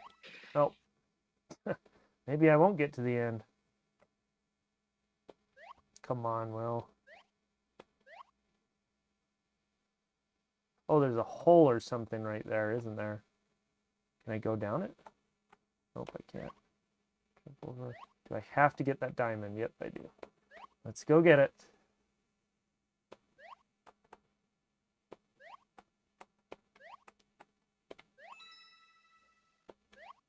There we go.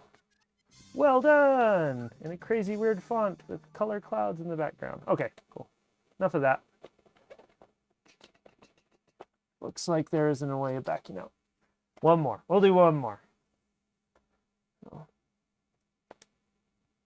One more. I am quite a bit behind, but that's okay. Let's do this one here. It looks like a little demo scene demo thing. Ah, yeah. Ah, yeah. Feel like I'm playing a bootleg copy of Onslaught on my ST. What was that? Oh, that was probably CJ. Over there. Yeah. Great.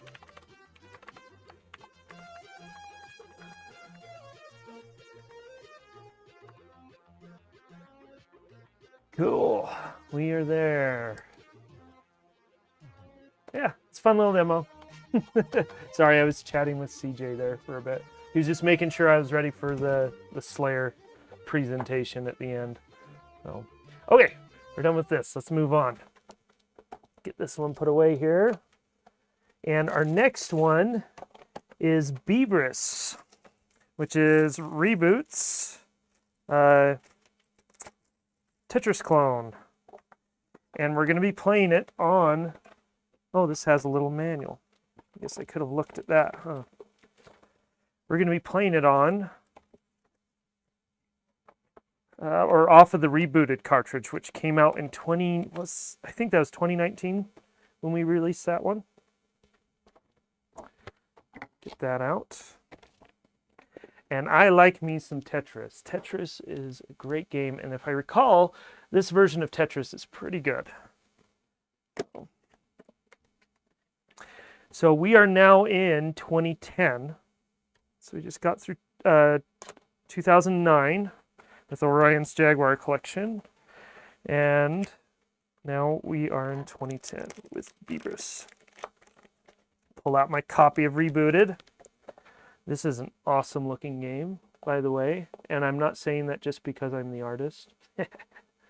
Or maybe I am. I probably am. I really appreciate CJ asking me to do the art for this game. It's great to be a part of this collection. A lot of really good games on here. In fact, I think we're going to be coming back. If I recall, do I have... I know I had Downfall at one point, but I may have cleared it out for something else. Because we are going to do Rebooteroids and Gravitic Mines, and so... I had to cut things, man. A lot of games to go over, because at this point, we are getting tons of homebrew coming out. I mean, 2010 hits, 2011, get like Robinson's Requiem, which I think is one that was planned or at least ported from the Falcon. Impulse X from Matthias Dahmen. Like, it starts getting crazy. And anyways, we'll talk about it some more here in a second. But we are here to play... What are we here to play? Beebris. Special edition. Oh, this is a special edition. So this wasn't the version that was released at the time. And I don't think I have a copy of that. Not physically anyways. I probably do have a ROM here, but I figured this would be good enough to show. So, and maybe we'll play another game on here too while we're at it. But it's Tetris. Anybody here like some Tetris? Sorry, I didn't have the chat. Love the art you do for these. What was the first one? The Lamasoft collection. I believe it was for, yeah, for Atari Age. I believe my first one was the Lamasoft collection. And again, that was Lawrence asking me to do that. And I really appreciate it. That's still one of my favorite projects that I've done for Atari Age. First of all, to even be associated with Minter's work in that way is a privilege. I really am grateful for that. I got standalone physical version of this. Yeah, I know I don't know if it was a cart release, but there was another release of this because this does say special edition, so I assume. But let's play. Yeah, it's a pretty good version. I like it. Drop is good. I don't know if it has sliding. I haven't checked that. Let's see if it has sliding. Oh yeah, it has sliding. So, which is nice. That's always nice in a Tetris game, especially when things really start picking up. I like the music. Feels very much Jaguar era. It's really good. There we go. You can't spin in certain situations on the edge of the playfield, which I'm not going to say is a bad thing. It's just most of the versions of Tetris I play allow you to spin along the edge. So I'm sure it's extra code. So, anyways, this one's pretty good. I like it. And it's good. It's good that the Jag has Tetris. So, one game that every console should have, it's probably a Tetris clone of some sort. because it is just a game that most people can pick up, play, and love. It's really good.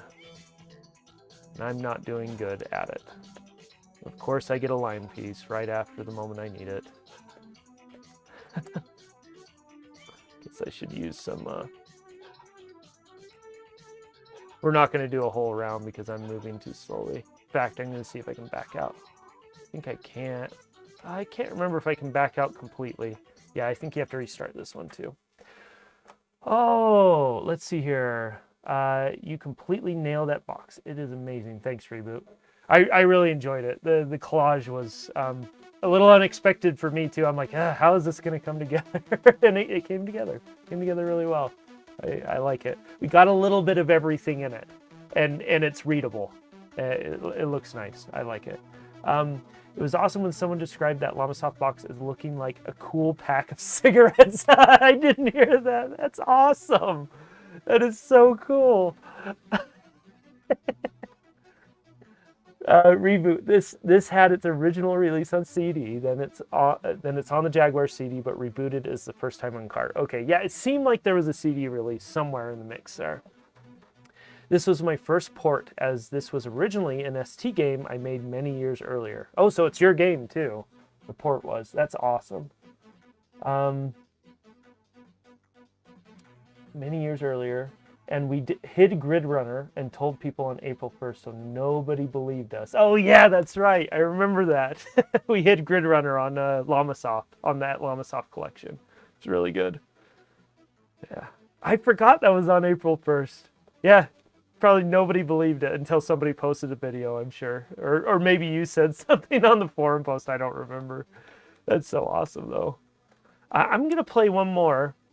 Just because it is a favorite from my childhood. So I loved Freeway on the Atari 2600. I don't think anybody else in my family liked it, but man, I loved it. And I kind of wish I had somebody here to do multiplayer with, but that's okay. Maybe some other day. I'm not going to play this for too long because for a very young kid, this game is magic. So, and for like Freeway on the 2600 when I was like 4 years old was heaven. So it's a lot of fun. And you get all 4 players going on it. It gets pretty heated. Like it's a lot of fun still. So. I've never tried this one yet. This looks decent for a homage to Freeway. Yeah, no, it's good. I like it. I like it. It feels a little bit like a demo piece for the Raptor engine, which we'll talk about here soon, I believe. And I'm glad CJ's here to help me correct anything I get wrong with that one. But, I assume this goes to a total because I don't see a timer. Oh, that was a mistake. I like the artwork. I like how it looks like a rainy day. And then they have the umbrellas and everything. It's pretty cool. Might be to like 20 or 25. Might be nice. Ooh, that is close.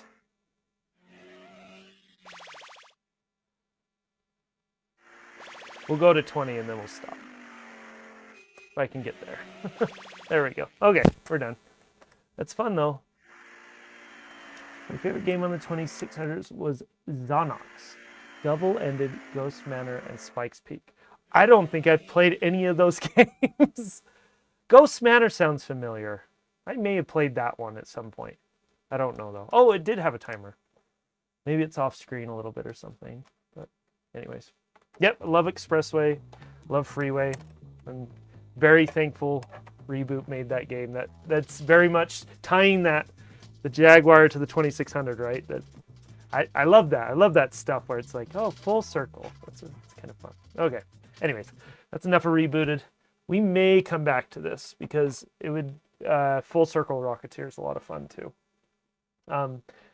Okay, let's see what's next. Oh, something I just wanted to mention really quick, and I've already kind of mentioned it a bit, so I'm not going to stay on this point too long. But the universal loading system, which Reboot put together.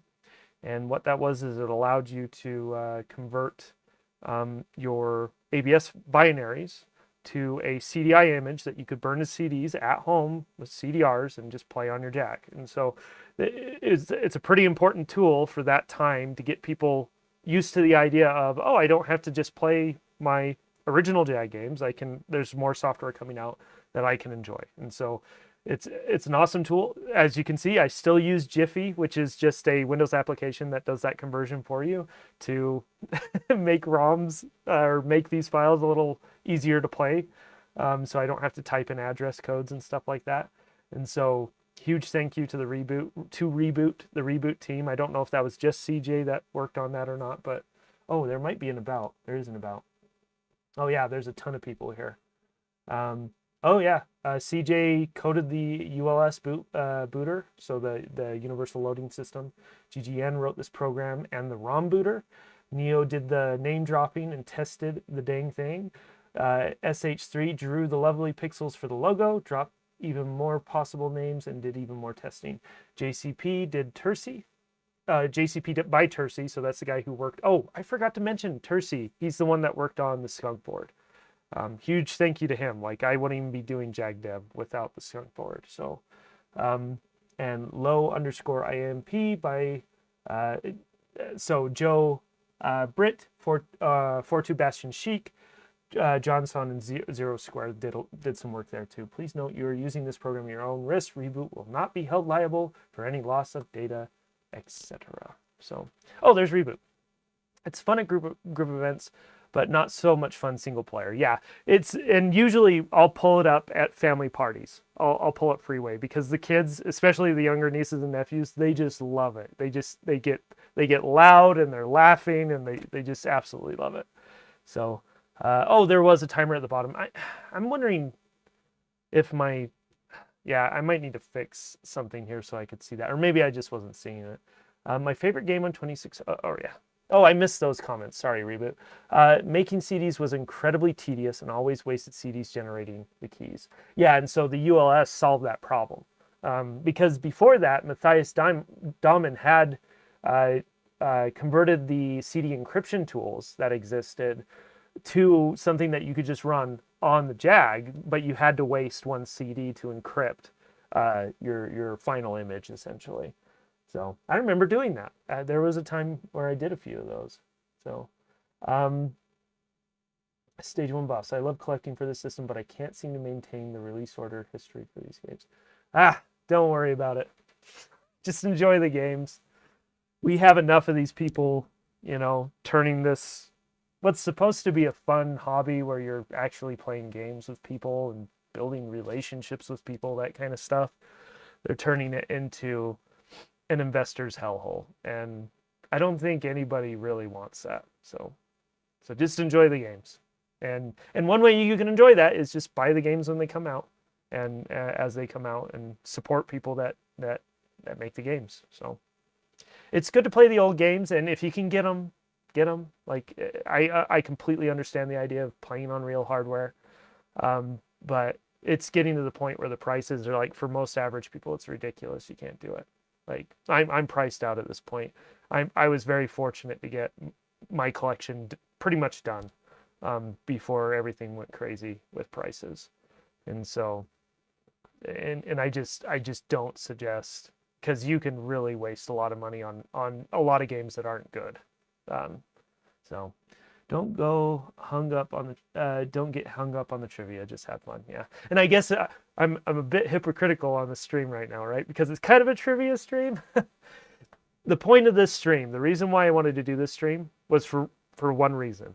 I wanted to show a through line of software from 1993 to 2023. There's always been new software on the Jag. And that probably isn't unique to the Jag in terms of console gaming, but it's still pretty impressive for a console that did not sell well, that got panned and is still panned to this day. Like, I think it's impressive, and that's why I'm doing this stream, is to show that people care enough about this to create this thread, this unbroken chain through time. So anyways, Yeah.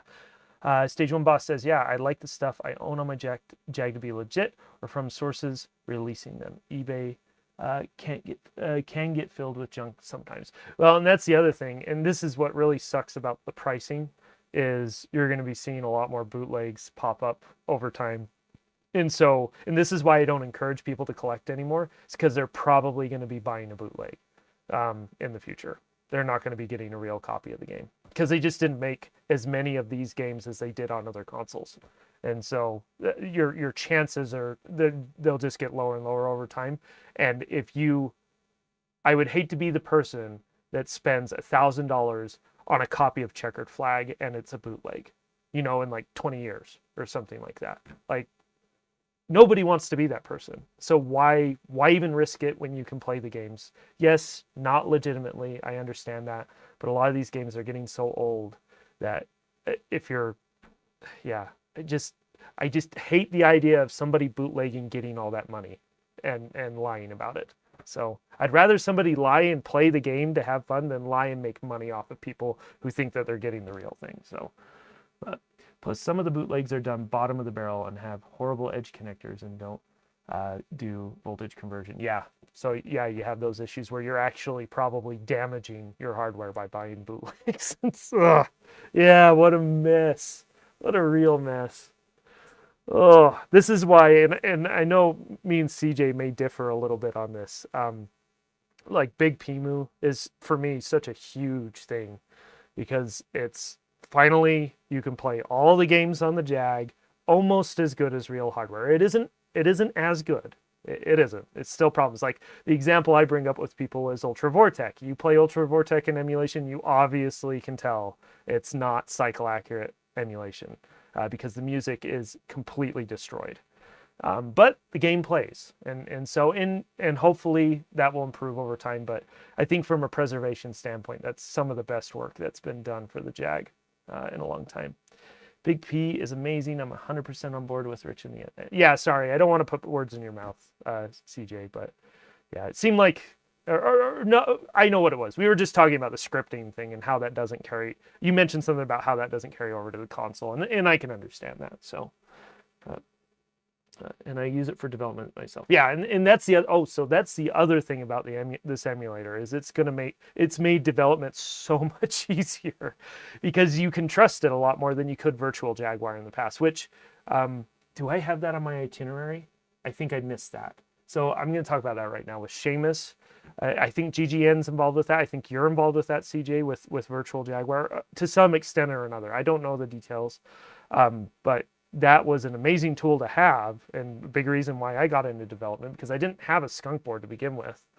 And so having Virtual Jaguar is really important. So now having Big Pimu is just the next step in that is we have an even more accurate emulator and it just makes development a lot easier. There's actual tools that you can use to develop with as well. I'm not that far in my coding journey to even understand how to use most of those tools yet, but I'm glad they're there because now I have an excuse to learn them. So really grateful for all the work that you guys have put in. So, okay, I got to keep moving, getting way behind.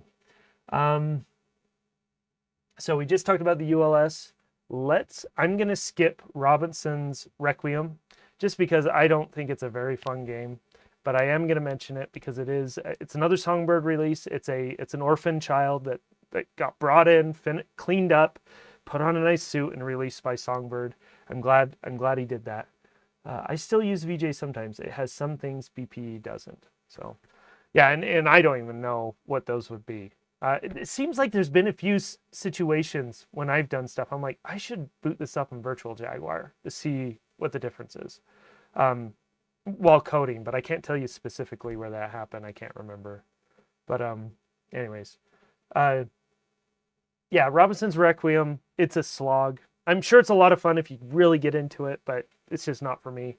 But it's really, again, I want to emphasize like Songbird taking the time to get these games, to get them licensed, to talk to the people who made them, and to get them republished or published for the first time. So really cool. So we're going to skip that one and then go to Impulse X, because Impulse X really the reason why I want to talk about Impulse X is because of Matthias Dahmen. Again, this is another thing that I only have a cursory understanding of, but I know he's been involved in the Jaguar home community pretty much since the beginning, if I had to guess. Doing research, his name keeps coming up. He has a website that's been there forever that talks about adding mouse support, building adapters, Jaguar CD encryption, all sorts of things. There's tons of stuff on there. And this is, I don't know if he's released any other games on the Jag, but this is one I know for sure that he has. And we're not going to play with the mouse. I don't have that out right now. I forgot to do that, and I'm not going to spend the time to dig that out at this time. Oh, bummer. Oh, and I think we have a new guest that just came in. Hello. It's Sarah. Come on in, Sarah. And have a seat. We are live right now, so you can unload right there if you want.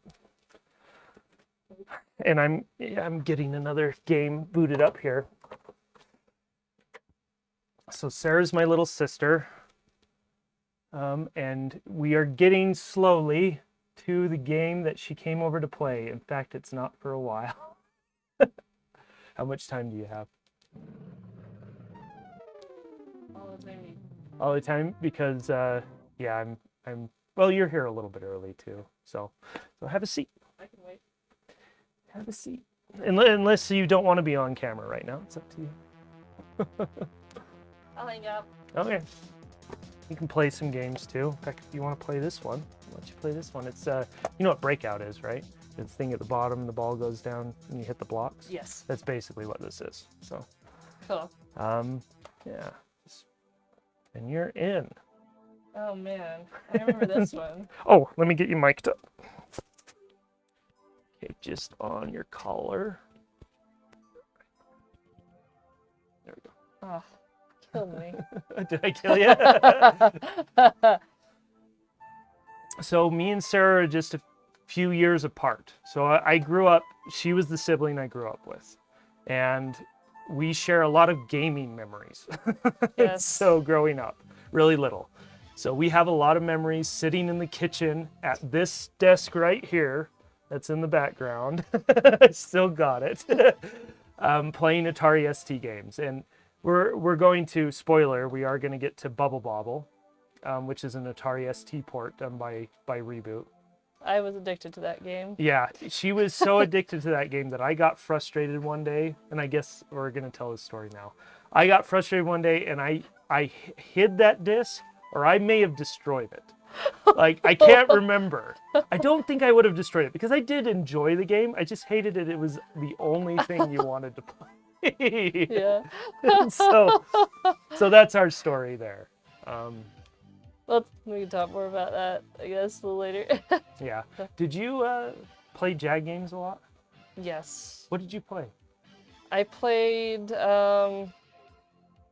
it's the one game with the caveman. It was a platformer. Oh, Dino Dudes. Dino Dudes. I played,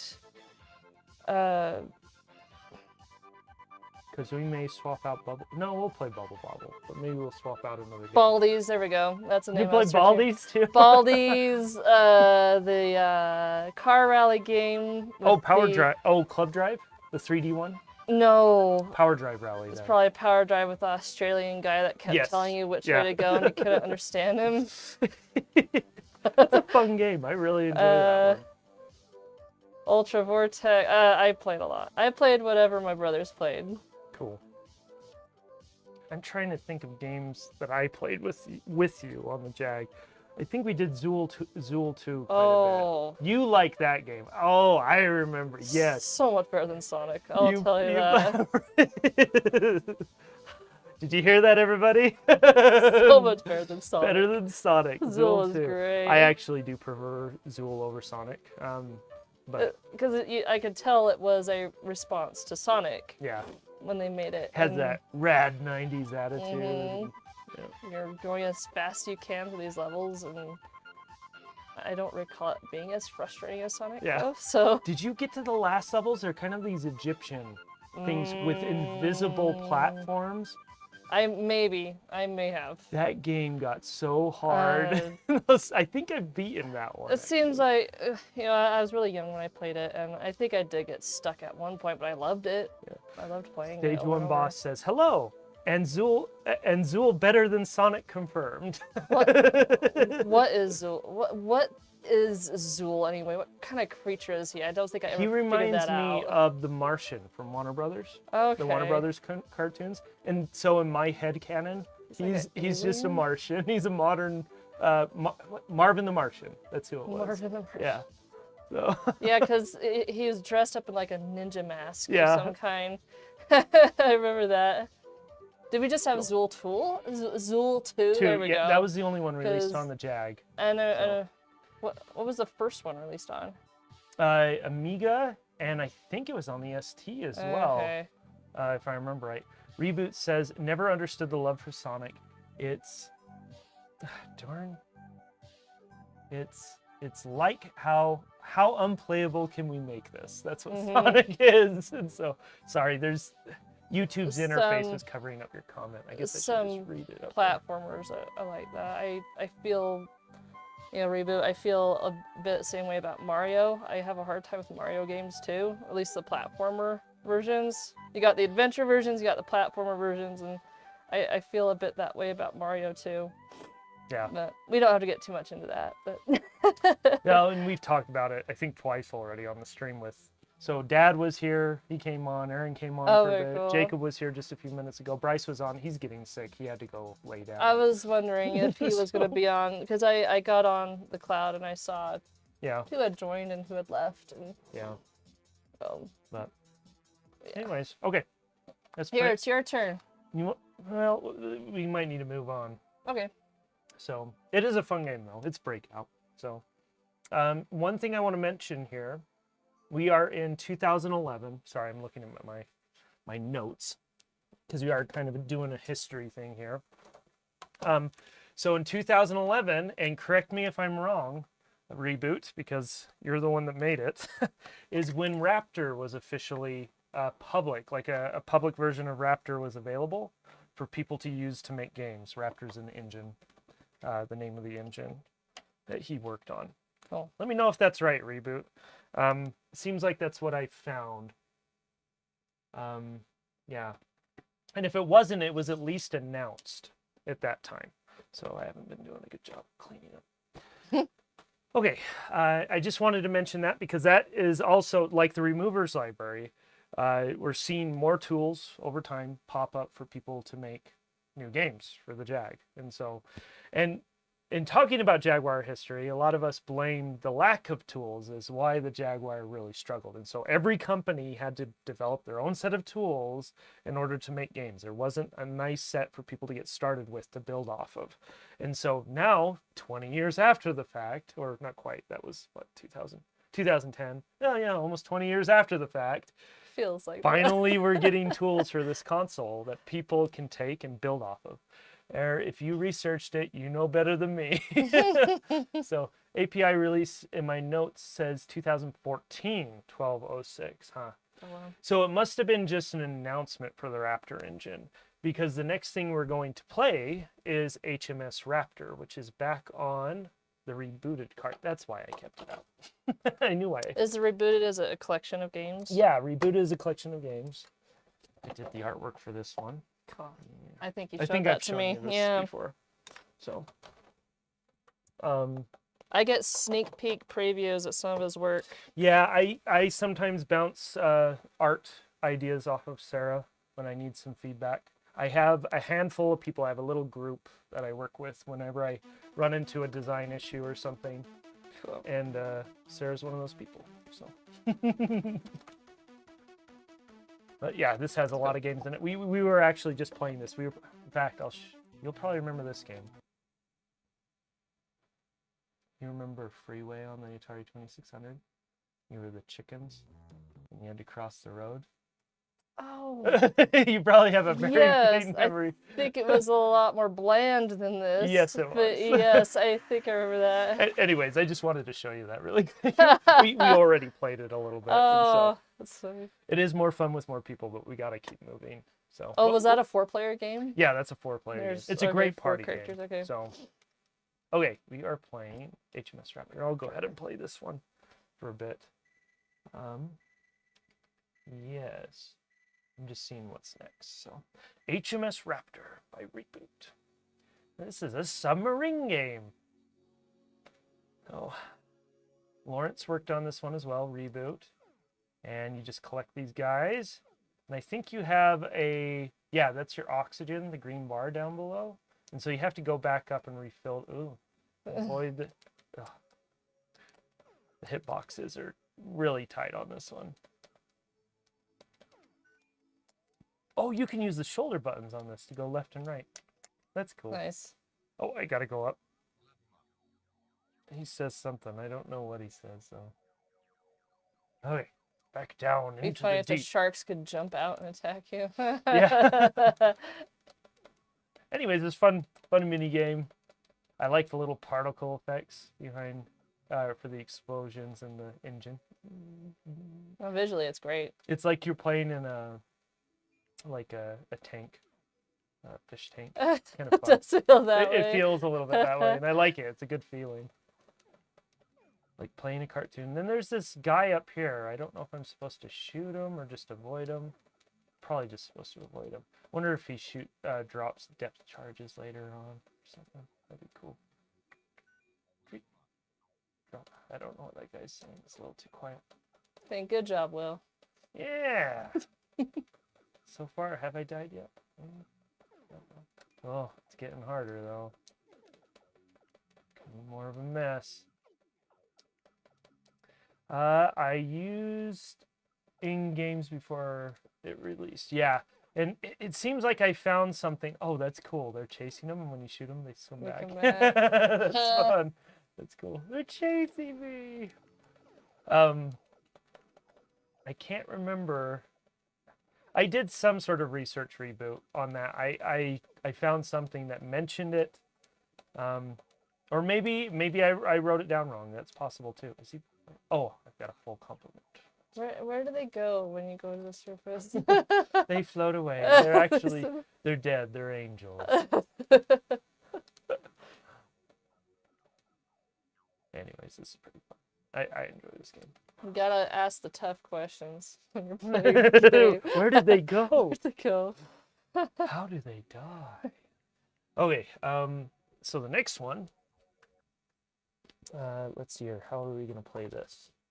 We're gonna play this. I'm gonna go grab a drink. Yeah, you're fine. There should be one cup in there. Okay. Somewhere. It should be up in the cupboard, so it's just there we go. A clasp. Okay. Okay, I'm gonna grab. The next game we're playing is Tube SE. So we are still in the same year as HMS Raptor, which is 2012, and I think I'm just gonna pull this off of the Dr. Typo collection,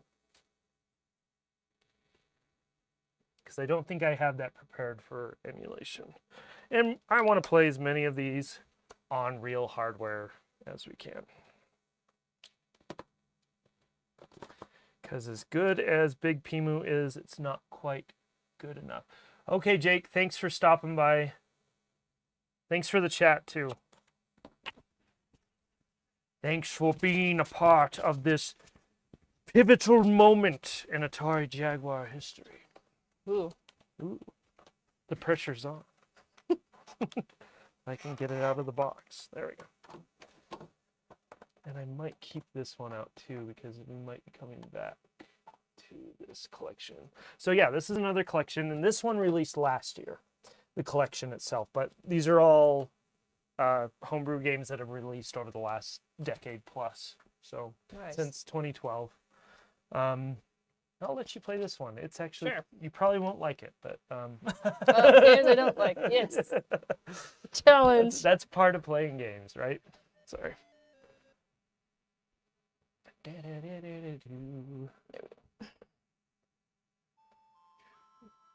I love this TV you got. It's very retro. Yeah, Great. colors are nice. Yeah. So Dr. Typo is another developer that popped up in the early teens, 20 teens. So we want to play two best C. So do A, B, C to play any one of those buttons. And he just did these small little games, and sometimes he would do a few updates, but then he'd move on to the next thing. And he's still doing that. He's still releasing these small games, and eventually there were enough of them to do this collection. And so last year, I worked with Albert to do the artwork on this collection and get this out. So I think you press forward to move forward, and then you can rotate the tube, and you want to stay on the green as much as possible. Whoa! Isn't that cool? Whoa! I don't think there's a gun or anything. It's just a matter of getting to the finish line as quickly as possible. Oh man, I love the flashy lights. Has a very You're prone to seizures. You probably shouldn't play this. like a Tron-esque kind of feel to it. Gosh, it gives me F-Zero vibes. Or yeah, it kind of has an F-Zero rotating feel. around the track and Yeah. stuff. I love that. But and that's the other thing about his games is they're pretty easy to pick up. And Is play. that it? Well, there's more levels. Oh. This might be the same level. You have to. I don't know if you type it in the number pad, I don't but know. it's there. But who? Lawrence, you flatter me, sir.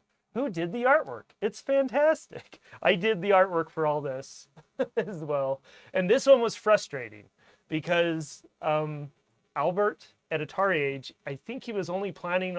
At first he was planning on doing single releases of each game, but then I think he realized, oh, all these games are kind of small, and so he's like, we should do a collection. And so it went from, oh, Will, you're doing one illustration to, Will, you're doing 5 illustrations. And so it stretched me. So some of the illustrations were done a little bit quicker. I took some shortcuts, but they all came out pretty good. And then we did this collage on the front. So, and it ended up being good for the menu because I was able to put together menu artwork. So press up and down.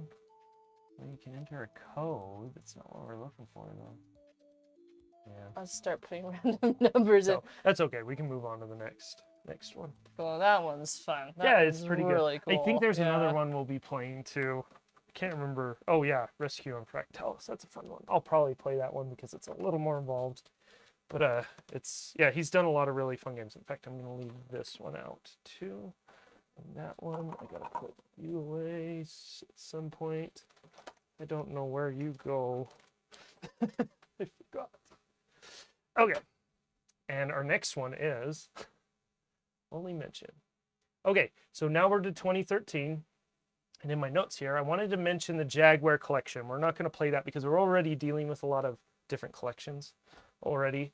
But the reason why I wanted to note it is it was kind of a compilation of several different people doing homebrew games coming together to release a collection for everybody to play, to make it really easy for people to say, oh, I can put this in my Jag and play it, rather than hunting the internet and getting a skunk board and trying to put it on. The skunk board is just a flash cartridge that you can put games on. A lot more accessible. Yeah, and That's so great. just making all this new software more accessible. And so we're seeing this acceleration of software and making sure people can play it. And that's a big deal because the retro thing hadn't quite hit in 2013 yet. Like it was kind of happening, but not quite. Right. So like right now it's in full swing. Maybe it's still kind of going.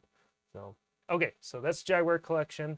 And that culminated in another licensed release outside of Songbird Productions this time.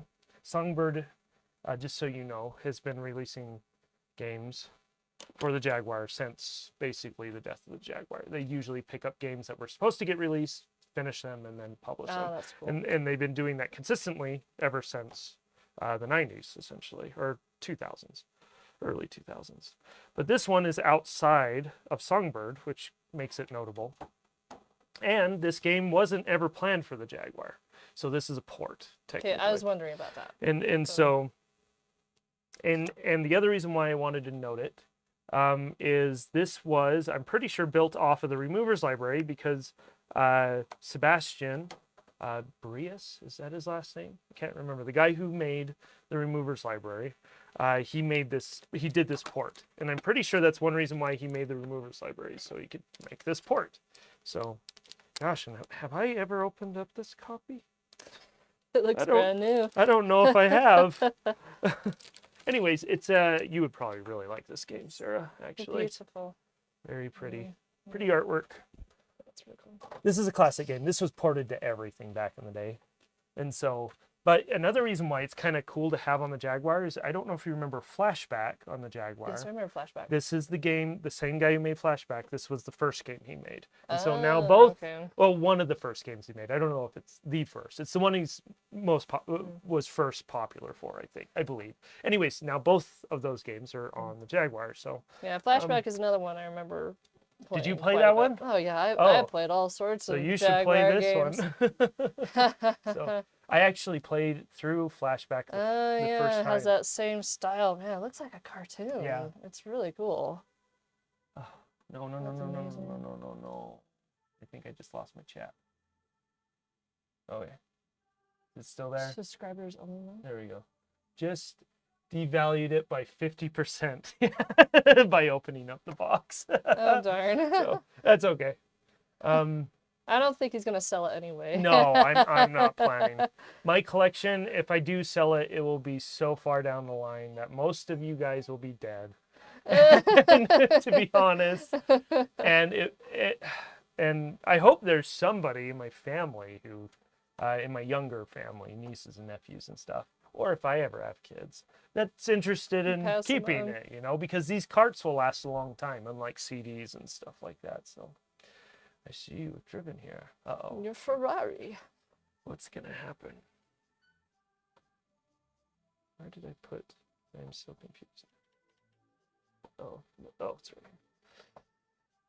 Yeah, it has this big long intro sequence, very well animated, especially Yeah, for the it's time. Really cool. He's getting ready to run up a particle accelerator. That's gonna end well, right? It always ends well. In a fiction, in science fiction. Always. Always ends well. Analysis. Results probability of creating antimatter. The experiment will begin. Oh, it's not going to count down that whole. Oh, good.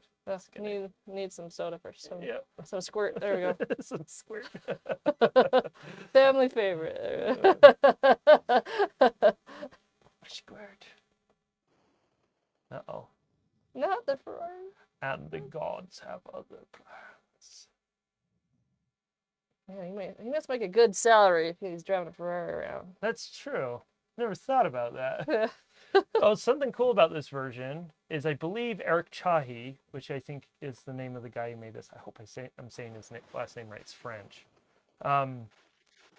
He says this is one of the best looking versions of the game that's ever been produced. It's the Jag version because it uses a mix of some of the newer painted backgrounds and the older painted backgrounds, and he says it's just the right balance for him personally. So, Wow. Okay, you're playing, I think. Swim. Oh, here come the tentacles. Did I spill my soda? Got out. Oh, I lost So my this is one of those soda. games where you memorize things. So, got a monster, you can kick things. That's probably good to know. I kick that thing. What is that? I don't know. Oh, you can hop like in Flashback. We'll probably play this till you die a few times. I don't know if I can move a little faster. I'm too used to playing games where the character's always running. Oh, you got it figured out already. Most people do not get that. They try to jump over them or walk over them. I should probably get out of the cave. Yeah, I think you can run. There's a way to run. Shin kicking sticks. Oh, you were doing way better than I did the first time I played this game. Oh, it scraped my knee. That is Oh. poisonous. That's mildly horrifying. You want to try again? I'll try one more time. Stage 1 boss. This is one of my favorite games. So glad it was ported to Jag, and it's a great version. What is that? What is that? I'll just stand. He's looking at you. Let's get out of here. Yeah, I'm not exactly exactly sure how to run. Hop out. No, come on, he I got kicked you him. again. I kicked his face. Oh, his non-face. his non-face. His toothed His face. tooth face. Mr. Tooth Face. Oh, there's gotta be a way to run. Hold down a button and then push in a direction. Seems like that. There we go. There it is. And you can jump by pressing up while you run, maybe? Yeah.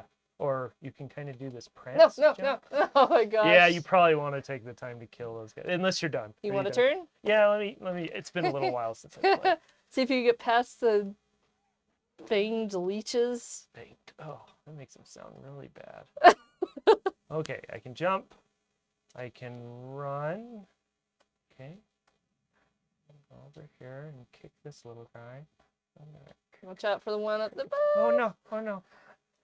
I better kill all these guys because I know what happens. Watch out after for the this. rocks. Okay. And those rocks will break your head too. There's our little monster friend. Oh, there's a lot of them. Oh. Oh, I guess the rock doesn't Yeah, hurt you too I think it's just bad. a foreground thing. It's supposed to make you jumpy. And I think I'm gonna run over this. Okay, it's not gonna. I think that thing breaks later. Uh-oh. Oh man. Run this way. Run this way. I'm glad- Get it to the pool. I'm Maybe the glad we octopus will Oh, eat we it. tripped. Good. Oh, you could go that way too. Yep. Oh, he got me. Oh. Oh, the Jaguar got He you. got me. The space Jaguar. The space Jaguar. Anyways. Yeah, fun game. That's cool. Really cool to see that ported and to have it along with Flashback. So what I was saying, I finally beat Flashback for the first time, and it is a fun game. Like I had to use a walkthrough for a few parts, but not all of it. Like it was pretty fair for a story puzzle game, you know. So pretty good. Put this back. It lost 50% of its value. Bummer. I don't care about those things anymore. Yeah, I stopped collecting most things. The only thing I collect for now is the Jag, and I have all the old stuff, thankfully. And so I'm just getting the new stuff to support people. So, what are we playing next? We are playing a Lancer. So you remember Mist? Yes. How would you ever forget? I always talk about Mist. You always talk about Mist. I played a little bit of Mist. I read the books. I love the books. Oh, you did read the books? Yeah, you let me borrow them. No, they're great. Awesome. I love the books. I never did figure out the game very much, but I love the story. The story's great. Die trying game. Yeah, we're so. There have been more Mist type games on the Jaguar that have been released. So since in recent years, anyways, relative. This is a CDR, so I hope it loads. I sure do hope it loads. The Jag struggles with CDRs. It does. Its laser's not quite powerful enough. Yeah, we're leaving that out. Disc. I remember a few games with the CDR. There was Highlander. Yeah. That was CDR, and just a CD. It was just a CD. Yeah, those are just CDs. And it seems like there was at least one of the cartridges that it needed the CD as well. I may be remembering that wrong though. So there was a memory track that allowed you to save your games. That's probably what you're thinking of. Maybe Because there's that's what only it was. one Jaguar game that has both a cartridge and a CD that I know of, and that's Protector. And I don't think you've ever seen that game because it was released after the Jaguar's lifetime. So this is a Mist type game, and it's been long enough that I don't even know what I'm doing anymore. So they say the island hides a secret laboratory. Once inhabited by a mysterious researcher. I was just seeing what the channel was. He wanted to find the secret to immortality. Who doesn't do that on islands? No one had heard from him for years. So I set out to uncover the mystery by myself.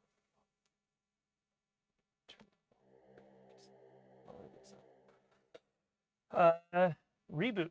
Maybe. Fact, Rebooteroids can also load new levels from CD. I haven't just done any. Oh, that's cool. So there's another game out there that has that capability. That's cool. Oh, this one has FMVs like Mist, which is really cool. Wow. This one's done by Orion, and I think you just missed that. So Orion was a prolific developer during the teens, and he did quite a few games at the time. Oh, did it crash? I think it crashed. Oh no, there we go. It just didn't finish the video. It seemed like, and this may be a false memory too because it's been a long time, but it seemed like he really struggled with getting video to play back correctly on the Jag, and I think that was partly because of the CD unit he had probably, but also because he didn't completely understand what was going on. I think he did eventually get it worked out though, so it was consistent most of the time. Decided to board a dinghy and head for the island. Alas, I was too late. The wind carried me away. Sorry, the audio isn't too great because I'm running it through the call, and so we could turn it up a bit though. Here. Sound like a milk carton crashing down. Turn it up. Turn it down. I'm getting some surround sound. There we go. The oars during the storm. Darn it, go away volume thing. It's just in the wrong place. Wilson! No! That's right, it's kind of like Castaway, isn't it? As if that was not enough, the boat now seems to be leaking. I will have to repair it if I wish to return. Oh. Return where?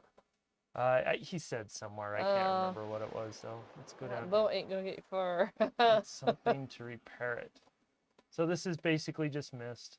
Let me see if I can find something. I think there's a frog somewhere we can look at. He also did a kart version of this game that obviously removes all the... Oh, there's a boat out there. That removes all the FMVs, but it has the main gameplay. I think he just swapped them out for still images and just put text on the screen. Well, that was quite the adventure to another shoreline. See if there's anything interesting over here. Oh, I can go that way. Something. What is this? Oh. Door seems closed. I didn't notice. I didn't notice that. No, here's something. Oh, it's all yours. Picked it up. Okay, it's about A bracelet. Put it back. And you can wear it and be fabulous. Be fabulous. Oh, this does have a save feature. Wilson. What's this? Oh, that must be the lock. That looks like a key, huh? Yeah, stick your bracelet into it. Yeah, can I just get a couple sticks and jerry-rig the lock? What is this? That looks like it's supposed to be something. Huh. Don't know, though. Don't know, don't care. Are you guys getting any audio? Huh. Yeah, you guys aren't getting any audio. You're not missing much right now. Hopefully it didn't... Sounds like waves. I wonder. Is it coming from a laptop? Yeah, it's coming from a laptop. Yeah. 1 second. I'm going to double check the audio, guys. Have a nice look at the Vista, Sarah, if you want to scoot around still. That's it. Okay. I want to go to that bridge, but it's not letting me. Oh, I think I pressed the wrong button. There we go. Is the button still up?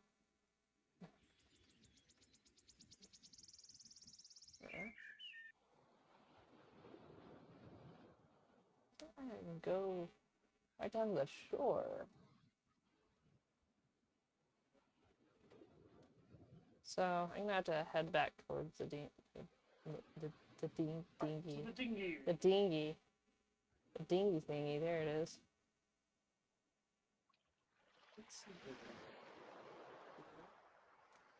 Can't swim out in the ocean.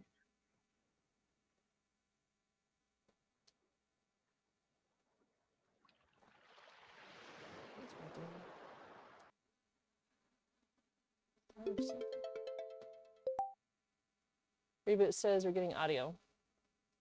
Oh, I am? Yeah. You know what I'm going to do?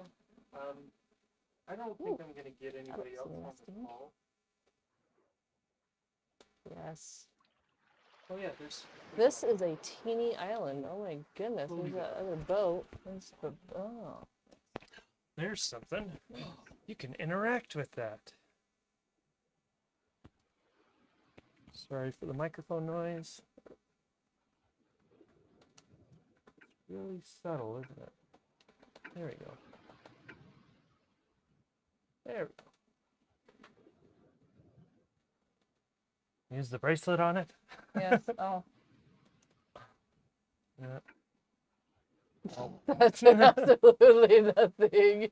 I guess. Okay. Well, that's all I really wanted to show with that. It's just another Myst game. It's another point and click adventure. I would like to do something in this vein, but a little more interesting. Something that actually has a game in it, That'd be really cool. but has some of the traveling mechanics and stuff like this. So one day maybe we'll see. I am so glad that Orion did that. So be gentle. Oh, sorry. You're fine. Those are expensive things nowadays.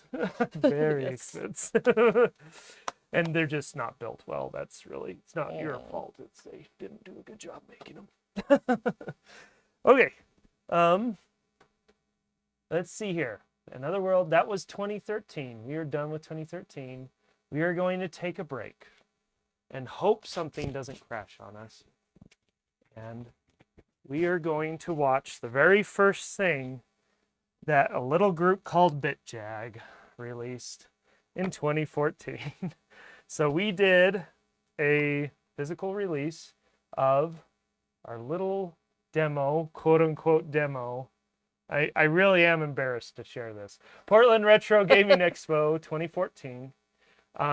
So Paul Westfall, he was in the chat. I don't know if he's still on, but he reached out to me and he's like, "Oh, are you doing Jag stuff?" I'm like, "Yeah, I run a booth at Portland Retro Gaming Expo, and I would love to have my own Jag thing there." That's what he said, and so I said, "Oh, I'll put together something." So all this is a little bit of did some art. Things move around a little bit, and I asked somebody who did a mod song way back in the day, "Hey, can I use your song?" And his name's in here. I can't remember it, so we'll shout him out here when we do it. But yeah, we're gonna watch this. It isn't very long. It's pretty short. Cool. And it has a little surprise at the end. Oh. So, and hopefully it will play. It is a CDR. So. I always loved the colorful starting screen with the Jaguar. I thought that was always great. Yeah, it's pretty. That's comes through the Jaguar CD unit. So when that's not off of it, it's that spinning cube. I don't know if you remember that with the Jaguar head on it. Yes, I remember that one. Yeah, we usually had the CD on, and so people usually didn't see it. Yeah, so there's this demo. It'll probably slow down here and there. I'm crossing my fingers, hoping it won't crash. Did you post this on YouTube too? Yeah. Okay, because I think I remember watching this one. How loud is that? It flickers here and there for some reason. Never could figure that out. Let's just say I barely knew what I was doing when I was making this code-wise. And I'm surprised it runs as well as it does. It will eventually crash, I think, after a few hours because it loops. Yeah. But it does run. And anyways. Cool. It's embarrassing, but fun to watch. I made the Jaguar model for this, so that's a render I did of the Jaguar, of my model, my 3D model. It's not a photo.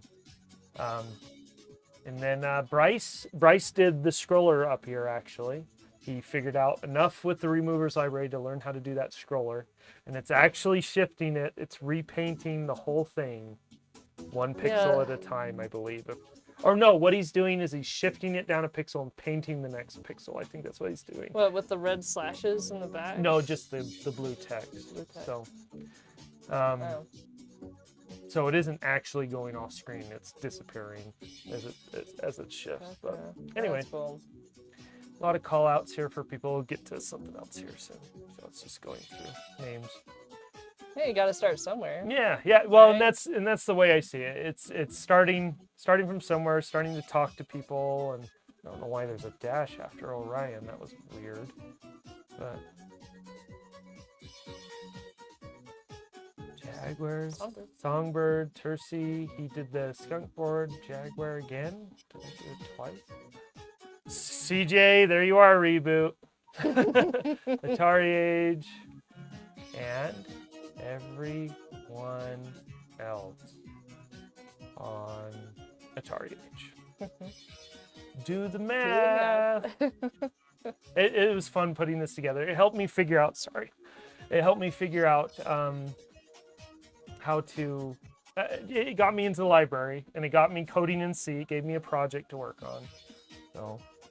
Greg Tooby, that's his name. I actually reached out to him. It took me a little while to get a hold of him because he didn't have a contact online. I had to contact some friends he knew in the past that eventually dug up an email so I could contact him.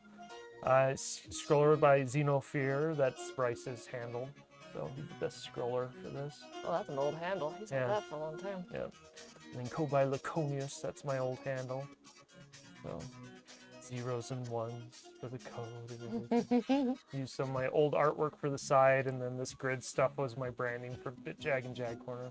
And I did the graphics on that too. So. I had to time this all out to the song so it ends right when the song ends. So second from last. I see how it is. No, best for last, right? Follow the flying cat. And so that QR code goes to the old landing page for Flappy McFur. In fact, I think this is how I revealed Flappy McFur, if I remember correctly. That may be wrong. I don't remember exactly, but you would scan that. I doubt that QR code still works, but you'd scan that and it'd take you to a page, an unlisted page where you could learn about Flappy McFur. Cool. Anyways, so there's that. So that's what happened in 2014. BitJag was born. So it's beautiful. It's beautiful. It's beautiful. And there is a little card in here I did. Oh, this probably has some history. So I have this card that I did on the inside. Do the math. I'm going to show you to. Yeah, so it just talks about 8-Bit Fix inviting us to make something. Has some call outs. Talks about the library. And then it talks about Greg Tooby. So, anyways, a little story about this. So I went to Portland Retro Gaming Expo this year, and I spotted this on the shelf at a vendor's place. And another thing about this is they had an exhibit for Jaguar stuff, and in one of the glass cases had a bunch of flyers and stuff for Jaguar memorabilia advertisements, and the flyer we did for this was in that glass case. So we are officially a part of the Jaguar 30th anniversary exhibit. Yeah, I remember you telling me about that. For whatever that pretty cool. worth, so. Yeah. That was fun to see. Me and Bryce. Cool. Bryce went with me to Portland, and so that was really cool for both of us to see that. It's like, oh yeah, that little thing we did. Somebody cares. So.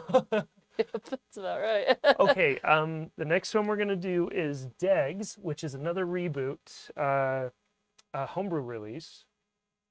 And then we're going to do that through emulation. And hopefully this works. Been having a hard time with these older releases. Did I play the last one, or did you play the last one? Did we both play the last one? We both played the last one. Can't remember. That forsaken little island. Oh yeah, that's... Yeah, and it looked like it didn't load. There's I have some setting in Big Pimu that isn't working. So 1 second, I'm going to run this through Jiffy. See if I can get it to work. Let's do that. Create files. Open with. Okay. Ah, there we go. Got it working. Nope, crashed. Didn't like it. Let's try making another ROM. Or maybe we'll try doing a run address. I don't know. We'll see. Oh, source file. Take the ROM. Make a ROM. Create files. This is a really hacky way of doing this, but it's worked a couple times. Nope, didn't work. So we're going to push it to that transparent cartridge. Can you plug that into the Jag for me, please? Sure. And kind of grasp the whole CD unit as you push it down. Just both hands and Just, yeah, with your thumbs. I think it's another way. No. Oh, yeah. Yeah, I think you did. Good job. Usually it kind of makes a thump. But we're going to flash this to this cart and play. I don't know why those aren't working. I did test these games in the emulator before, but for some reason they are giving me trouble. They don't want to be on camera. Yeah. Like, no, nobody should know about it. Flash, flash, flash. Oh, I do have music for this. Or at least Jaguar samples. Enjoy the Jaguar samples. We can't hear it. Oh. Well, it flashes the ROM.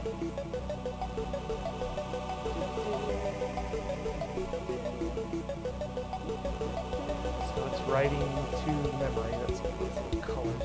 They're actually showing that. They're translating those operations to the screen.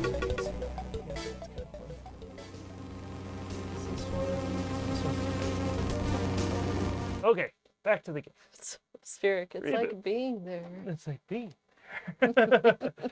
This is Raptor Engine and the what is it? The I can't remember what it's called. U335 sound engine or something. I can't remember. A Raptor example by Raptor example game by Reboot.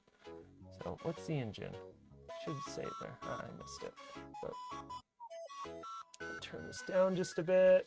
He gave you a code of some kind. Oh, there it is. U235SE. That's the name of the sound engine. So, which is another. There's Zero Square's Zero Player, and then this U235SE engine. Those are both used in Raptor and in Jag Studio, and we will talk about Jag Studio eventually here too.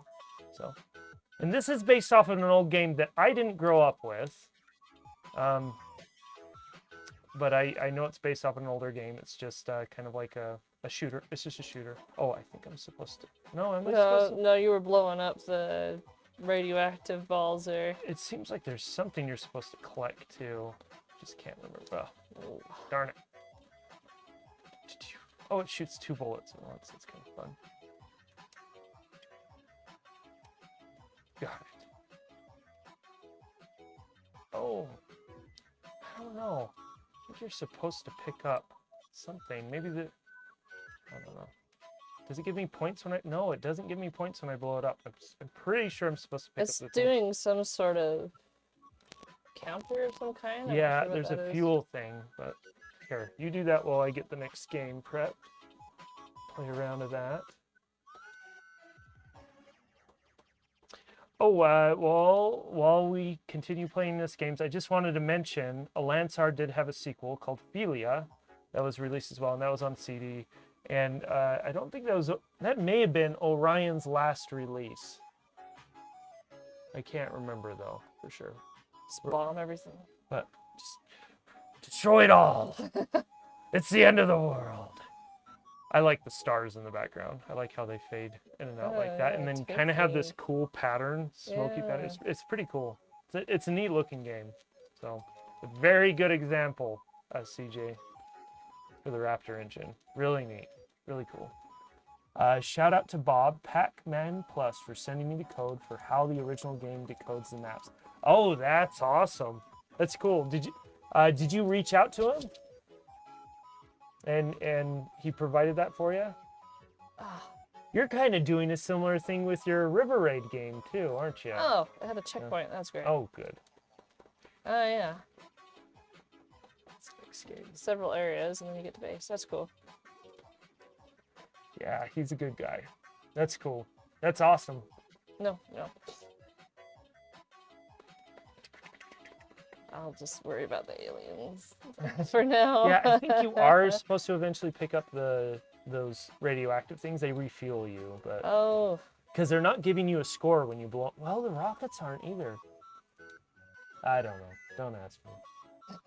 The only reason why I think you need to pick them up is Reboot did another game called Last Strike that has a lot of similar mechanics, and I'm just wondering. Oh yeah, it goes up when you blow them up. You're just supposed to blow them up. Yeah. So they are fuel. So, whoa. Good luck, Sarah. Oh, it's a pattern, though, kind of. So much stress. I lost my lives, too. Okay. Let me get the next game. and maybe I'll let the audience pick if they want to. I usually eyeball things, but the map is arcade accurate. That's Cool. awesome.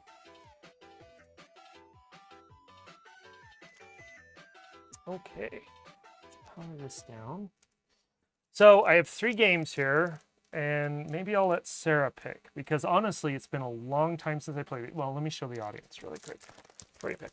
So there was another developer that popped up for a moment. I don't think he's doing Jaguar games anymore. I think he was doing Vectrex. You probably don't even know what the Vectrex is. You know what old Vector arcade games are?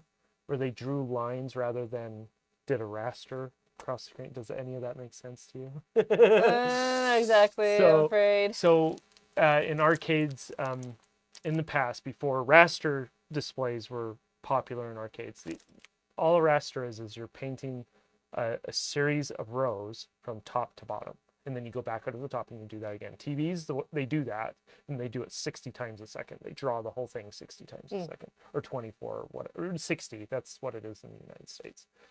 Anyways, vector displays don't do that. They're like an oscilloscope, where it's just a point, and then you can throw the beam in any direction you want. And because there's phosphor on the glass, it paints that beam on the phosphor. Oh, that's cool. And so that's what a vector display is. And so it usually draws lines.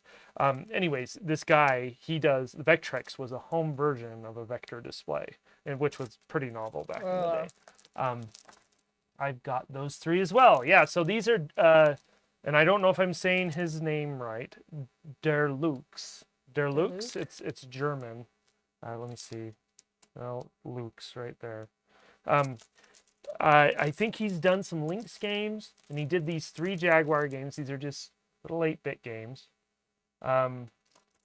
Anyways, I might have Sarah pick, because I honestly don't know which one's going to be the most interesting. Let's do that one. Okay. Because I just wanted to show these. Because he popped up for a little while, made these games really quick, and then he disappeared. He hasn't made Jag games since. But they're fun, just little 8-bit games from what I remember. And what I like about these 2 is they're not in normal DVD cases. They're in what are called digipack cases, where they're just paper, basically. Oh, yeah. Oh, wow, I still have my receipts and everything. And it even came with a poster. There's a poster in there. And these were CD releases, obviously. He has a bunch of call-outs there. Just seeing if there might be anything else that's interesting.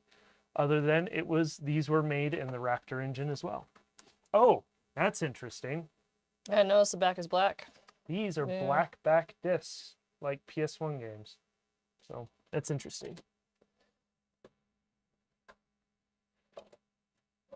I liked the cover art for these 2. Very 80s digital. That's how I would explain it. There we go. It was booting in a skunk, and I wasn't holding down the button. To absorb He did 2 versions, black CD and normal. Oh, I didn't know that. Oh, hey, here's the ULS boot we were talking about earlier that Reboot put together. So you have to change into the color and absorb the same color of chromas, is what they're called. Yeah. In the final stage, you have to defeat the absorbier. Like a boss battle. Yeah. You change color by pressing A, B, or C. A, B, or C. So there's 3 colors, I imagine. If you do not manage to absorb all chromas, the time given will be absorbed yourself. Oh, we can play 2-player. Want to try that? Sure. So that's your controller right there. Let me know if that's too loud, guys. Okay, you're the empty one, I'm the full one. Oh, and your color's down in the bottom. Oh, yeah, this is tricky. And we're supposed to absorb them, right? Okay, so I absorbed one there. Now I need green. Man, that shifting back. That is really distracting, isn't it? I don't think I've ever played this. I bought a copy of this and never played it. My controls seem to be backwards now. That's interesting. Are they? Yeah, I wonder if the chroma has changed the direction you're going. Oh no. If you don't absorb the right one.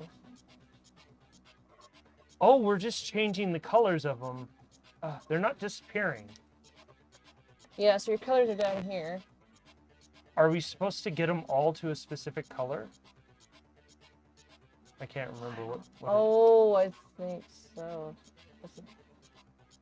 Oh, and it's player against player, so I don't know. Where am I? Oh, my controls went haywire too. Yeah, I think the chromas do something to you if you don't like absorb the right color or something. Yeah. Huh. That's crazy. Yeah, this is a little distracting. That background, man. No, I would have dropped that, but I understand why you did it from a design standpoint. He's like, I want it to be a little disorienting. Yeah. And so, I don't even know where it. Oh, I think the star things, they throw your controls off. Oh, that must be what it is. Yeah, mine are all messed up now. Yeah, there we go. I'm gonna test it. Yep, when you touch those, they throw your controls out of whack. Huh. And then there's a score. Oh, There's there a lot it of is. yellow ones. Oh, so maybe it is just score based.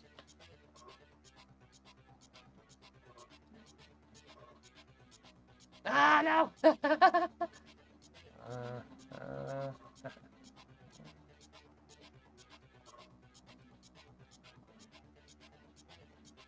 Oh, I think I see what's going on. No, no. Mine are all changing to blue when I do make a match. So if I get all mine to blue, I think I win. Maybe. I don't know. Are you changing them to blue too? Yeah, well, I choose a color down there, then I go to the blue ones. Like, I choose blue, and I go to the blue ones. When I touch them, they change color. Because I think we are working against each other. Yeah. We'll get this figured out one day, chat. Oh, player 2 I won. wins. Sarah won. Somehow.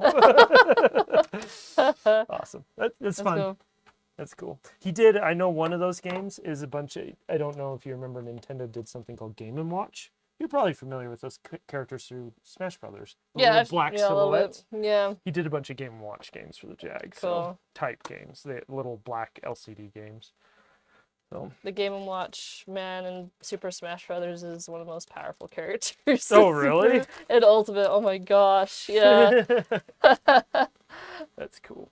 I've never been huge into Smash outside of the 64 Smash Brother, but that's probably because I grew up with it. Okay. We had a riot with the 64 version, I remember that. So I forgot to mention we are in 2015. We're getting there. Getting there quick. And this is why Sarah came here to join me in person on the at the Jag Corner. We're gonna play some Bubble Bobble. And this is an Atari ST port. And this is the version we grew up with. Now the music will probably be different because I don't know if I even remember the music. I don't know if CJ was able to convert. I don't think he was able to convert the ST music directly. He was using the Amiga music instead. And so he now has a playback routine for oh. Well, because that looks like artwork I made. Because I know I made a few carts myself for my own collection at some point. But, well, whatever. We'll play it. Huh. I wouldn't have made the box. That's why I'm a little confused. So maybe somebody was just making boxes. Anyways, play some Bobble Bobble. Oh, did I pirate this one? Maybe I did. Because, well, let me show you the carts, CJ. I'm pretty sure you didn't make that. I probably made that. And just so you know, I've never shared it with anybody. Because I did make a few of these when you were first making them, but I was making them for myself. So I could have them easy to play. But never seen that before. Yeah, I must have made that cartridge. So I have a couple more too. Over in those boxes somewhere. I have one for Joust, I think, because I know that's one Sarah liked to play. That's a great one too. And so I made these so me and Sarah could play them, and family members. That's why I made them. So. Now Flynn's Retrocade in Clinton. Yeah. They have Joust. They have the arcade Joust. They have a lot of retro games there. Unfortunately, when I went there, It was broken down. It was out of Really? order. It The was out of joust one? order. Oh no. I know, I was so sad. I still haven't been but- over there. I need to go Oh, over it's a there. great arcade. If you're ever in that area, Well, go to Flynn's Retrocade. It's great. so hey Lawrence, who did these boxes then? Because I must have gotten the boxes from somewhere. They have the B logo on the bottom. Because I didn't make the boxes. I know that, so I must have gotten them from somewhere. I imagine it was Gaz-T that made them. Okay, Yes. so I don't feel so much like a pirate anymore. But now it's the beginning. Yeah. Of a fantastic story. Do you even remember how to play this? I don't. It's been a long time. You have to shoot bubbles and you match them. I think you have to match the colors of bubbles together.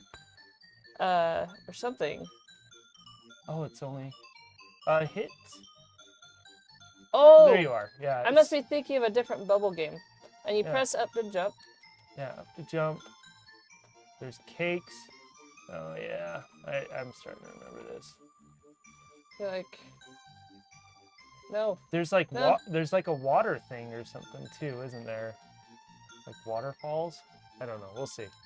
Get to the next level here. Is this the version this had to be? I also played a version where you popped a bunch of bubbles that were falling down the screen. Yeah. I think that was also Bubble Pop. But I remember playing this as well. Okay. Uh, Bubble 2 or something maybe? maybe. I'm trying to remember. Oh, you can't jump down, can you? You have to go off an edge to get down. Looks like. Oh man, that jump is super sensitive. Yeah. Oh my goodness. Well, it was probably made for a joystick. But... Yeah, it'd be cool to have the ST. Sorry, I keep tripping on this Yeah. wire. It'd be cool to have the ST music rather than the Amiga music, but that's nostalgia. I know some people would probably prefer the What is Amiga. that? That is a letter. I want it. I want it. Whoa. Float! Yes! Oh, I'm about to jump off the screen. Got it. Oh, Yeah. how could you? They're so happy. They're so happy to die. What is happening? Oh, Okay, they were God, just it got sitting me. there.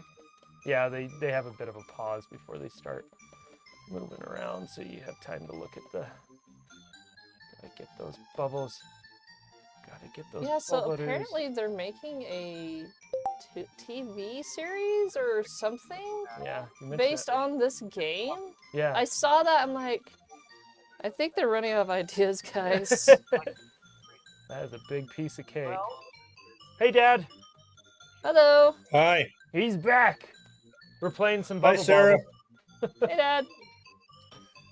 How you doing? Good. Hey, do you remember me and Sarah playing this one? Oh yeah. We Is played that this. a Jag game? Reboot in the chat. He actually ported this one from the Whoa. ST to the Jag. I turned into water. Oh, you turned into water. Yeah, it seemed like there was waterfalls. I remember. Oh, Oh man. he's gone berserk. Boom. But yeah, we played this one quite a bit when we were little. I was telling a story. I don't know if you've heard this one, Dad, but Sarah wanted to play this one so much. I got so angry once that I hid the disc, or I may even have destroyed it. I can't remember, but because I was so tired of playing this with Sarah, I wanted to play a different game. So I'm making up for it now. Finally. I thought your podcast was going to be over about 7. Is it? Oh, it's 6 o'clock. So I still got. Oh, time. I thought it was later than that. I'm sorry. No, you're fine. We're getting there. Have you gotten a lot of people come on, or? Jacob was on for a bit after you guys left, and that's about it. So. Well, that parrot or whatever, that was a ghost. And then the people in the chat. So, Stage 1 Boss says, I bought every one of these that as they were made available on the Atari Age forums. I remember having to unfold all the boxes for the original 16 when he sold them in a bundle. And that's probably where I got a lot of these. So, but yeah, this cart I definitely made because it has it. I'm pretty sure that's my artwork. I remember that. So. On the Bubble Bobble? Yeah, so when they were first releasing these, there weren't physical copies. And so I'm like, I want a physical copy of this. And so I was just learning how to solder carts. And so I used it as an opportunity to learn to solder carts and to have a copy of the game in my collection. So, but if you want to believe that story, would you have the game on a burn chip or what? Yeah, so you can still get new old stock for both the PCBs and the ICs to burn games to. And then you just have to remove the old ICs and put the new ICs on. That's what I did for Flappy McFur when I released that. I did that with 100 carts. I had to learn a quick way of removing those. I should have just learned to make new PCBs, and it probably would have been a whole lot less effort. So, circuit boards? Yeah, because I had to unsolder all 100 circuit boards because they had bad ICs on them. And I remember you learning or getting what you needed to do to unsolder those. Yeah, and you helped out with that too, because we figured out we could use a heat gun and tap them out, and that worked pretty good. And I did refine that process over time.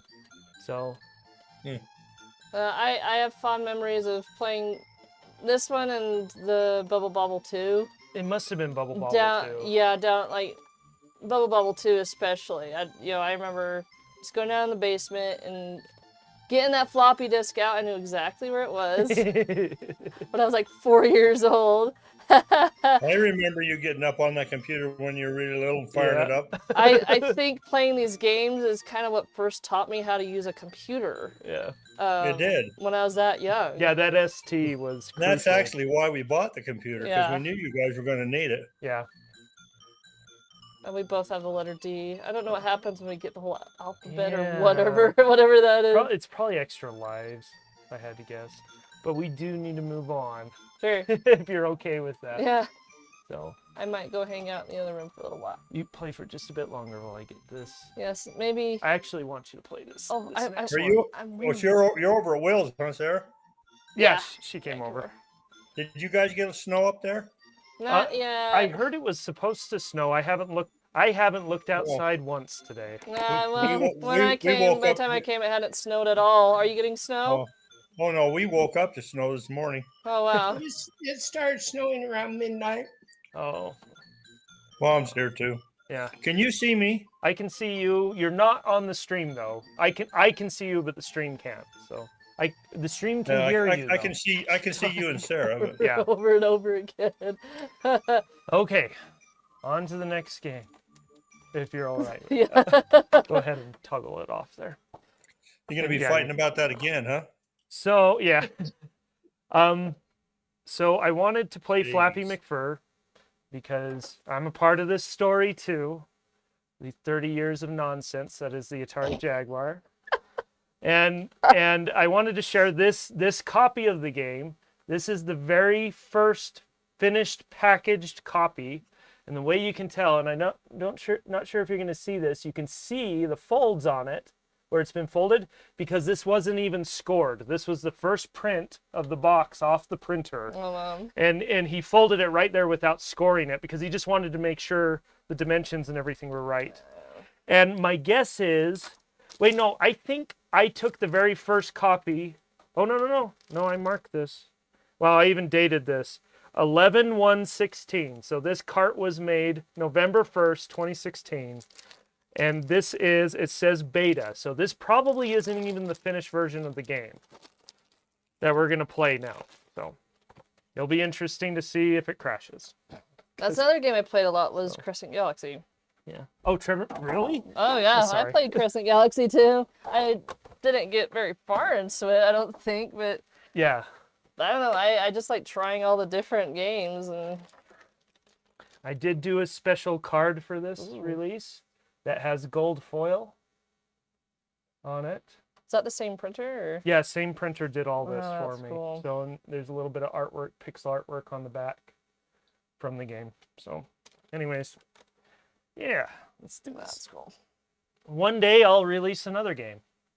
I'm only 7 years away from this. This is the, you can watch it on YouTube. 11/1/2016. Rebooteroids was 11/14/2016. Oh, wow. That's cool that those are so close, Reboot. That's awesome. Making your own Jaguar collectibles. Heck yeah. Yeah, so this is I don't know. This looks pretty finished to me. Do you want to play this or do you want me to play it? I'll play it. Okay, let's have you play it. See if you can crash it. So. Any button? Oh, I think I'm gonna reveal some things here too, while we're on the stream. Oh my gosh. So,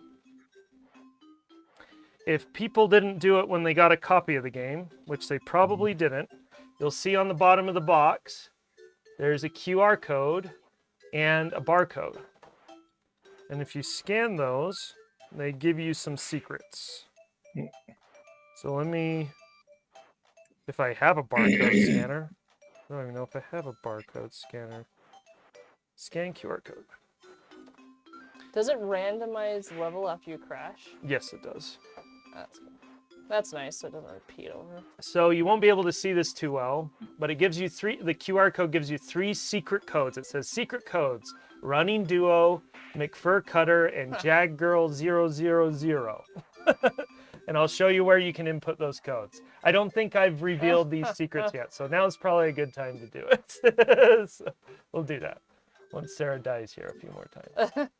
The secret is to dive right down in front of the pipe and then go right back up over the edge. Yep. To stay as low as possible. That is the trick to this game. Oh, that was cool. Almost booped the pipe. I booped the pipe. Booped the pipe. Okay. Oh, whoops. Reset. Okay. So the place where you put in the codes is the same place where you get your save code. So I didn't know how to save to EEPROM yet. That's the little save chip on the cartridge. And so what I did is I did an old style save code, and Bryce came up with the formula for that code. And so what you would do is just write down that code, and then you can put that code in later, and it restores all your your scores. That's pretty cool. That's not in the latest version of the game because I know how to save stuff to the EEPROM now, and so this will be gone. And so these secrets will only be in this version of the game. I might put them in the new version. I don't know. We'll see. So you come in here and you type in the code, and you'll notice that the code was numbers and then A, B, and C. And so it's just A, B, and C on the controller and the numbers. Nice. And so this is actually going to be a lot harder than I thought it would be. I have to look up an old touch tone telephone. Touch or telephone. It's here. Telephone. Well, with the telephone, there's 3 numbers associated, or 3 letters associated with each number, I believe. Exactly. And so I got to look up a chart for that and make sure I do this right. There we or maybe. No, that's not right. Telephone. ABC is the number 1. Here it is. No, that's. Is that? Telephone. How would I search that? Telephone. Telephone. Key. 10 key. Try the 10 key or keypad. Keypad. Let's try that. I could probably guess it, but I just want to make sure I'm not sitting here just guessing. There we go. Found it. Okay, so the first code is Running Duo. Oh, is that correct? So, yeah, this is right. Oh, I see. So whatever number the R is. It should be right. RUNNINGDU.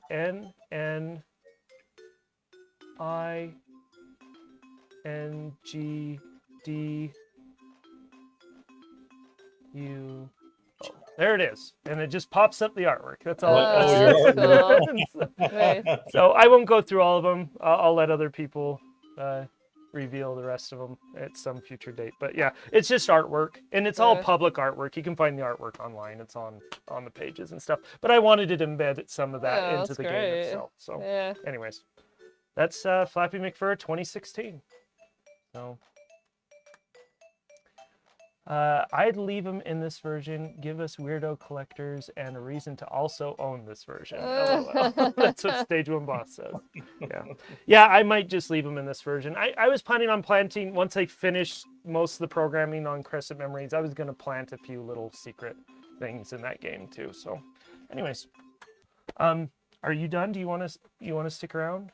I think I'll just hang out for a Okay. little while. Yeah, if So, you but just thanks for want to having hang out, me. that's fine. Yeah. So Thanks for having me. yeah. This is a lot of fun. Say goodbye to Sarah. Bye. Bye. Bye, Thanks, Sarah. Sarah. Hi, Sarah. And say hi to Mom. Hi, Mom. Hi, Will. My mom's on the stream now. Stage one boss says take care. So Thank you. hi, Mom. I even got my mom on the stream. Isn't that awesome? And wonderfully embarrassing. I love it. So no, I'm glad both of you guys are on the stream. Stage one boss says, "Hey, Mom." Let's see, I have to go over here to see that on the chat. Okay, Yeah. he's in the chat. So okay. Right. Next game is Rebooteroids. Oh yeah, speaking of Rebooteroids, Reboot. We are playing that one next. I'm going to put this away later. Put that over here. And Hey, Mom. on to Rebooteroids. So, Rebooteroids, and Reboot can confirm this. Oh, Reboot's going. See ya, 10 days, LO, error, 13. I'm not sure what you're saying. There, Reboot. I'm pretty sure this was Reboot's first release through Atari Age, public release. And we are still in 2016. This is right at the end of 2016. And it looks like I got the clear cartridge version. So I know because Albert at Atari Age, he got the molds for here, I'm gonna add this. The cartridges? Yeah, for the cartridges. And so he started producing transparent shells for his releases. So let's play some Rebooteroids. And 13 days after McFur. Gosh, I forgot how close these releases were on this. There's the Atari Age logo.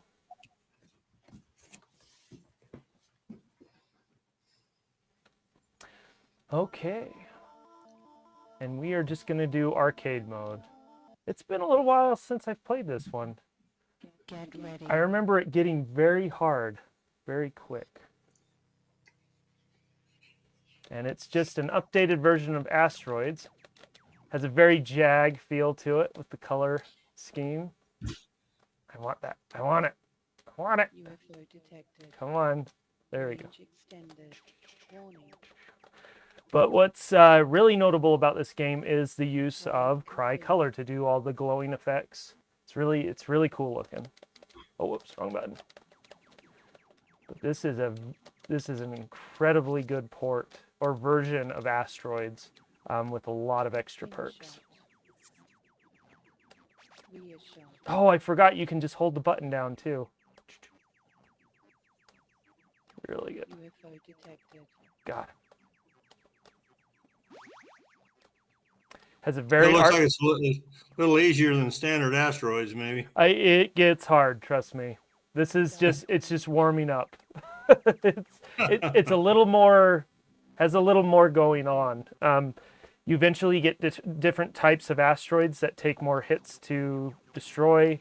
You get patterns, weird patterns that you can't destroy fast enough, but you have to dodge, if I remember correctly. And yeah, it gets really interesting. So they make it look like vector graphics, but it's not. Yeah. They're just sprites that are Right. painted that way. Can't see the backdrop. Needs the gamma turned up in options. Oh, can I turn that up? 3, 2, 1. Let's see if I can turn that up really quick. Info, game options, not music. Control, background gamma. Turn that up. We'll just put it up all the way. Okay, let's go back to arcade, skirmish, and Get ready. oh, I thought it was going to give me a level select. Hey, you got background. There it is. Yeah, definitely there now. Oh, Whoa, that was That close. was really close. UFO terminated. Wave complete.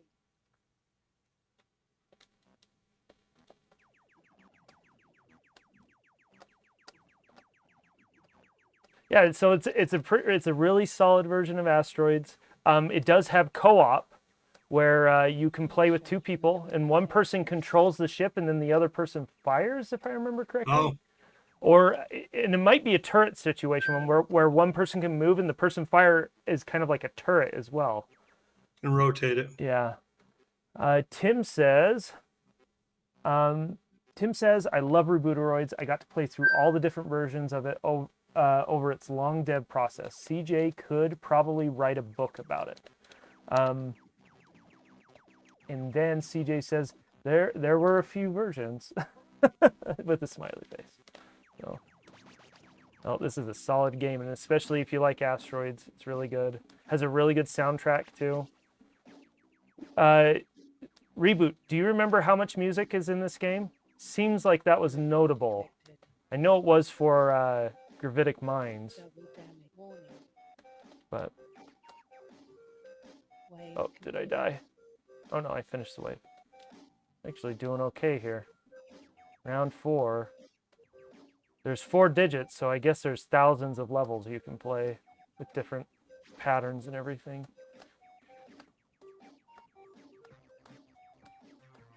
There's bonus stages too, if I remember correctly. That it isn't the standard Asteroid gameplay; it's something else. There's 4 tracks, but the main track is like 20 minutes. Reboot said. Oh wow! So yeah, it's quite a bit of music, and for a cartridge, that's a lot of music. So it's not an easy thing to fit that much music with different instruments and stuff on a cartridge. Kind of reminds you of Tempest a little bit. Yeah. The way the scoring comes on and everything. Yeah. The way it spreads, like the Well, dot. yeah, and the lettering and everything. Definitely not your grandpa's Asteroid. Asteroids. Is that Asteroid game you got still working? Yes, it is. I actually the audio's having issues again. I talked to Brian Townley, who's the guy who serviced those machines back in the 80s, Yeah. and asked him if he's willing to take a look at it, and he said yes. I'm probably gonna have to pay him a couple $100 for him to really go over it and get it fixed, but it's worth it. So I also found a temporary new home for it. Jacob, he's probably gonna plant it over at his new job. While he's there, which will be nice because people will play it, it will get used, and it will give me a good reason to service Over it. the studios? Yeah. Yeah, over at the studios, yeah. Cool. Okay, cool. Let's move on. Rebooteroids is a lot of fun. If there's anybody on stream who hasn't gotten it yet, it is definitely worth having. It's a really good game. You are in skirmish mode, so no bonus stages. Oh, that's why I wasn't seeing the bonus stages. Maybe next time. I've done a stream on Rebooteroids, I believe. So if you're interested in seeing more of this game, check my backlog on the channel. Pretty sure I have it. So pretty sure I have it. And I don't know if you're up for it, Reboot, but if you're interested in redoing the artwork for the packaging on this, I'm open to that. So let me know.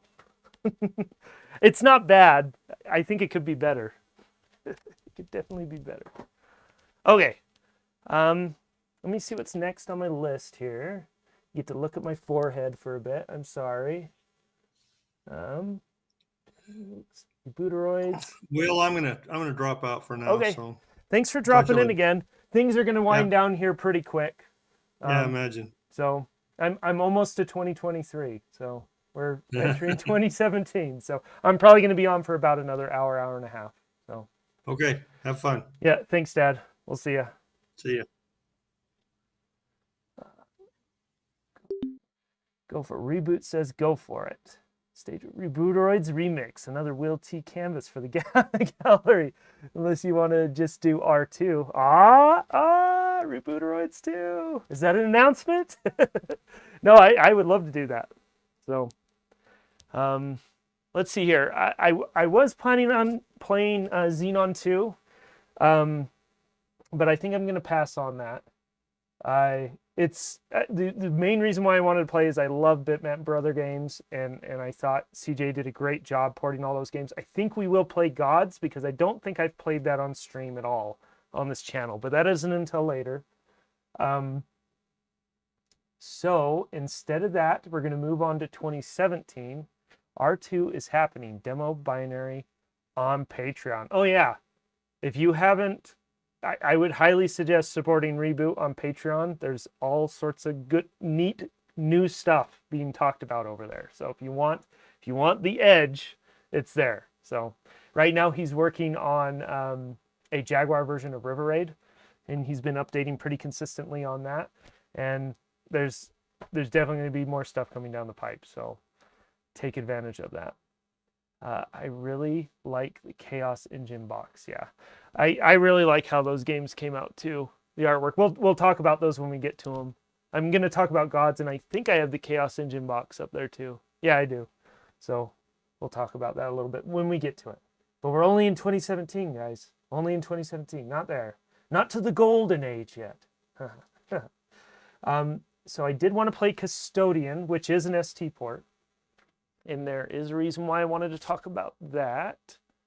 Where are you? You're right there. Tethered to my computer with these lapel mics.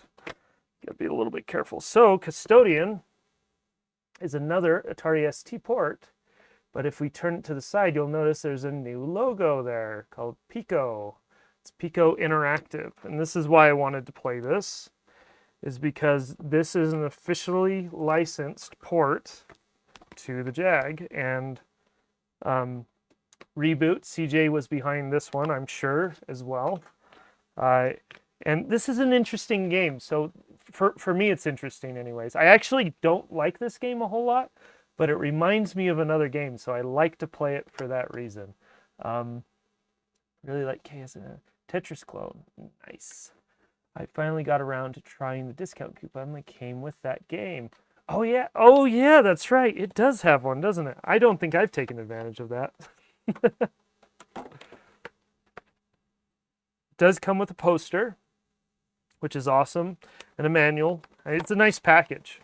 So they got the original artwork for it, and it looks good. So they must have access to good scans of the artwork. Anyways, the reason why I want to play this was to highlight Pico Interactive as a new publisher for new games on this, our wonderful old cat. To highlight the ST ports, but also it reminds me of a game called Onslaught. And I don't know if any of you ever played Onslaught on the Atari ST. It reminds me a lot, just the style, the look of the game reminds me of that game. And I love that game on the ST, even though it's a terrible game, I love it. So 2017 was the year I drove my family insane at Xmas with Bad Apple. They won't let me run that anymore. Oh, we could take a look at Bad Apple, couldn't we? That's pretty cool. Maybe we'll do that. Onslaught was great. Yeah, I love the music in Onslaught. Like that, the music in that game is just burnt into my memory. And then I love the artwork too. I just love the way the game looks. And Custodian reminds me a lot of that. And I need to go through and dig through names for those games and find out if there's any overlap between them. I just recently got Switchblade 2 from the Pico store. That's awesome, Stage 1 Boss. I think I got a copy too. I haven't played it yet. It's on my, I have a little queue over here for new games I need to play, but Onslaught added to my list. That would be awesome, Reboot. I was kind of nervous to ever suggest it because deep in the back of my mind, I'm like, if I had the time, I would make that game for the Jag, but make it fun to play, funner to play. And so, because it is hard. It is so hard on the ST. I don't think I've ever beaten more than 2 or 3 grid spaces. Like, it is so difficult, but I just love just the way, the whole feel of that game is wonderful. I love it. So it's very Conan. I think that's why I like it. It's very Conan-esque, but wow, it looks great. Kudos. Yeah, so Custodian, and you kind of need to read the manual for this. But you have to go get weapons or something, and there's these gateways. It's an interesting game. Honestly, it'd probably be a lot more fun if I took some time. Yeah, there's these places where you can buy stuff, and I doubt I have enough money for anything. Maybe I do. Now I have nothing, apparently. Let's go up here. I'm not going to play this one for too long because... Oh yeah, teleporter. Yeah, there's something you have to do in here, and I can't remember. But it's kind of it's a cool looking game. Very ST. When I think of my very, very young childhood memories, this is kind of how it feels and looks like in my mind. Just... it's hard to explain, but... This game is horrible and frustrating until you read the manual. And then it's fun. No, and I remember when I bought this for the Jag, I did read the manual, but I've already forgotten most of how to play. I really just wanted to show this and talk about Pico for a little bit. So, but yeah, I don't know if Pico's still doing stuff. Their website's still up. I know they did some releases for I think it was the Nintendo 64, few other consoles. They were able to buy up old licenses and get those games released, which is awesome. Very much a Songbird situation, and it's great to see that. So it keeps the blood flowing. This is probably the same one I teleported from. Yeah. Anyways, we're gonna move on. I'm not gonna spend a whole lot of time here. The next game we're gonna play is Escape 2042. Which that may have been, and maybe you guys can correct me on this, that may have been the last release from Orion, was Escape 2042 on the Jag anyways. And I just wanted to show that because it's obviously a well thought out platformer. It also has some other sequences in the game that break from the normal gameplay. So it's a mixed genre game. If I can get this put together again. I'll put it back together later. Does the Jag have a bowling game? Like me some bowling? I don't think so. I'm just trying to think of what might be the closest. Attack of the Mutant Penguins? Seems like there was something in that one where it was kind of like bowling where you knocked over characters. It's not bowling, but has a similar mechanic. Yeah, there's definitely no bowling game at all, but my idiot suggestion for an ST port is tied to a big license company, LOL. Still have a soft spot for that game, and though it's only on floppies. Yeah, I think that was Orion's last Jag release. Yeah, I think that's what I recall too, Stage 1 Boss. It was the last release. Let me grab that, and we'll play that for a bit. Again, I don't... The artwork's okay for this game. Kind of wish it was a hand-painted thing. It's pretty. I like it. Just felt like it could have used a little bit more. So, I wouldn't mind a bowling game on the Jag. I'm currently playing Strike Zone on VCS. I'm not familiar with that game. Pretty fun. I'm going to guess Stage 1 is talking about looks into Crystal Ball, Monkey Island. Oh, yeah, point and click.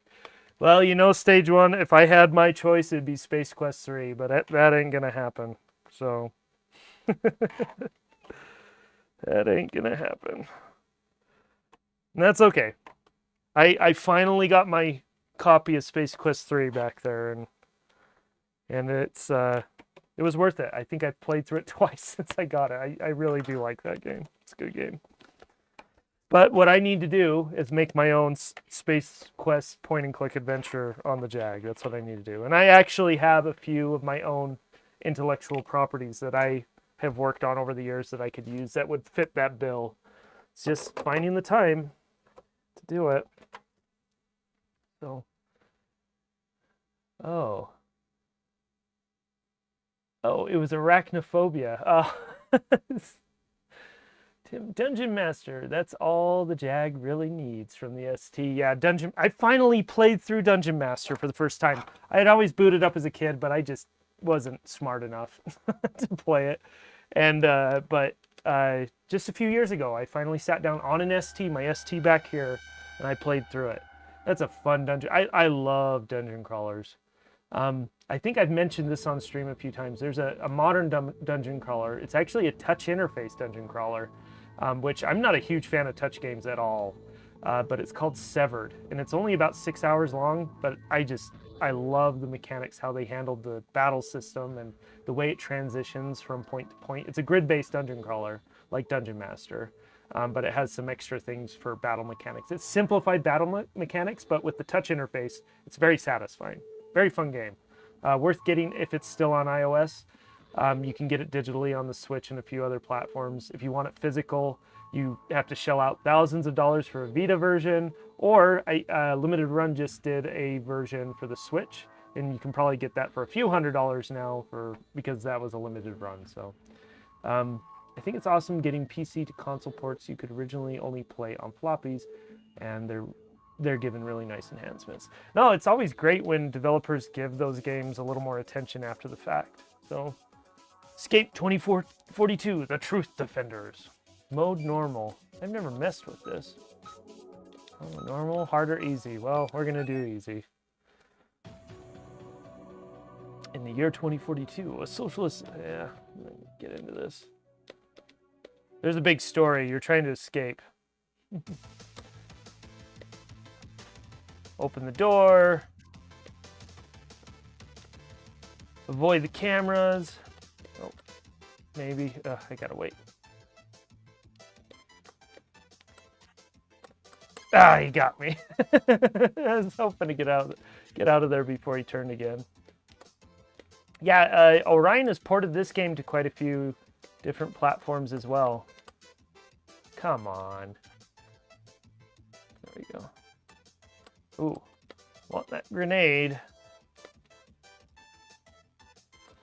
On to the next one. Anyways, this is, if you like these type of puzzle platformers, this is a really fun game. I thought Orion did a great job with this. I haven't beaten it myself. I've gotten pretty far. Oh, whoops. Feels very fair. Like when you make a mistake, you're just like, yeah, that was my fault. Move.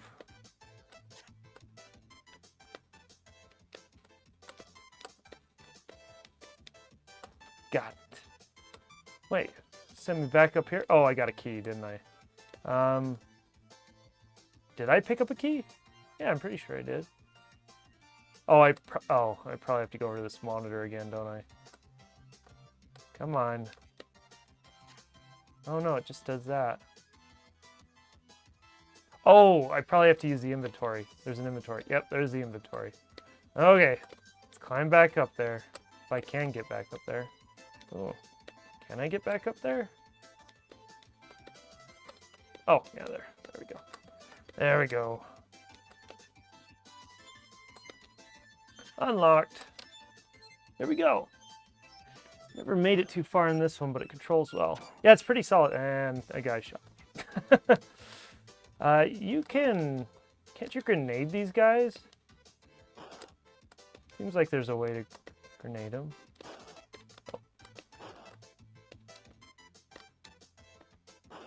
Oh, there it is. I just wasted it. Whatever. We're gonna avoid them. Is that camera on? Oh yeah, there it is. Oh, is it just... Huh.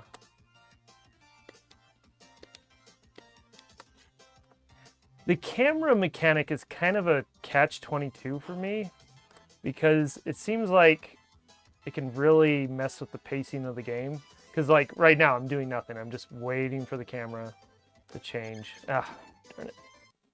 Didn't go slow enough. Anyways, moving on. Moving on. We're moving. We got a good pace going. Playing some cool games.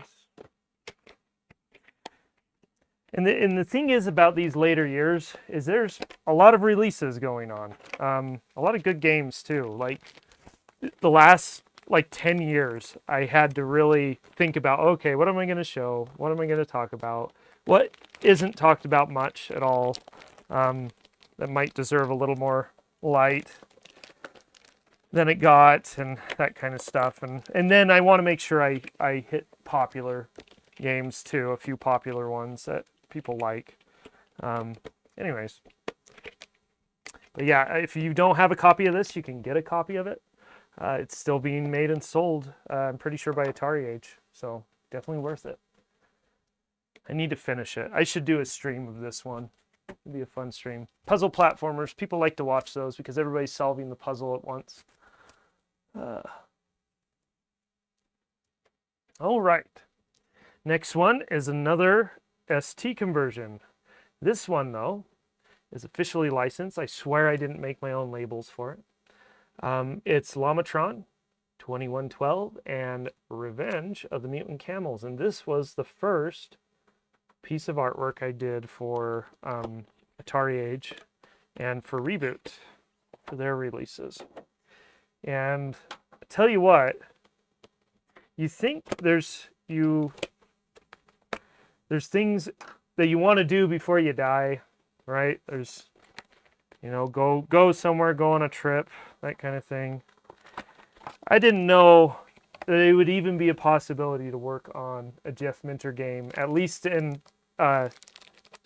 adjacently work on a Jeff Minter game, at least with the artwork. And so it was a weird kind of bucket list item. I didn't know that was even possible. And thanks to Reboot and to Atari Age and to Jeff Minter too for allowing this game to get released again on the Jaguar. So there's quite a few Jeff Minter games on the Jag now, which is cool. And we're going to play a few here. In fact, wish I had my mouse plugged in. We'd play the secret game, which I can't remember how to get to. But this is exactly how I feel about it as well. I never made it too far. Mutant Camels is such a crazy set of good times. That is exactly how I feel about it as well. Oh, yeah, shared feels. Yeah. No, it was awesome to even be associated with this. And for me, my Jeff Minter experience was just Tempest 2000 and Defender 2000. And so to be associated with the guy that made Tempest 2000 is just awesome. I think I did play Llamatron when I was younger on the ST, but I had no idea it was even associated with him until I got older. And so to have these games come out and to be with all those other games on the Jag, really cool. So thanks Reboot, thanks Atari Age, really appreciate that. Love that game, select screen. My favorite title he's ever gave one of his games was Metagalactic Llamas Battle at the Edge of Time. I haven't heard of that. Yeah, that screen looks so good. Go to Revenge. Enter code Modern Day Wizardry. They'll say, yeah, Reboot and Grid Runner unlocked. Let's do that. And what we'll do, could have sworn, is the unlock permanent? Because I'm pretty sure I've unlocked this before on this copy, but... Okay, press fire to begin. Let's see here. Press fire. Oh yeah, okay. I do it here. I want to play Revenge. Other options.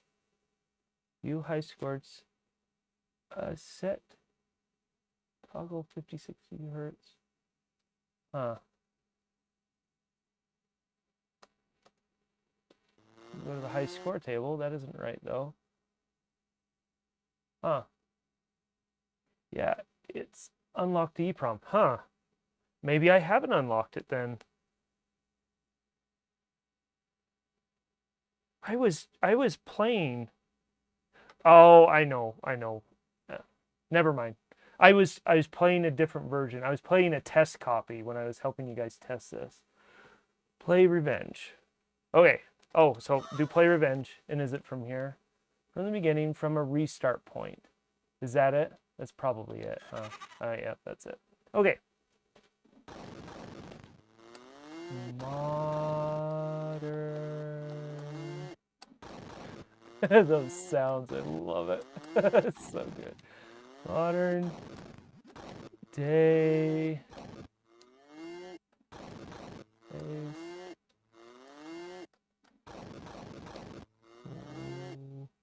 Wizardry.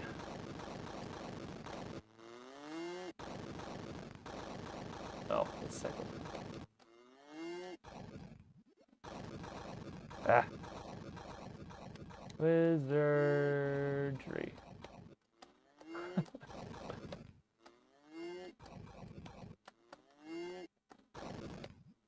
Did I spell it right? Probably not. Modern day. Oh, no. No, that's right. Wizardry. R-Y. Did I spell wizardry right? Yes, I did. Good. Okay. Enter the code. You know, I don't think I've done this on my copy. I need to. Need a yearly reminder. Have you unlocked your grid runner yet? I like that. Okay. Modern day wizard. There it is. We did it. And then we reboot. Because naturally we reboot. It looks right. Don't go to the colorful Jaguar.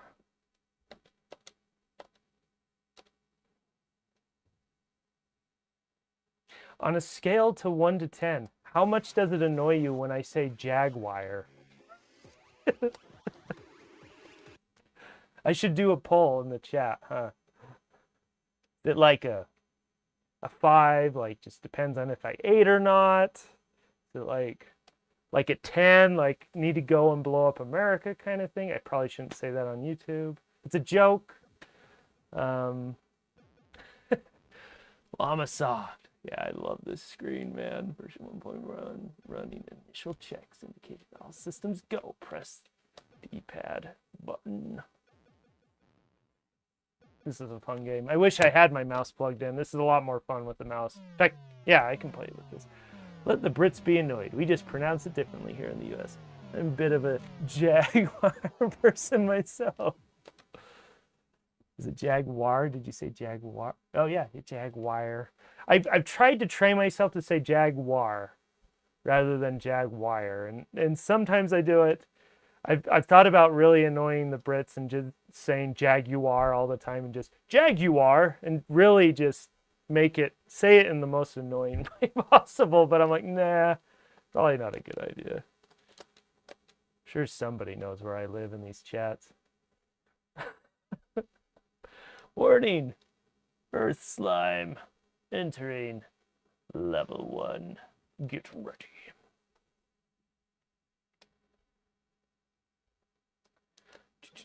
Oh, this doesn't play bad with the controller. Let's see here. Got him. Oh yeah, you lock onto him like that. Not bad. Not bad. And we're just gonna put you right in there. Seems like I remember this being way harder the last time I played it.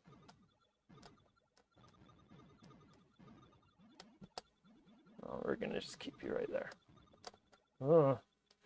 Got the thing scrolling across the top so you don't camp. Yeah, I remember this being a lot harder. Wonder if did I miss a difficulty thing? Oh, those are bombs. Yeah. Just put on the hipster shades and call it the Jag. I call it the Jag too sometimes. It's actually a great idea. Nah, I like my British audience. Good people. I got to meet, so at Portland Retro Gaming Expo, I think it was the second day I was there. Oh, probably shouldn't shoot those. Oh no, they eventually dropped down. Oh, I should shoot them actually. I met Matt Smith, and I'm actually a little surprised I haven't seen him on the stream. He must be busy. But I got to say hi to him, and we ran into each other at a Denny's, at a breakfast place. We were talking, somehow I mentioned Jaguar or something like that. And he's like, oh, are you Will Thorup? And so got to spend some time with him. Oh, that was good. I'm really glad I went to that. Got to meet Rich Whitehouse in person, and Carl and Albert Songbird. I even met Chris.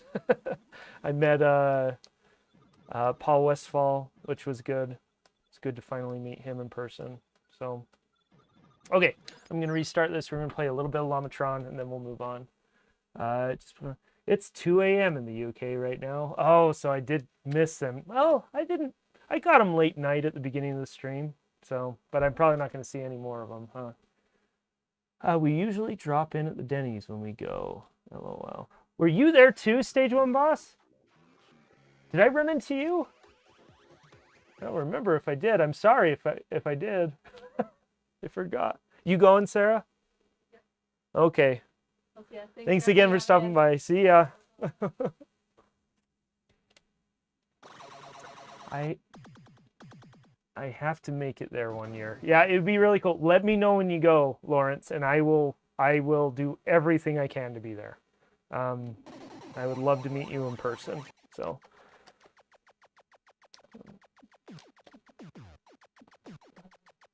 Well, I'm really grateful Sarah took the time to stop by and play a little bit. She has quite a few kids, and so she's really busy most of the time, and so she took this as a break. That's why she hung out here a little bit longer after she was done with the stream, so she could take a break. So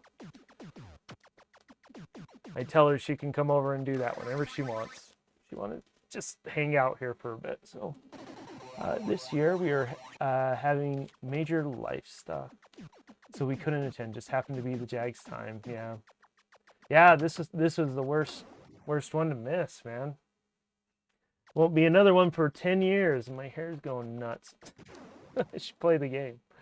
The game is rad, but the flash does a number on me. Yeah, that's the one thing with Minter games. That flash, ooh, yeah, it's a little strong, isn't it? Oh, you can kill that guy. That's nice. I do like this game. No, Lamatron isn't the Robotron we wanted, but it's the Robotron we needed. I like that. Yeah, I kind of prefer this over Robotron, to tell you the truth. Oh, I probably... am I supposed to collect those flash? I can't remember. I can blow them up.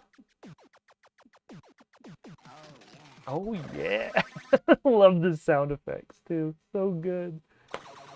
Same here. Okay, we won't play this too long if it's flashing too much for you guys. In fact, it's starting to get to me a little bit right now. It's getting late. It's not getting late here. I've just been on stream for too long. Okay. We're done. That's enough Minter for now. It's good stuff, though. I really like those games. Yeah. I really like the box, too. Came out good. Okay. What is next? I'm starting to slow down, guys. It's starting to get late. And we're only to 2019, but we're getting close. 2019, only mention. So I'm only going to mention Rebooted because that's when we've been using Rebooted to play some of the older Rebooted titles. So I'll just show it here again. The cart. Oh, looks good. But this is when the Rebooted, 2019 is when the Rebooted collection came out. And I wanted to mention it again because these collections I think are really important. Because you get a lot of people in the forums where they're like, well, it's not a 3D game that pushes polygons and textures and all that stuff, you know. But I like the collections because it's like, yes, we're not doing these, I guess, what would have been AAA games back then, though that term didn't really exist back then. But the collections kind of show that there is a lot of effort in fun games happening.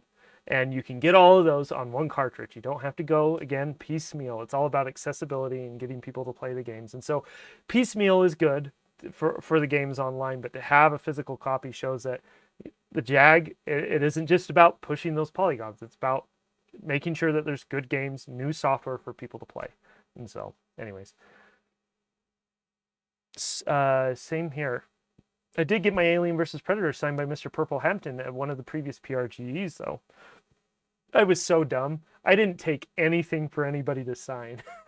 Like, the only signature I got was from Rich Whitehouse. And and I had him sign one of my business card is a floppy disk, and so I just had him sign that, and so I have it, and I'll keep that. So I wish I had brought a Jag game or two for somebody to sign. That would have been cool, but that's okay. It's just a signature at the end of the day. It's cool to have, and for me, it's just really cool to meet those people, to tap into that far back in history for me. So. One of the best PS1 games, also a 2D nice pixel art game, Castlevania. Oh yeah, Castlevania is a great game. So, and we kind of got that with Asterite. It's unfortunate what's been happening with Phobos, though. Like, in fact, I just don't even really want to talk about them on stream because of what's happened over at Atari Age with them. It's really kind of, for me, it's kind of tragic what's happened. I don't know if it's hubris, pride, ego. I don't know what's going on there. It's just, in my mind, it's just unfortunate. Nothing that a few apologies couldn't fix, and a change of behavior, but I don't know if that's going to happen. Anyways, moving on. I don't want to focus on that. Well, actually, we're going to have to focus on it here soon. But let's play Uwol Quest for Money. So this game, I do have Defender of the Crown up here, but I decided to pass on that one because it's a little involved. I guess I can mention it here. It's another ST port, but it is Defender of the Crown, which is a big deal. That was a very popular CinemaWare game back in the day, and so to have that on the Jag is great. I didn't grow up with it. I knew it existed. I think my brother had a demo or something at some point, and played that quite a bit. And so I was aware of it, but not really my cup of tea. So it has the CD audio on the cart. Wait, Defender of the Crown does? People complaining about the system needs. I just want nice presentation and fun. I agree, Stage 1 boss. Oh wow, I didn't know that. I need to sit down and play it again. How much music was in the CD version of it? How did you do that? Like, unless it's only like 30 seconds of music. Is that the joke? The CD 32 music. I'd rather see the great looking 2D games than janky looking polys and low frame rates. I agree too. Oh, look at this. I got, and I can't remember, did Atari Age sell this one? So this is Uwol Quest for Money, and the reason why I wanted to do this is because it's another Removers Library release. And it's technically a port, because it's a game that's been on quite a few different platforms. Anyways, yeah, I really wanted to just show it really quick because it is a Removers Library game. So, Uwol is Gazty. Okay, yeah. And yeah, he has another username, right? Pallades or something? Pallades. That's probably his publisher name or something. So, but this is a fun little puzzle game. Again, a platform puzzler, if I remember correctly. So, and this game is open source, and so it's ported over. And I think the source for the Jag version is available too, if you want to take a look at that and see how he built that in the Removers Library. That's his store. Oh, so he has his own store for this. Really? Oh, that's his store name. Sorry. There's that delay on the stream. It gets me. So, anyways. Yeah, and all this is you collect the coins and avoid the baddies and get to the end of the pyramid. Because it's all a pyramid scheme, right? Oh, yeah, and you can pick your direction here. Which direction you go on the pyramid.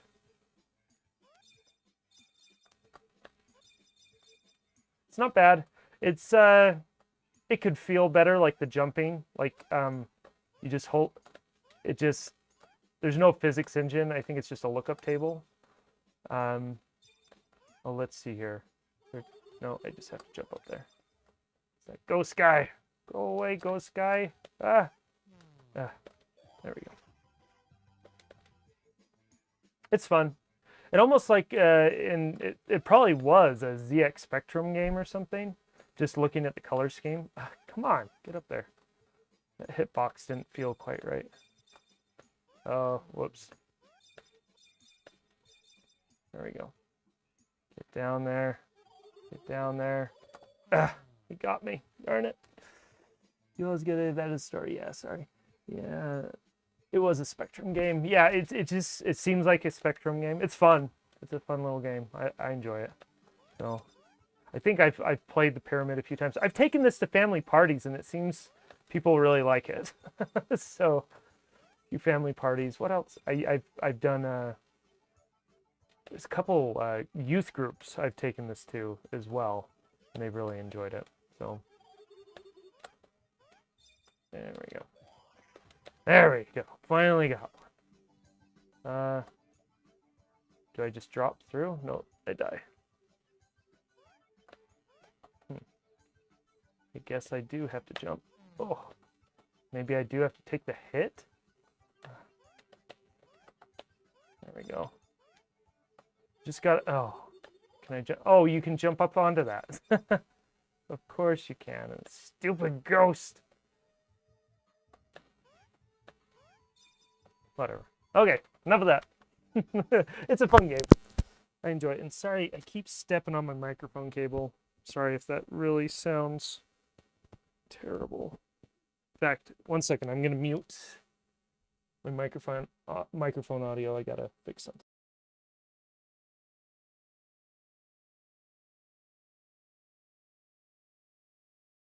There we go. Sorry about that. It wraps horizontally. Yeah, I forgot about that. Oh. Uwol. I don't know if I'm saying that yet. I've been saying Uwol. That's Uwol or something like that. Okay. What is next? We're making our way. We are into 2020. And we are going to mention Phobos here. I did want to mention them, because there was a time when he was making games that I don't think he was... Oh, darn it. Oh, I really want to play that game too. We'll see. I'll have to dig it out. It fell behind my desk. I'll see if I can dig that out later. I may have to take a short break to get that. So, this was a game that came out in 2020. It's called Wormhole 2000. And it's kind of like Tempest in a way, if I remember correctly. Let's boot it up. I can't remember. Oh, look at that. I got a green cartridge as well. So, that's interesting. Oh, and man, and this was a red flag. I should have seen this coming up. Is he didn't... His labels weren't ready. And so he did a temporary label, and then later he sent you a label that you marked with the serial number yourself, so you could totally lie about that if you wanted to. So, really strange. Definitely a red flag I should have caught on to. I love classic JRPGs, so I'm looking forward to Wyvern Tales too. It's kind of... It's what? Gosh, I wish it's kind of Gyrus. Oh yeah, that's the game. Yeah, it plays like Gyrus, probably Gyrus, right? I've only heard of that game. I've never played it myself. Or heard or seen video of it, or it was mentioned in the forum posts, something. Anyways, but this is a Removers Library game, and this is going to be the only Phobos game I talk about on here. Because I thought it was pretty well done. I mean, you can go in and out. There's some cool sprite scaling, patterns with the asteroids. Like, it's definitely designed. Oh, there's a game here. And I think it has boss battles, too. If I remember. Oh, man. Doesn't seem like they're going to hit me, but they do. Go away. Oh, yeah. Going in might help.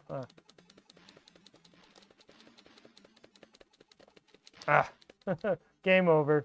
Anyways, there's that game. Moving on. I didn't want to spend too much time on it. He's kind of left a bad taste in my mouth, I suppose. But anyways.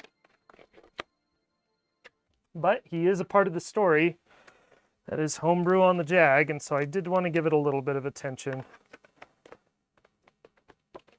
So it's there. What is this? Oh. Yeah, I'm done talking about this game. There's one other thing I could mention, but we're gonna move on. So, oh whoops. Let's put that in there. Pull it back out.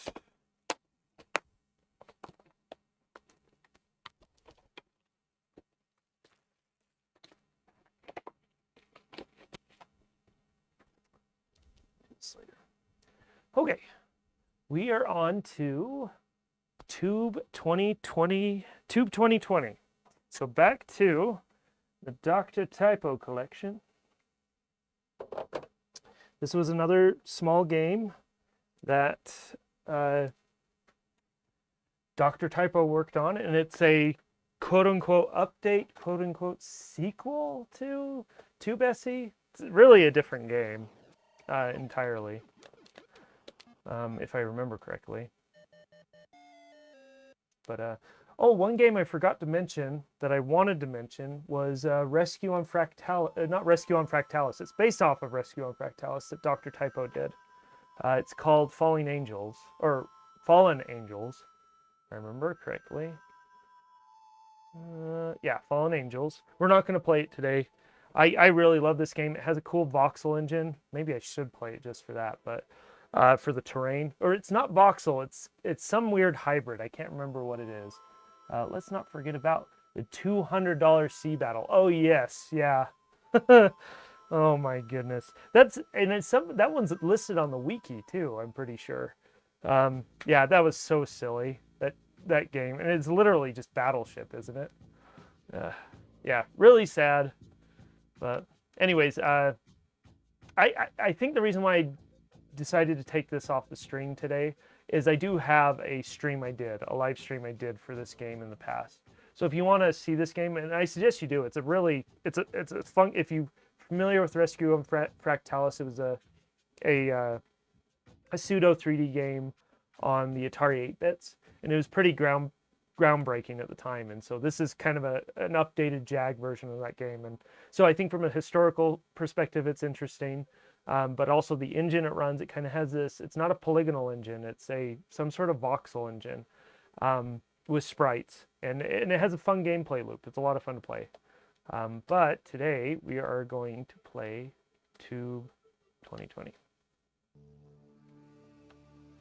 This is using the U235 sound engine. And this one is very, very polygonal. So I want gravity off, and I do want inverted Y. So.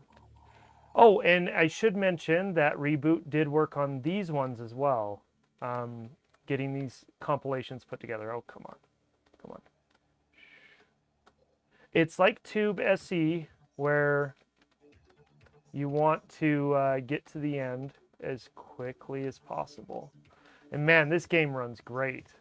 I don't know if it's 30 frames or 60 frames, but it runs fantastic. Even has some good music to go along with it.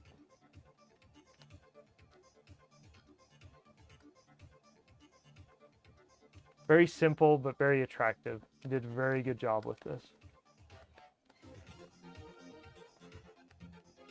See, I could see somebody, I don't know if you're familiar with the game like Rez, or even like Panzer Dragoon, that kind of on-rail shooter, or Star Fox. Like, a game like that would have worked great on the Jag, but have a little bit more than something like Star Fox, you know? Could have done it. Didn't happen. Didn't happen. Anyways, that's Tube 2020. Good game by Dr. Typo. And Reboot. Reboot helped put that together. And Atari Age published it. I'm very glad we have that. And they put me to work on the artwork on that one as well, so I appreciate that. So I'm only going to mention this, but we are going to use it later.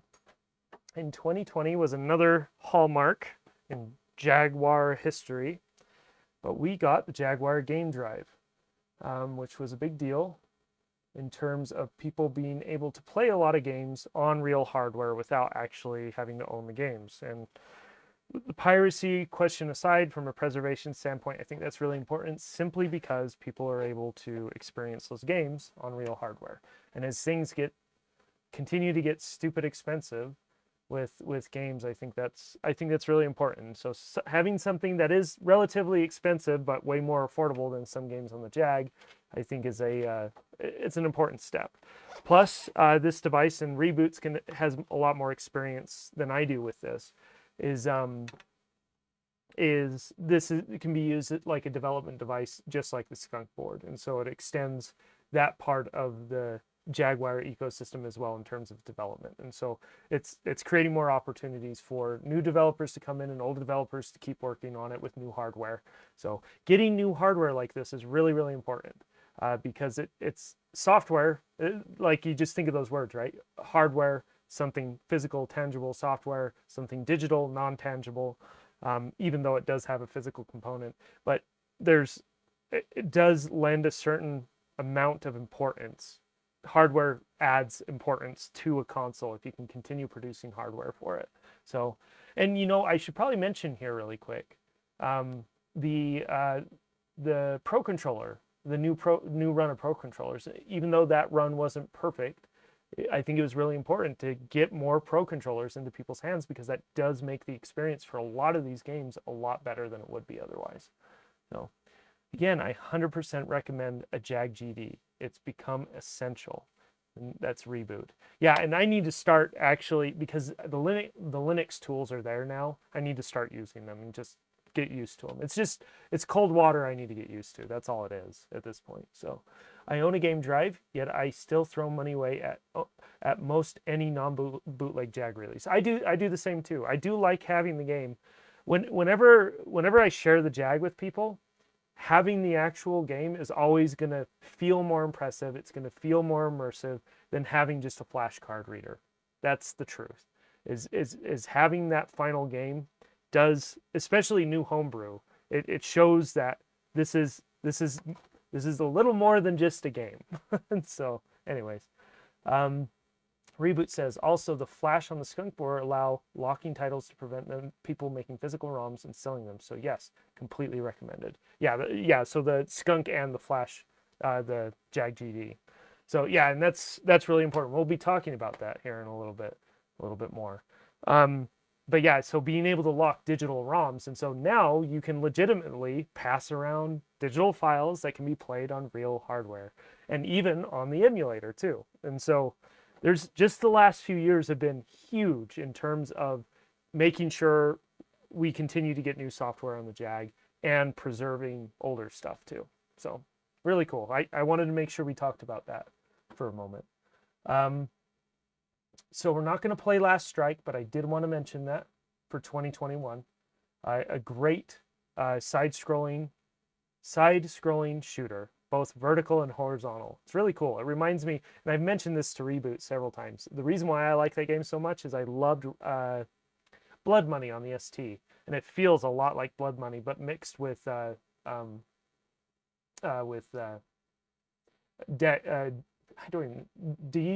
Degs with Degs, yeah, that's how you say it. It's a mixture of those two games, and it's a very good, a very satisfying gameplay loop. And I like Last Strike because it's hard. It's really hard, and Blood Money was really hard too. And so, really like that game. Okay, I'm gonna do a quick break here, so you guys don't have to watch me climb under my desk here in the back. The next game we're gonna play fell back there, and I'm gonna dig it out really quick. So give me just a second.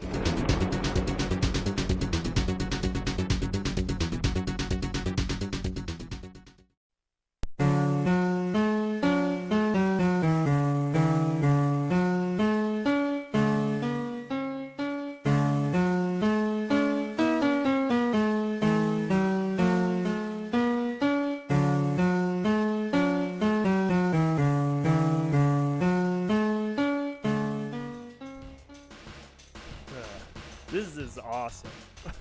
The whole water buoyancy thing is really cool. Where does this... Okay, I'm back. So I was kind of hoping he would show up here in the chat, but I haven't seen him. Okay, so Degs, scramble game, right? Scrambled eggs, Degs. Oh, okay, yeah, that makes sense. Various forms of shoot-em-ups are fun to have for the old cat machine. Presentation of Last Strike is great. Oh, I got that reboot. Push the button. So, the other reason, sorry, one more thing about Last Strike before I continue. One of the other reasons why I like it is because it is another shooter on the Jag, and everybody points to Trevor McFur, right? It's just like, oh, this is such a terrible game, but it's like, oh, we have games like Raiden, and now we have games like Gravitic Mines and Last Strike, and it's like, no, the Jag can make good games. You just need people who have a little bit of vision to make good games. So, anyways, or play good games, yeah. Okay, so I was hoping he would show up, but I don't see him.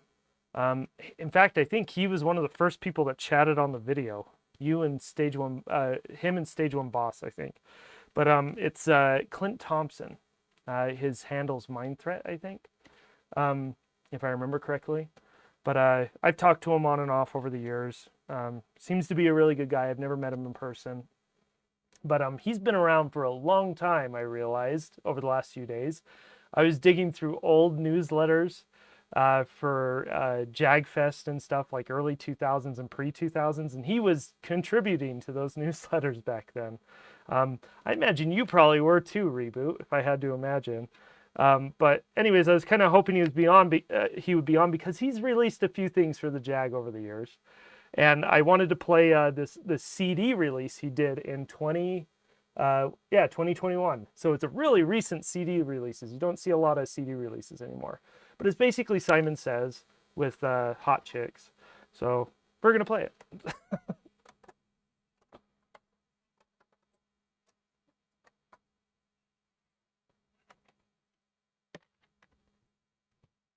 I guess I'd be a little embarrassed if my parents are still watching, and they might still be watching. So sorry, Mom and Dad. It's history. And it's just Simon Says. It's a fun game. But yeah, Clint Thompson made this. He does have a website still, I believe. It's Risk Games. And he's kind of interesting. He'll announce a project. Sometimes he'll finish it. Sometimes he won't. He's like a lot of, would-be Jag developers, like me. And and so, but he does release something every once in a while. He did this. I think he did a jukebox or something recently as well. But yeah. Oh, I think there's an Easter egg here on the start screen. Now there's the credits. Oh, and he used Raptor Basic Plus for this. Shout out to GGN, Atari Jaguar fans Facebook, Cyrano Jones for the never-ending help. Greetings to everyone on Atari Age. Special thanks to my testers, Gabby and Alexis. Long live the Jaguar, riskgames.com. So another bit of trivia. That's ULS using a new logo. Oh, I didn't even spot it. Let's take a look. I want to see that. I didn't even spot that. I was kind of talking while it was loading, so let's take a look. Let's take a look.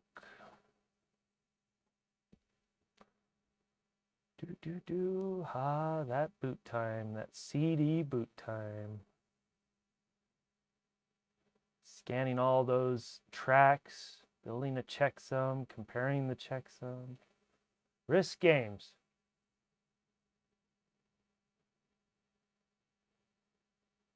Jake's back. Hey, Jake. There was a game. So I didn't see a ULS logo, Reboot. Was it there? Nothing on the stream screen. It was just black on my CRT as well. Should I do it one more time? There was a game he was doing concepts for that may have included my character, so I wrote a couple of lines she could have said that ended up being used for Simone. Oh, that's fun. Oh yeah, he was working on some sort of like future punk. What is that? What's the word? What am I thinking? Like 2077, that game, that kind of style. Why can't cyberpunk? There we go. Nothing on stream. We are. Oh, yeah, thanks for pointing that out. I forgot to switch over, too. Man, this has happened twice this stream, and I don't know why. I don't think anything's overheating. Resetting this should. There we go. There it is. How's the cropping on that? It's good. It's pretty close. Okay, let me do that one more time.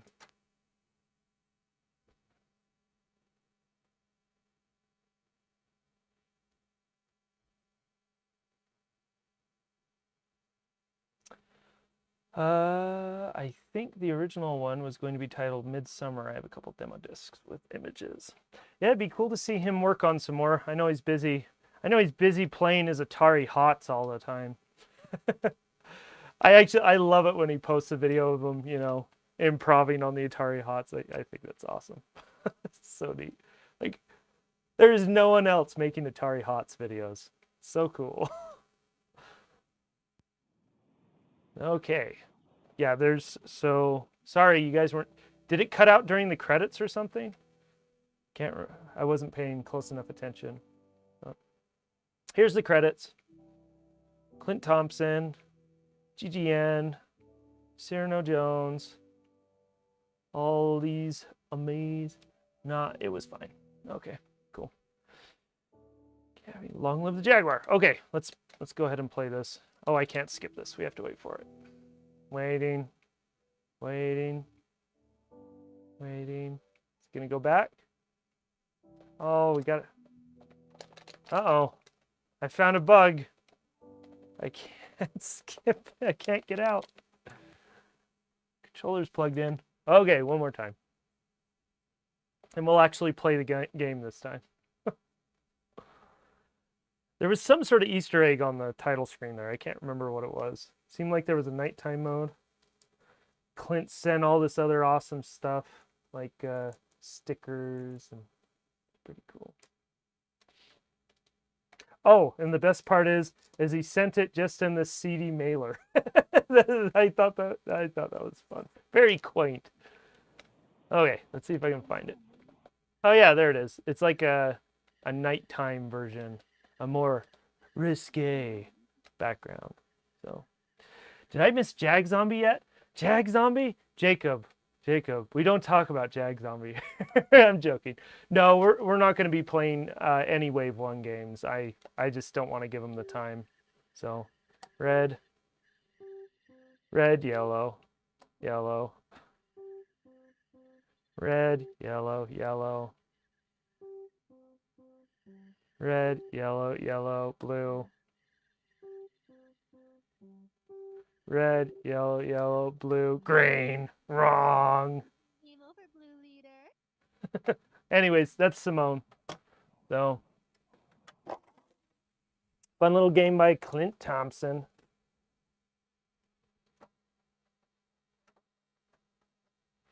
Okay. I need to put this away in this safe place. Was it just in, oh yeah, he had a little, oh, he does have a little, sorry, I didn't show this. I should have showed this. He does have a little sleeve here for the disc. It's like the Mist demo disc case. Puts it that way. Okay. It's Clint's game. And what's next? We are going to do one more Doctor, what time is it? 7:31. I am 30 minutes behind. I'm actually going to skip that. I was going to do Abyss, but I don't think we have time for that. I'm hoping I hope he releases the version of Zilch he was working on. Clint did a good job the way he handled that releasing, keeping the costs down and getting it to many people. Yeah, and that's why he did it. And I think it's really cool that I think it's cool that he did a CD game.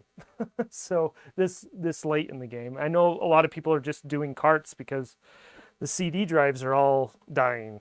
And so, but it's awesome that he did a CD release. And I think he released that one for free as well. We are going to skip Abyss. It's one of Dr. Typo's later games. Another 3D one too. It's actually really good. It's a little submarine game that you go down and blow stuff up. It's fun. But we're going to skip that and we're going to do Gravitic Mines. Gravitic Mines. because we have moved on to 2022. So this was just last year that this game released. And this isn't just to make Lawrence feel good, but this is probably one of the best games on the Jag now. It's a really good game. If you like a good puzzle game that has a bit of gravity in it, not a bit of gravity, a lot of gravity in it, and as hard as it's a hard game, but it's a lot of fun. Make sure you have a pro controller when you play it. It has a really good soundtrack. I listen to that soundtrack on a daily basis now. It was sold with the soundtrack, which is awesome. And why isn't this booting? Try it again. GM is the gold standard of Jag homebrews. I'll blush. Gravitic Minds is one of the best of Lunar Landery style games I played. Yeah, it is just Lunar Lander, right? But there's so much more going on in terms of the environment and obstacles, obviously. There was a game on the ST that was very similar to it, but this one takes it to the next level. So let's start. I haven't won. I should have a game on here already. Well, no, I should have a game on here. Can I go back? No, I guess not. No. Oh, maybe I was playing a ROM version. It's the one that you sent over to me, Lawrence. It's possible.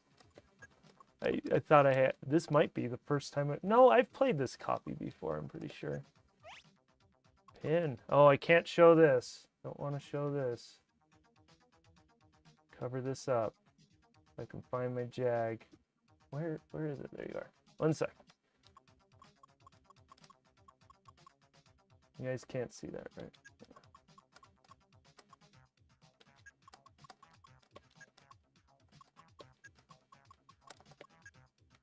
Okay.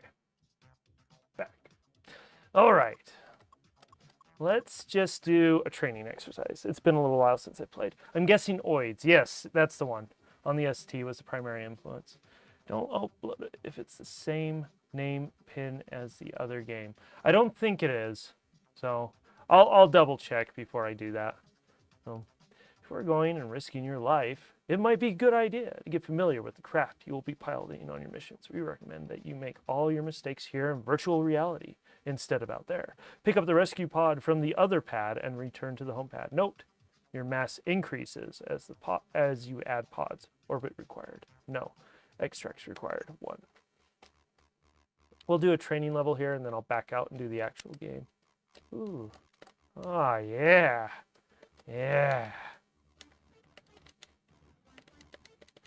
That's what I'm talking about. Mm-hmm. Yeah. This game really is a lot of fun. It's oh, come on. Oh, darn it. What is it? C? I was doing so well. Let's do that again. My ego is getting to me. Let's see here. Is it C? A. Okay, yeah. C.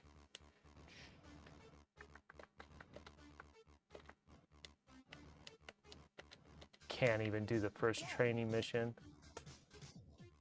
Who do I think I am? Oh, the weight was throwing me off too. There we go.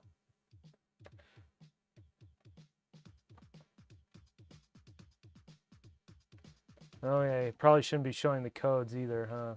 Whatever. Okay, I feel good enough for doing this. Make a new pilot. No. 1 training mission's good enough.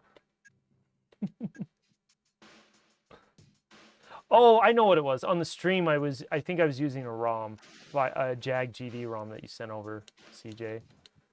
So, oh, this is So there's some water levels in this game, and it's so awesome, the whole buoyancy thing. And when you add more pods, you'll sink more, and it's really cool. Oh, whoops. Whoops. Okay.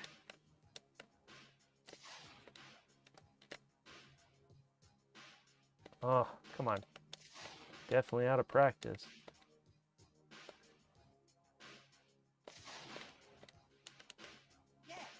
Yeah.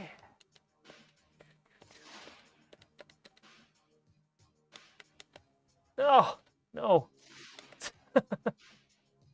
I forgot about him.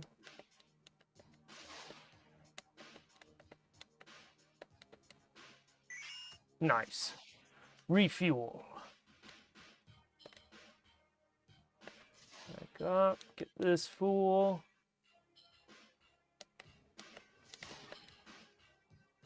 Like that. Yeah. I think. Yeah, there's the power pod. Pick that up while we're over up here. And we're going to drop this guy off, even though he's optional, and try not to get killed by this alien. Form here.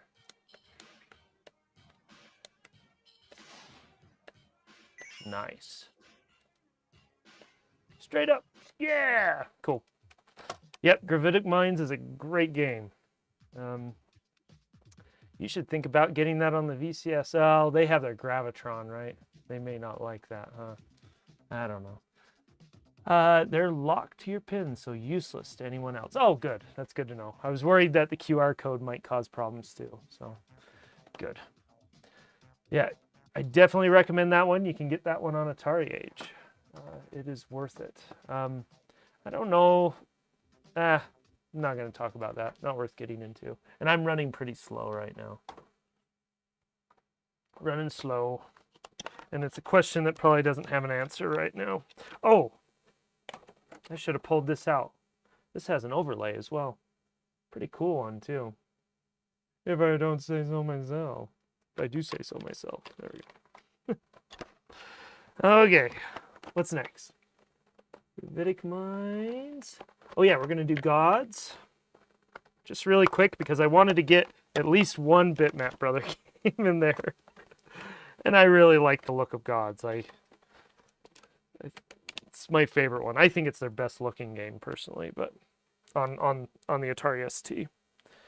Try not to trip. There we go. Get gods. Yes, gods. The gods. Again, just like Lamatron, this was a huge deal to me to be able to work on these games because I grew up admiring these games quite a bit, and to have the opportunity to have official artwork, to do official artwork for them is a weird dream come true. It's a dream you didn't know you had. Because you didn't think it would ever be possible, kind of thing. I guess that's what makes it a dream, huh? But anyways, really, really grateful for that opportunity to work with them, work with CJ on these and Albert. So play just a little bit of gods, and then we'll move on. We are getting really close. In fact, there's only this and one other game in my history timeline before we talk about and do a couple other things before we end the stream. So getting really close to the end. Bitmap Brothers. The only thing I wish we could have done with these games was the music, keep the original music, but I understand there were some issues with that. So it would be awesome to have a reboot game on the VCS. Yes, it would. I mean, this music, it's not bad. It's just the music was so iconic with these Bitmap Brother games. But Begin Quest. And it's so nice having these games on a cart. You know why? Loading times. It's so much better than on the ST.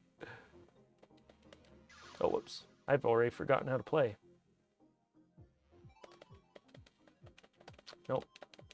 That's right, you sit to open your inventory.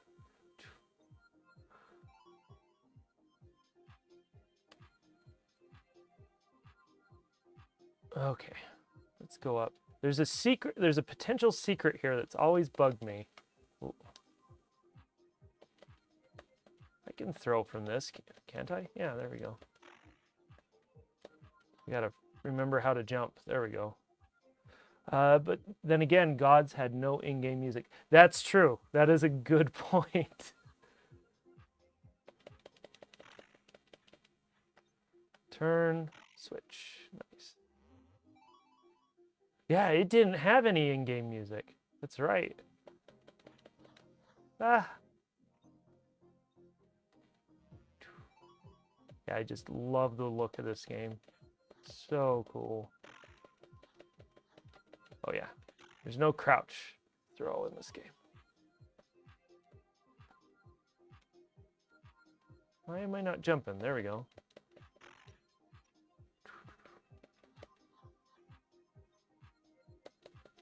And I forgot to mention, these are officially licensed as well.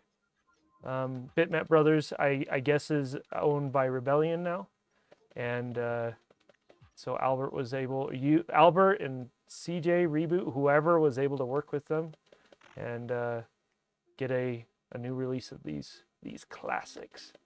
Some of the best games on the ST, in my opinion. At least the best looking. So. I've forgotten how to jump. Oh, that's right. It's diagonal.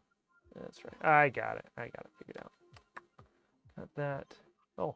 Oh, that's right. You have to tap twice. There we go.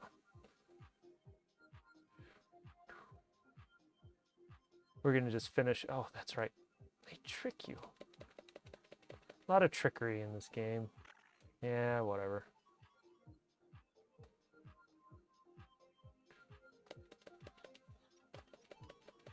Got lucky there. He probably should have hit me. Yeah, I'm not worried about the health. Come up to the ladder, push up, jump. Yeah, another switch. I said switch it. Oh no, monsters! Ah, yeah, it's such a good looking game. Oh, we might not get through the first level here. We'll see. There we go. Oh, there's some health. There we go. Oh, there's a pattern to this. I can't remember.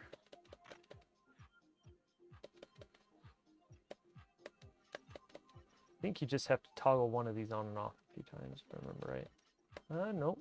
They're both down, both up. Oh, I think you have to come turn this one back up this way. Little puzzles. Oh yeah, there we go. Boom. Got it.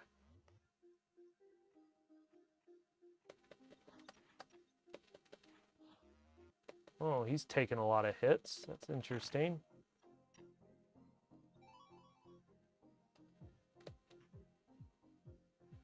Down here, grab another key.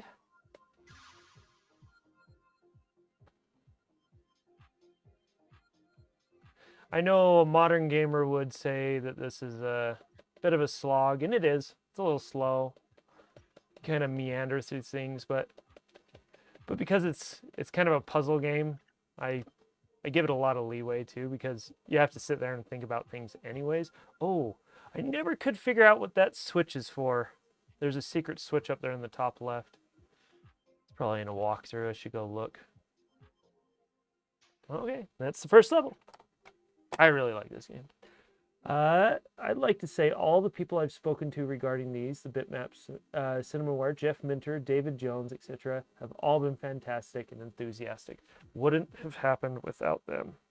Yeah, and it's awesome to hear that too, that these guys, you know, there isn't the profit motive in any of this anymore, but that they care enough about these games at least to be excited that other people care about it and are willing to give that permission to say, yeah, you can move this onto the Jag. That is awesome. So really cool. Gives these games a little bit more life too, a little bit more exposure, a little bit more of a footprint. So as time moves on and as generations move on, they'll be remembered just that much more. So I like that. I like that idea.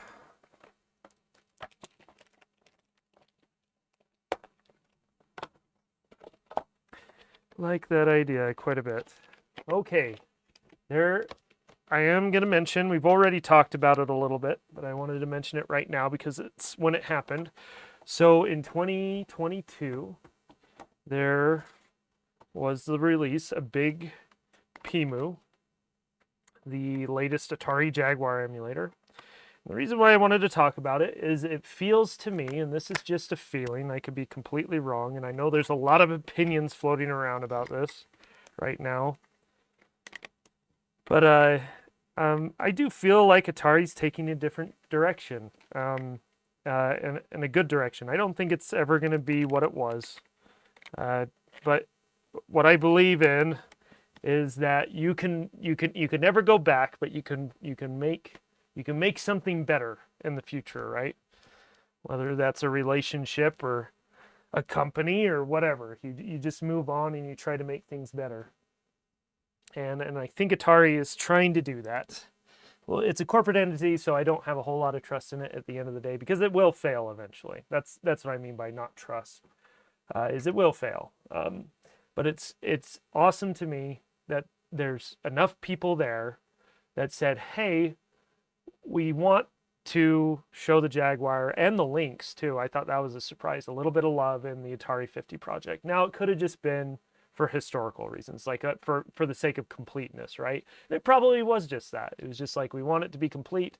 But there was enough motive there to put some money behind somebody talented enough, or I shouldn't say that, just somebody who is willing, he is talented, but just somebody who is willing to give the Jaguar enough attention that we could have an emulator that could cover at least the official library and beyond. It covers a lot more than that.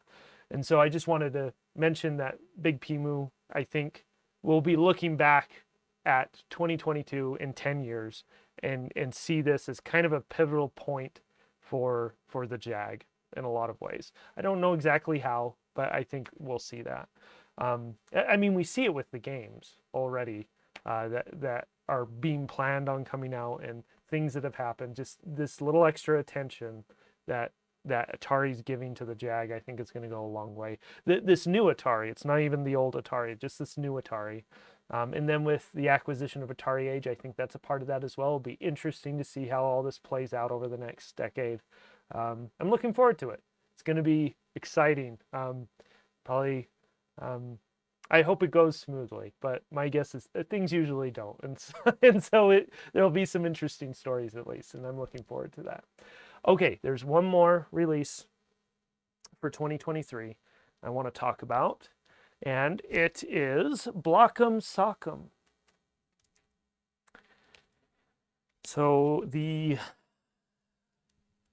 I personally don't like his name a whole lot, but the immortal John Hancock, he did his release on the Jag. I know he gives the Jaguar quite a bit of attention, so I wanted to do a little bit of a shout out to him and the fact that he released a game, and it's a fun little puzzle game on the Atari Jaguar. So we're going to give it a little bit of attention right now.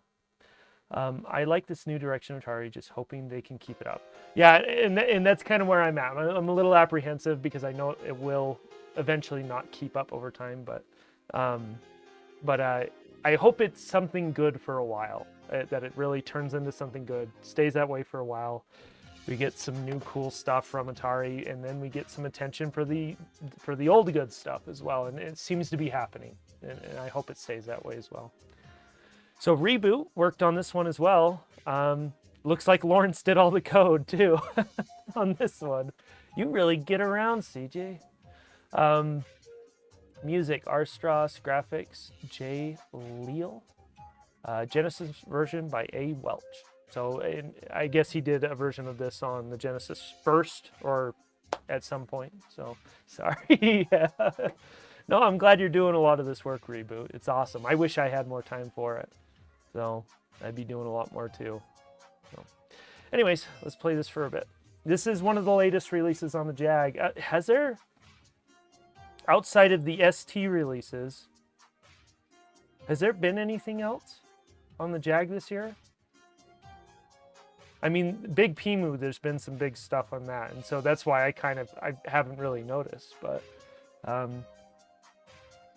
well, I know, and this is a bit of a spoiler, for later. No, I'm gonna wait. Never mind. Let's do easy. I've only played this once, and it seems like I got a little bit confused. So it's just matching color, right? So up there, oh yeah, and you get a green. Go up there. Do they slide? I can't remember. Probably want to do all the purples. Oh yeah, there's these directional things. Forget about that. Probably didn't do a very good job here. Because I have to do this again. I hear Crescent Memories is coming out. Someday, Jake, someday. If I ever get back to it. It will. I'm hoping next year. I don't know if it'll release next year, but I want the game to be in a complete state next year. That is my goal. Because I still have to do all the packaging and stuff. It's gonna be a lot of time, and I'm sure Albert's gonna get me busy on other projects here. So we'll see. And it's also a port, LOL. Oh yeah, this is a port too. So everything's being ported. Oh wow. This is the year of ports, isn't it? Huh. Interesting. Let's see if we can do one more. Oh, whoops. One more of these. Oh, did I botch this one? Yeah, botched this one already. Oh, I got red. Oh, I just need to get the color. I have to waste a turn like that. That kind of sucks. Yellow, get rid of these. Yeah, I'm not very good at this at all. So, anyways, that's the last game there. I got to start wrapping this up a bit, but there's still quite a bit to talk about here before I can wrap up. So I'm going to turn this off. And we're going to go to the large camera for a bit. I may switch back, I'm not sure. We'll do this little sample thing. Give ourselves a little bit of background music. So what I want to talk about are some things on the horizon, things I would like to see, and things that you guys might want to see here in the future. But no, I think this is the only one. Yeah, I think this is the only game this year, outside of something coming up, and it's also a port. LOL. Any port in a storm. Ha ha ha. Funny. The music reminds me of Cannon Fodder. Yeah, it was kind of like Cannon Fodder, wasn't it? Kevin, hey, you're still here, man. Headed out there, man. Great stream. See you next stream. If you have a little time, I would suggest sticking around a bit longer. But if you need to go, you can go. So I have a bit of surprise here at the end. Oh, we were gonna play Doom Slayer Edition. Might want to hang around. I'm gonna pass on Doom Slayer Reboot. I know you're excited for that, but Zero Page did a great video on it. If you guys want to see Doom Slayer Edition, go see that. Because I need to move on. It's getting late here, and I wanna get to my big reveal here. So yeah, don't go yet, Kevin, if you don't have to. Kevin Buffalo, good to see you. Okay, so on the horizon, speaking of Doom Slayer Edition, that's coming down the line. For me, from a historical standpoint, I think that's huge. Jag Doom is important for a lot of reasons I'm not going to get in here, and Reboot and I believe, GNN and a few other people involved with Reboot have been doing a number on that game to make it what it really should have been when it got released, and more, which is awesome. And they've revealed all that on Zero Page's homebrew stream. Go take a look. There's a lot of stuff involved with that. So that's something very exciting to look forward to.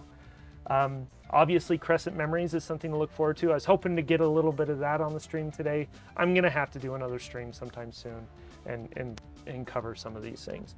But Crescent Memories is making progress. I have a clear roadmap in my mind now, and on paper too, of how that game is going to get done, and I have made some serious steps in the last 6 months to get that finished, and I'm feeling really good about it. So another thing to look forward to is Jumping at Shadows. CJ, is that coming out next year? I can't remember, or is it this year? Chime in really quick if you can, if you didn't run away. yeah. Anyways, jumping at shadows looks incredible.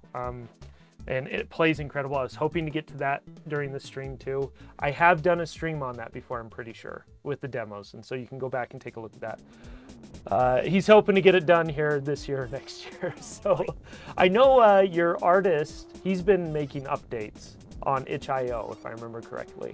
And so there's progress being made there, which is awesome. Let's add more mini games to Crescent Memories. Yes, yes. No, Crescent Memories, just to talk about that a little bit more. I got the robot chunk done. That was a big chunk that's integrated in the game mechanically, visually, it's there. There will be some polishing, I'm sure, later on, but it's there. The resource collection part of the game, of Audit will be watching specifically, is I got a good start on it. I got the map there. You can move characters around. There's still a lot to work on there, but it's clear in my head what it needs to be. It's just finding the time to sit down and do it. And so it's there. That's going to happen. There is a mild, like Myst-style puzzle solving element to that part of the game. It's an optional part of the game, but I do want to include it from a storytelling standpoint. And so I haven't started on that yet. That should be easier to approach than what I've done already. And so I'm hoping I'll be able to move through that fairly quick. In terms of programming, asset generation will be a little bit slow on that, but it's there. Again, it's clear. So yeah, that's Crescent Memories, jumping at shadows. So that's what's on the horizon, like clearly on the horizon that I could think of. If there's anything else, say it in the chat. If there's anything that I missed. So I wanted to talk about things I would like to see that are possible that could happen, as far as I know. And I could be wrong about some of these, but as far as I know. More people using Jag Studio. Oh yeah, Xenowing. Oh, that's right. Did he put out a demo? I know he's put out videos, and that one looks like a really good shooter. I'm excited for that. Yeah, so Xenowing's another one to look forward to. I don't know how close he is on that though. So yeah, look forward to that one. But yeah, things I would like to see that are possible. So more people using Jag Studio, and even the removers library. Seb is still interested in working on that. And so it's just, he doesn't spend a lot of time, probably because there's not a lot of people using it, to tell you the truth. And so there's, what I'm saying is that there's a lot of room for the homebrew scene to grow. And I think there are people out there that are more than willing to do it. They just don't know it's there, that there's that potential there, that there's a publisher available, that there's tools available, because it's the Jag. People just don't know about it. And so, anyways, there's some evangelizing that needs to happen. Been playtesting at Xenowing is amazing. So yeah, I'm looking forward to that one too. So I really love, I don't love shooters. I really like Raiden though. And it feels a lot like Raiden, but with a little bit more bullet hell going on. And I think I'll really enjoy that. So here's another weird one. It's kind of off the beaten track. It would be great to see Livewire on the Jag, like a public release of what's available. I know they were able, whoever has access to that, I can't remember if it was an original developer or not, but apparently they have access to at least some already built files for that can play in an emulator at least, or screenshots of it.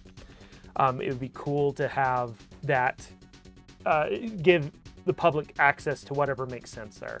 Yeah, because that looks like sorry, my voice is starting to go.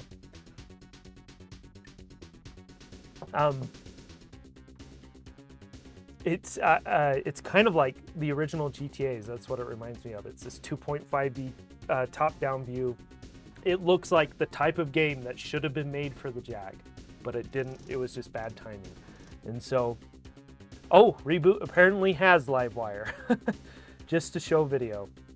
Can you tell us anything else? Are there plans to eventually move that into something that the public can access, whether that's a game, a demo, other than a video, I guess? You don't have to answer if you don't want to. I'm just curious, because I've had my eye on that for such a long time. It would be so cool to have that game in some form.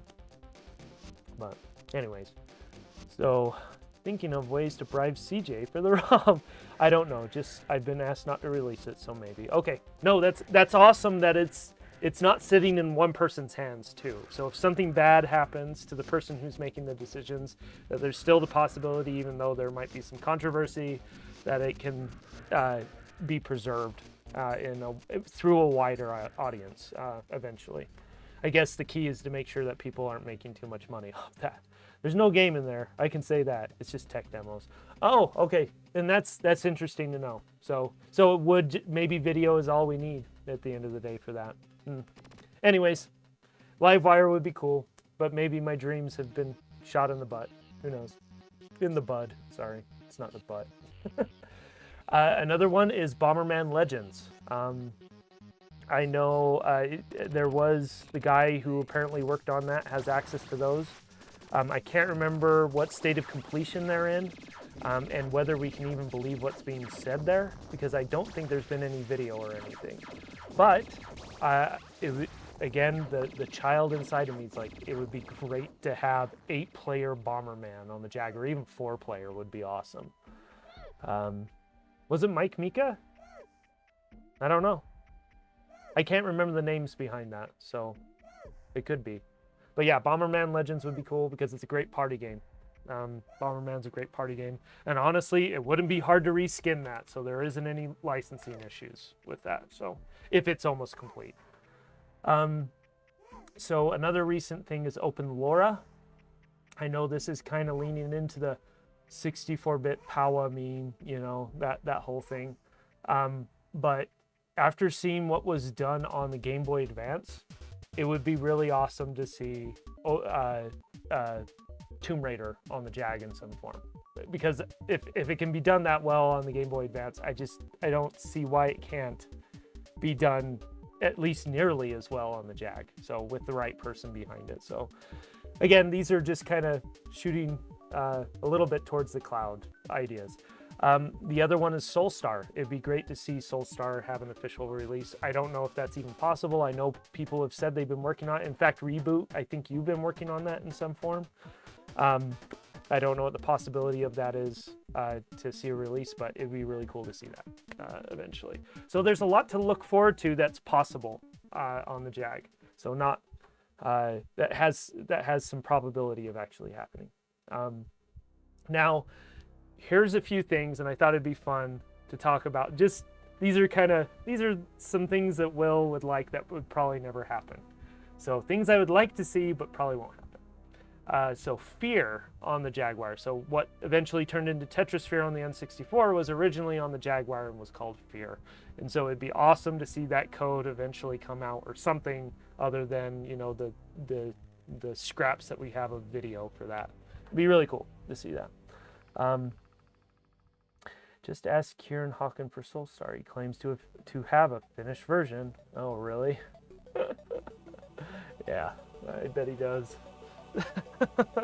I guess he could, because licensing or legal reasons could keep that one hidden, I guess. But yeah, we'll see. We'll see. It'd be cool to have Soulstar. It's not the funnest game in the world, but it looks really awesome. It looks like a Jag game.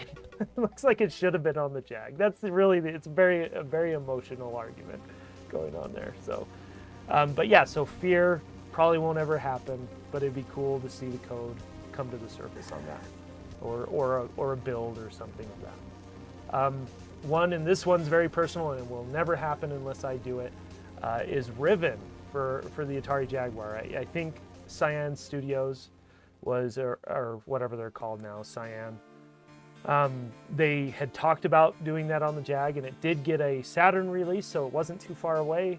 It would be awesome to see that game on the Jaguar in some form. Yeah, Soulstar is like a nice looking super scaler. Would like to see more Jag games done in that style. Yeah, and it just feels like that's what the Jag, maybe with a few polygons, you know, here and there, should have been doing. And so that's why I think Soulstar should have gotten a release of some sort, and maybe we'll see that at some point. So Riven would be really cool, but I know, did I miss the sprite? No, you haven't, Jake. I'm getting to it really quick. Really quick. I'm getting there very quickly. A new release of Battlesphere would be awesome, but probably won't ever happen. For two reasons. It's a great game. I think more people should be able to play it legitimately on cartridge. and the prices. It'd be nice to drive that price down because I just don't think games should be that expensive, especially good games like that people should play. It's a fun game. And then the last one in this category is Highlander 2 and 3. So I've heard there's prototypes around. I don't know how true that is. It'd be really cool to see those come out. Probably won't happen though. And then one last mention, just kind of generally, just wanted to talk about the VLM in general from a historical standpoint. Pretty darn important. It's used for decades after the Jag, that idea of a visualizer for music.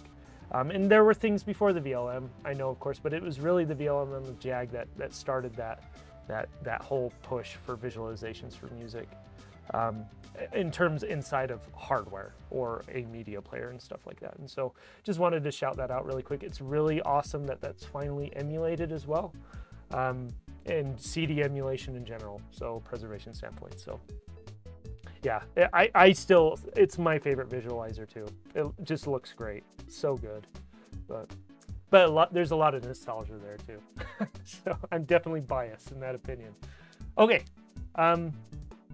one more thing before I get to the surprise, just some thank yous. And a lot of these I've already said thank you, like Glenn Bruner, Kurt Vendel, Michael Hill. And I'm not going to go into why. I'm just out of time. It's already 8 o'clock here. So the Removers, Sebastian Brias for the Removers library. Reboot, obviously. We've definitely poured thanks on Reboot because they deserve it. So Atari Age, obviously, is a publisher. And same thing with Songbird Productions for sticking it out for 25 plus years, 20 years, almost 25 years now.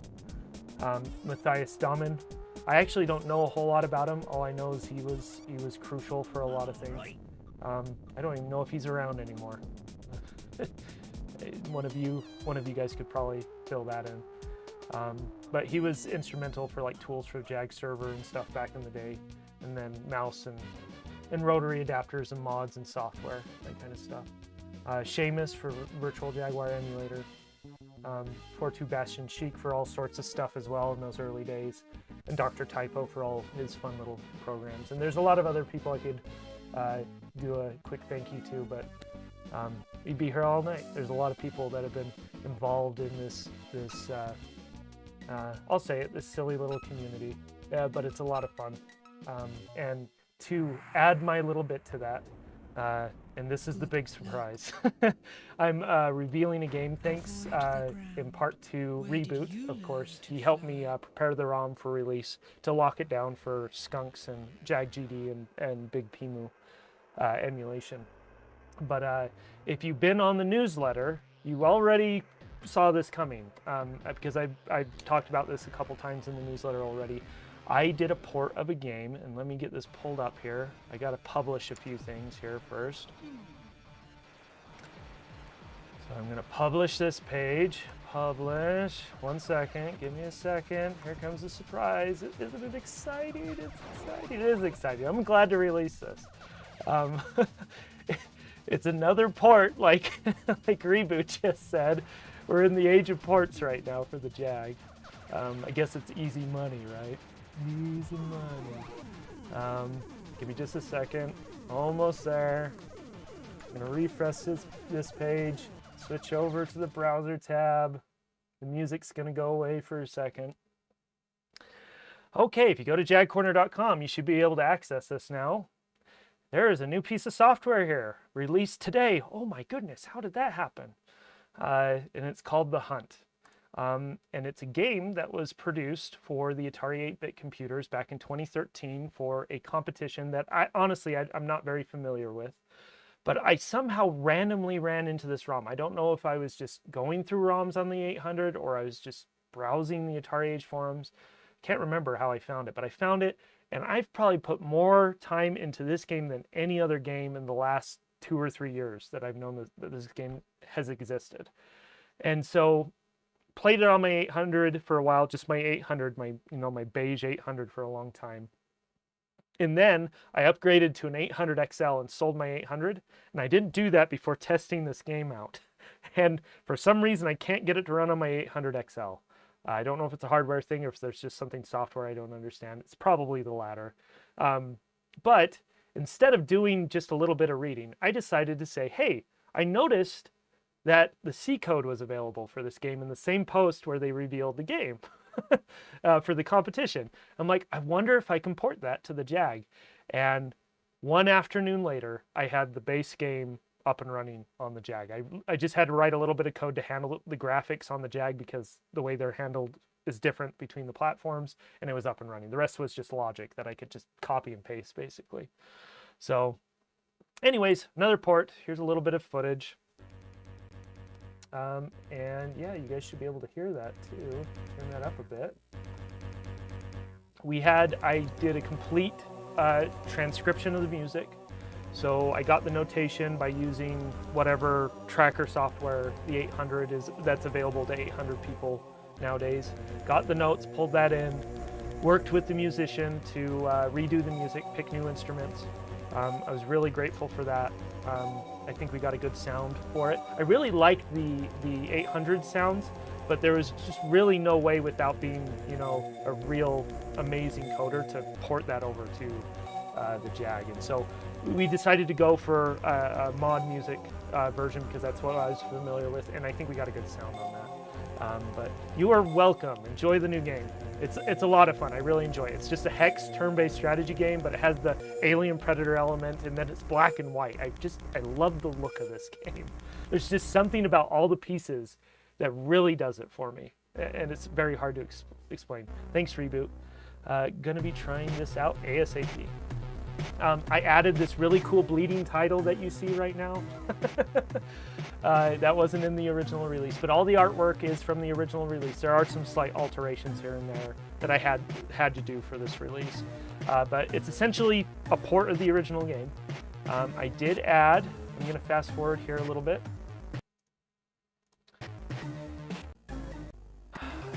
Fast forward, it's just playing the music there. You can go back and listen to the rest of this in your own time. So here's gameplay, but I added this menu where you can change the single color. So if you wanted to play it in red, somebody mentioned it's like, oh, it's kind of like the Predator vision. I was not thinking about that when I was adding the colors. I'm just like, oh, some people are gonna like different colors, but it is kind of like, oh, it's Predator vision. And so I thought that was a neat confluence of ideas there.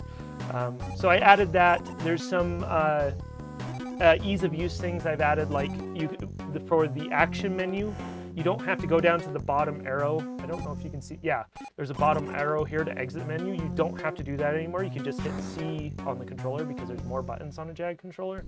So I added that. It seemed like there was a few other things I added too, but essentially it's the same game. So, and I'm going to be upfront. I was completely selfish when making this port, and to finish my story, I ported the game just so I could play it more conveniently on my Jag, because I hate running the 800 emulators. They're always a pain to set up, and so I'm like, I want to play this on the Jag, and so it's on the Jag, and well, we're seeing history being made. Great art, great work, thanks. I didn't do any of the artwork, by the way. That was what's his name? I don't even know his name. Paul Ripik, and it's a Polish name. I cannot say it, sorry. Great artwork. You have talked about this earlier, but any chance of Flappy McFur re-releasing someday? I have talked about that a little bit already, Kevin Buffalo. Yes, it will get a re-release in Crescent Memories, and I'm planning on finishing that up next year. Hopefully there will be a release next year. If not, it will be 2025. So if you want to add Skunk GD locking to Flappy, let me know and we can work that out. Yeah, I will, and I'm actually going to talk to Seb as well to make sure that we can release the game without having to reveal that code and all that jazz. And I'm sure he'll work with me on that, so I'm not too worried about that. And so we'll work together to get that done, you, me, and him. So ADT Ventor, Will did a walkthrough of this game, and it's a really cool strategy game. Well done on the graphics and music, Will. Really awesome. I didn't work on the graphics. I did port the music, so the music does have a piece of me in there. So, but thanks, Aaron. And yeah, it was Aaron's birthday a few weeks ago, and I sat down and we went through the game there, and that was a lot of fun. So, but yeah, that's it. Enjoy. Happy birthday, Jaguar. 30 years old. Really cool. It's awesome to see where homebrew has gotten to over just the last decade. It is mind-blowing what's happened in this scene. And I'm glad to be a part of it. I'm glad to add this little bit to it. I'm glad to have met people like Lawrence and Albert and Carl, all these great people. Sorry, I'm getting a little emotional. The Jaguar, and I try to tell this to my family because my family thinks I'm a little crazy.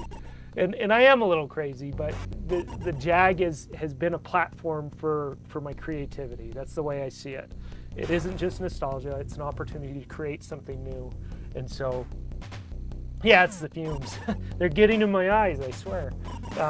Anyways, and I'm planning on doing Jag stuff for as long as I'm alive.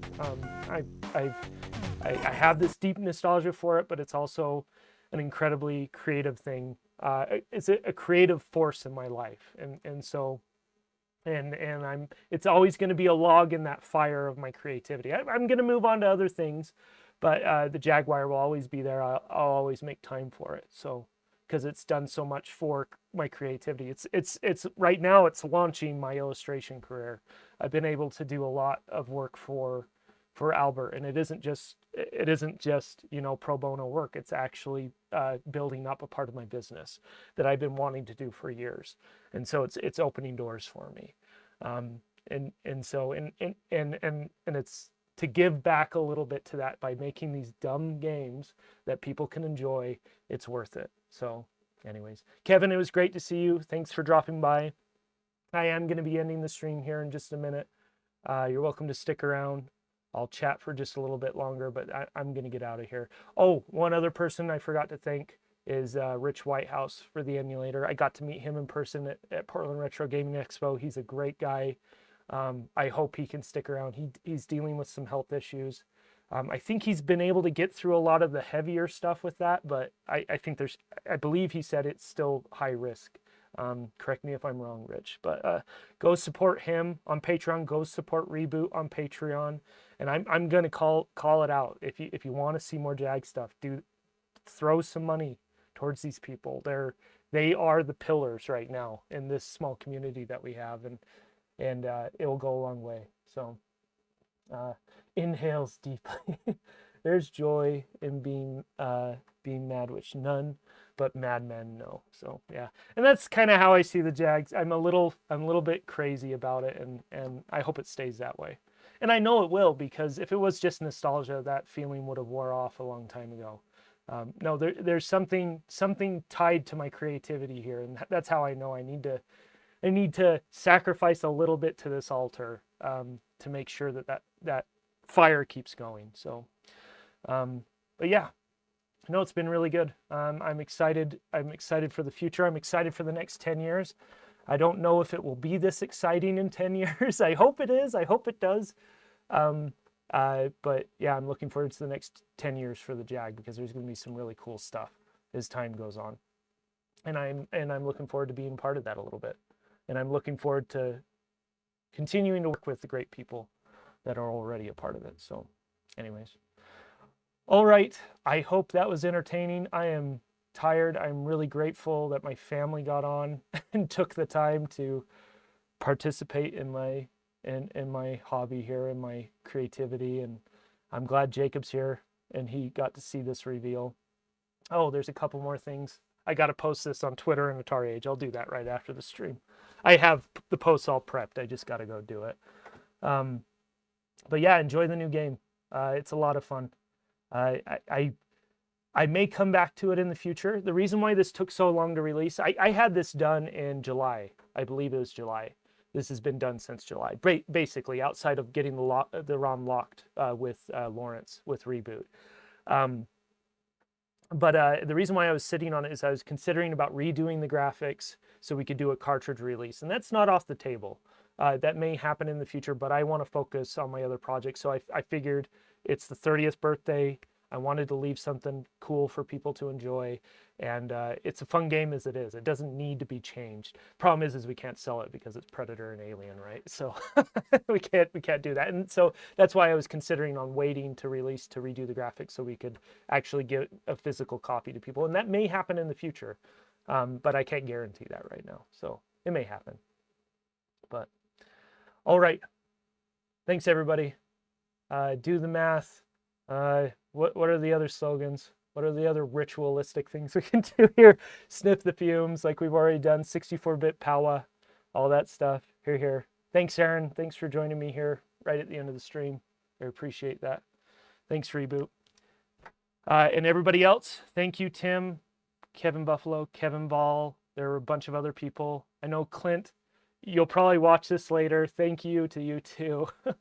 We've talked quite a bit over the years. And so Stage 1 Boss, obviously, thank you for being here. I'm just going through the list here. We're a small crowd, so I feel I can do this. So that might be it. That's almost everybody.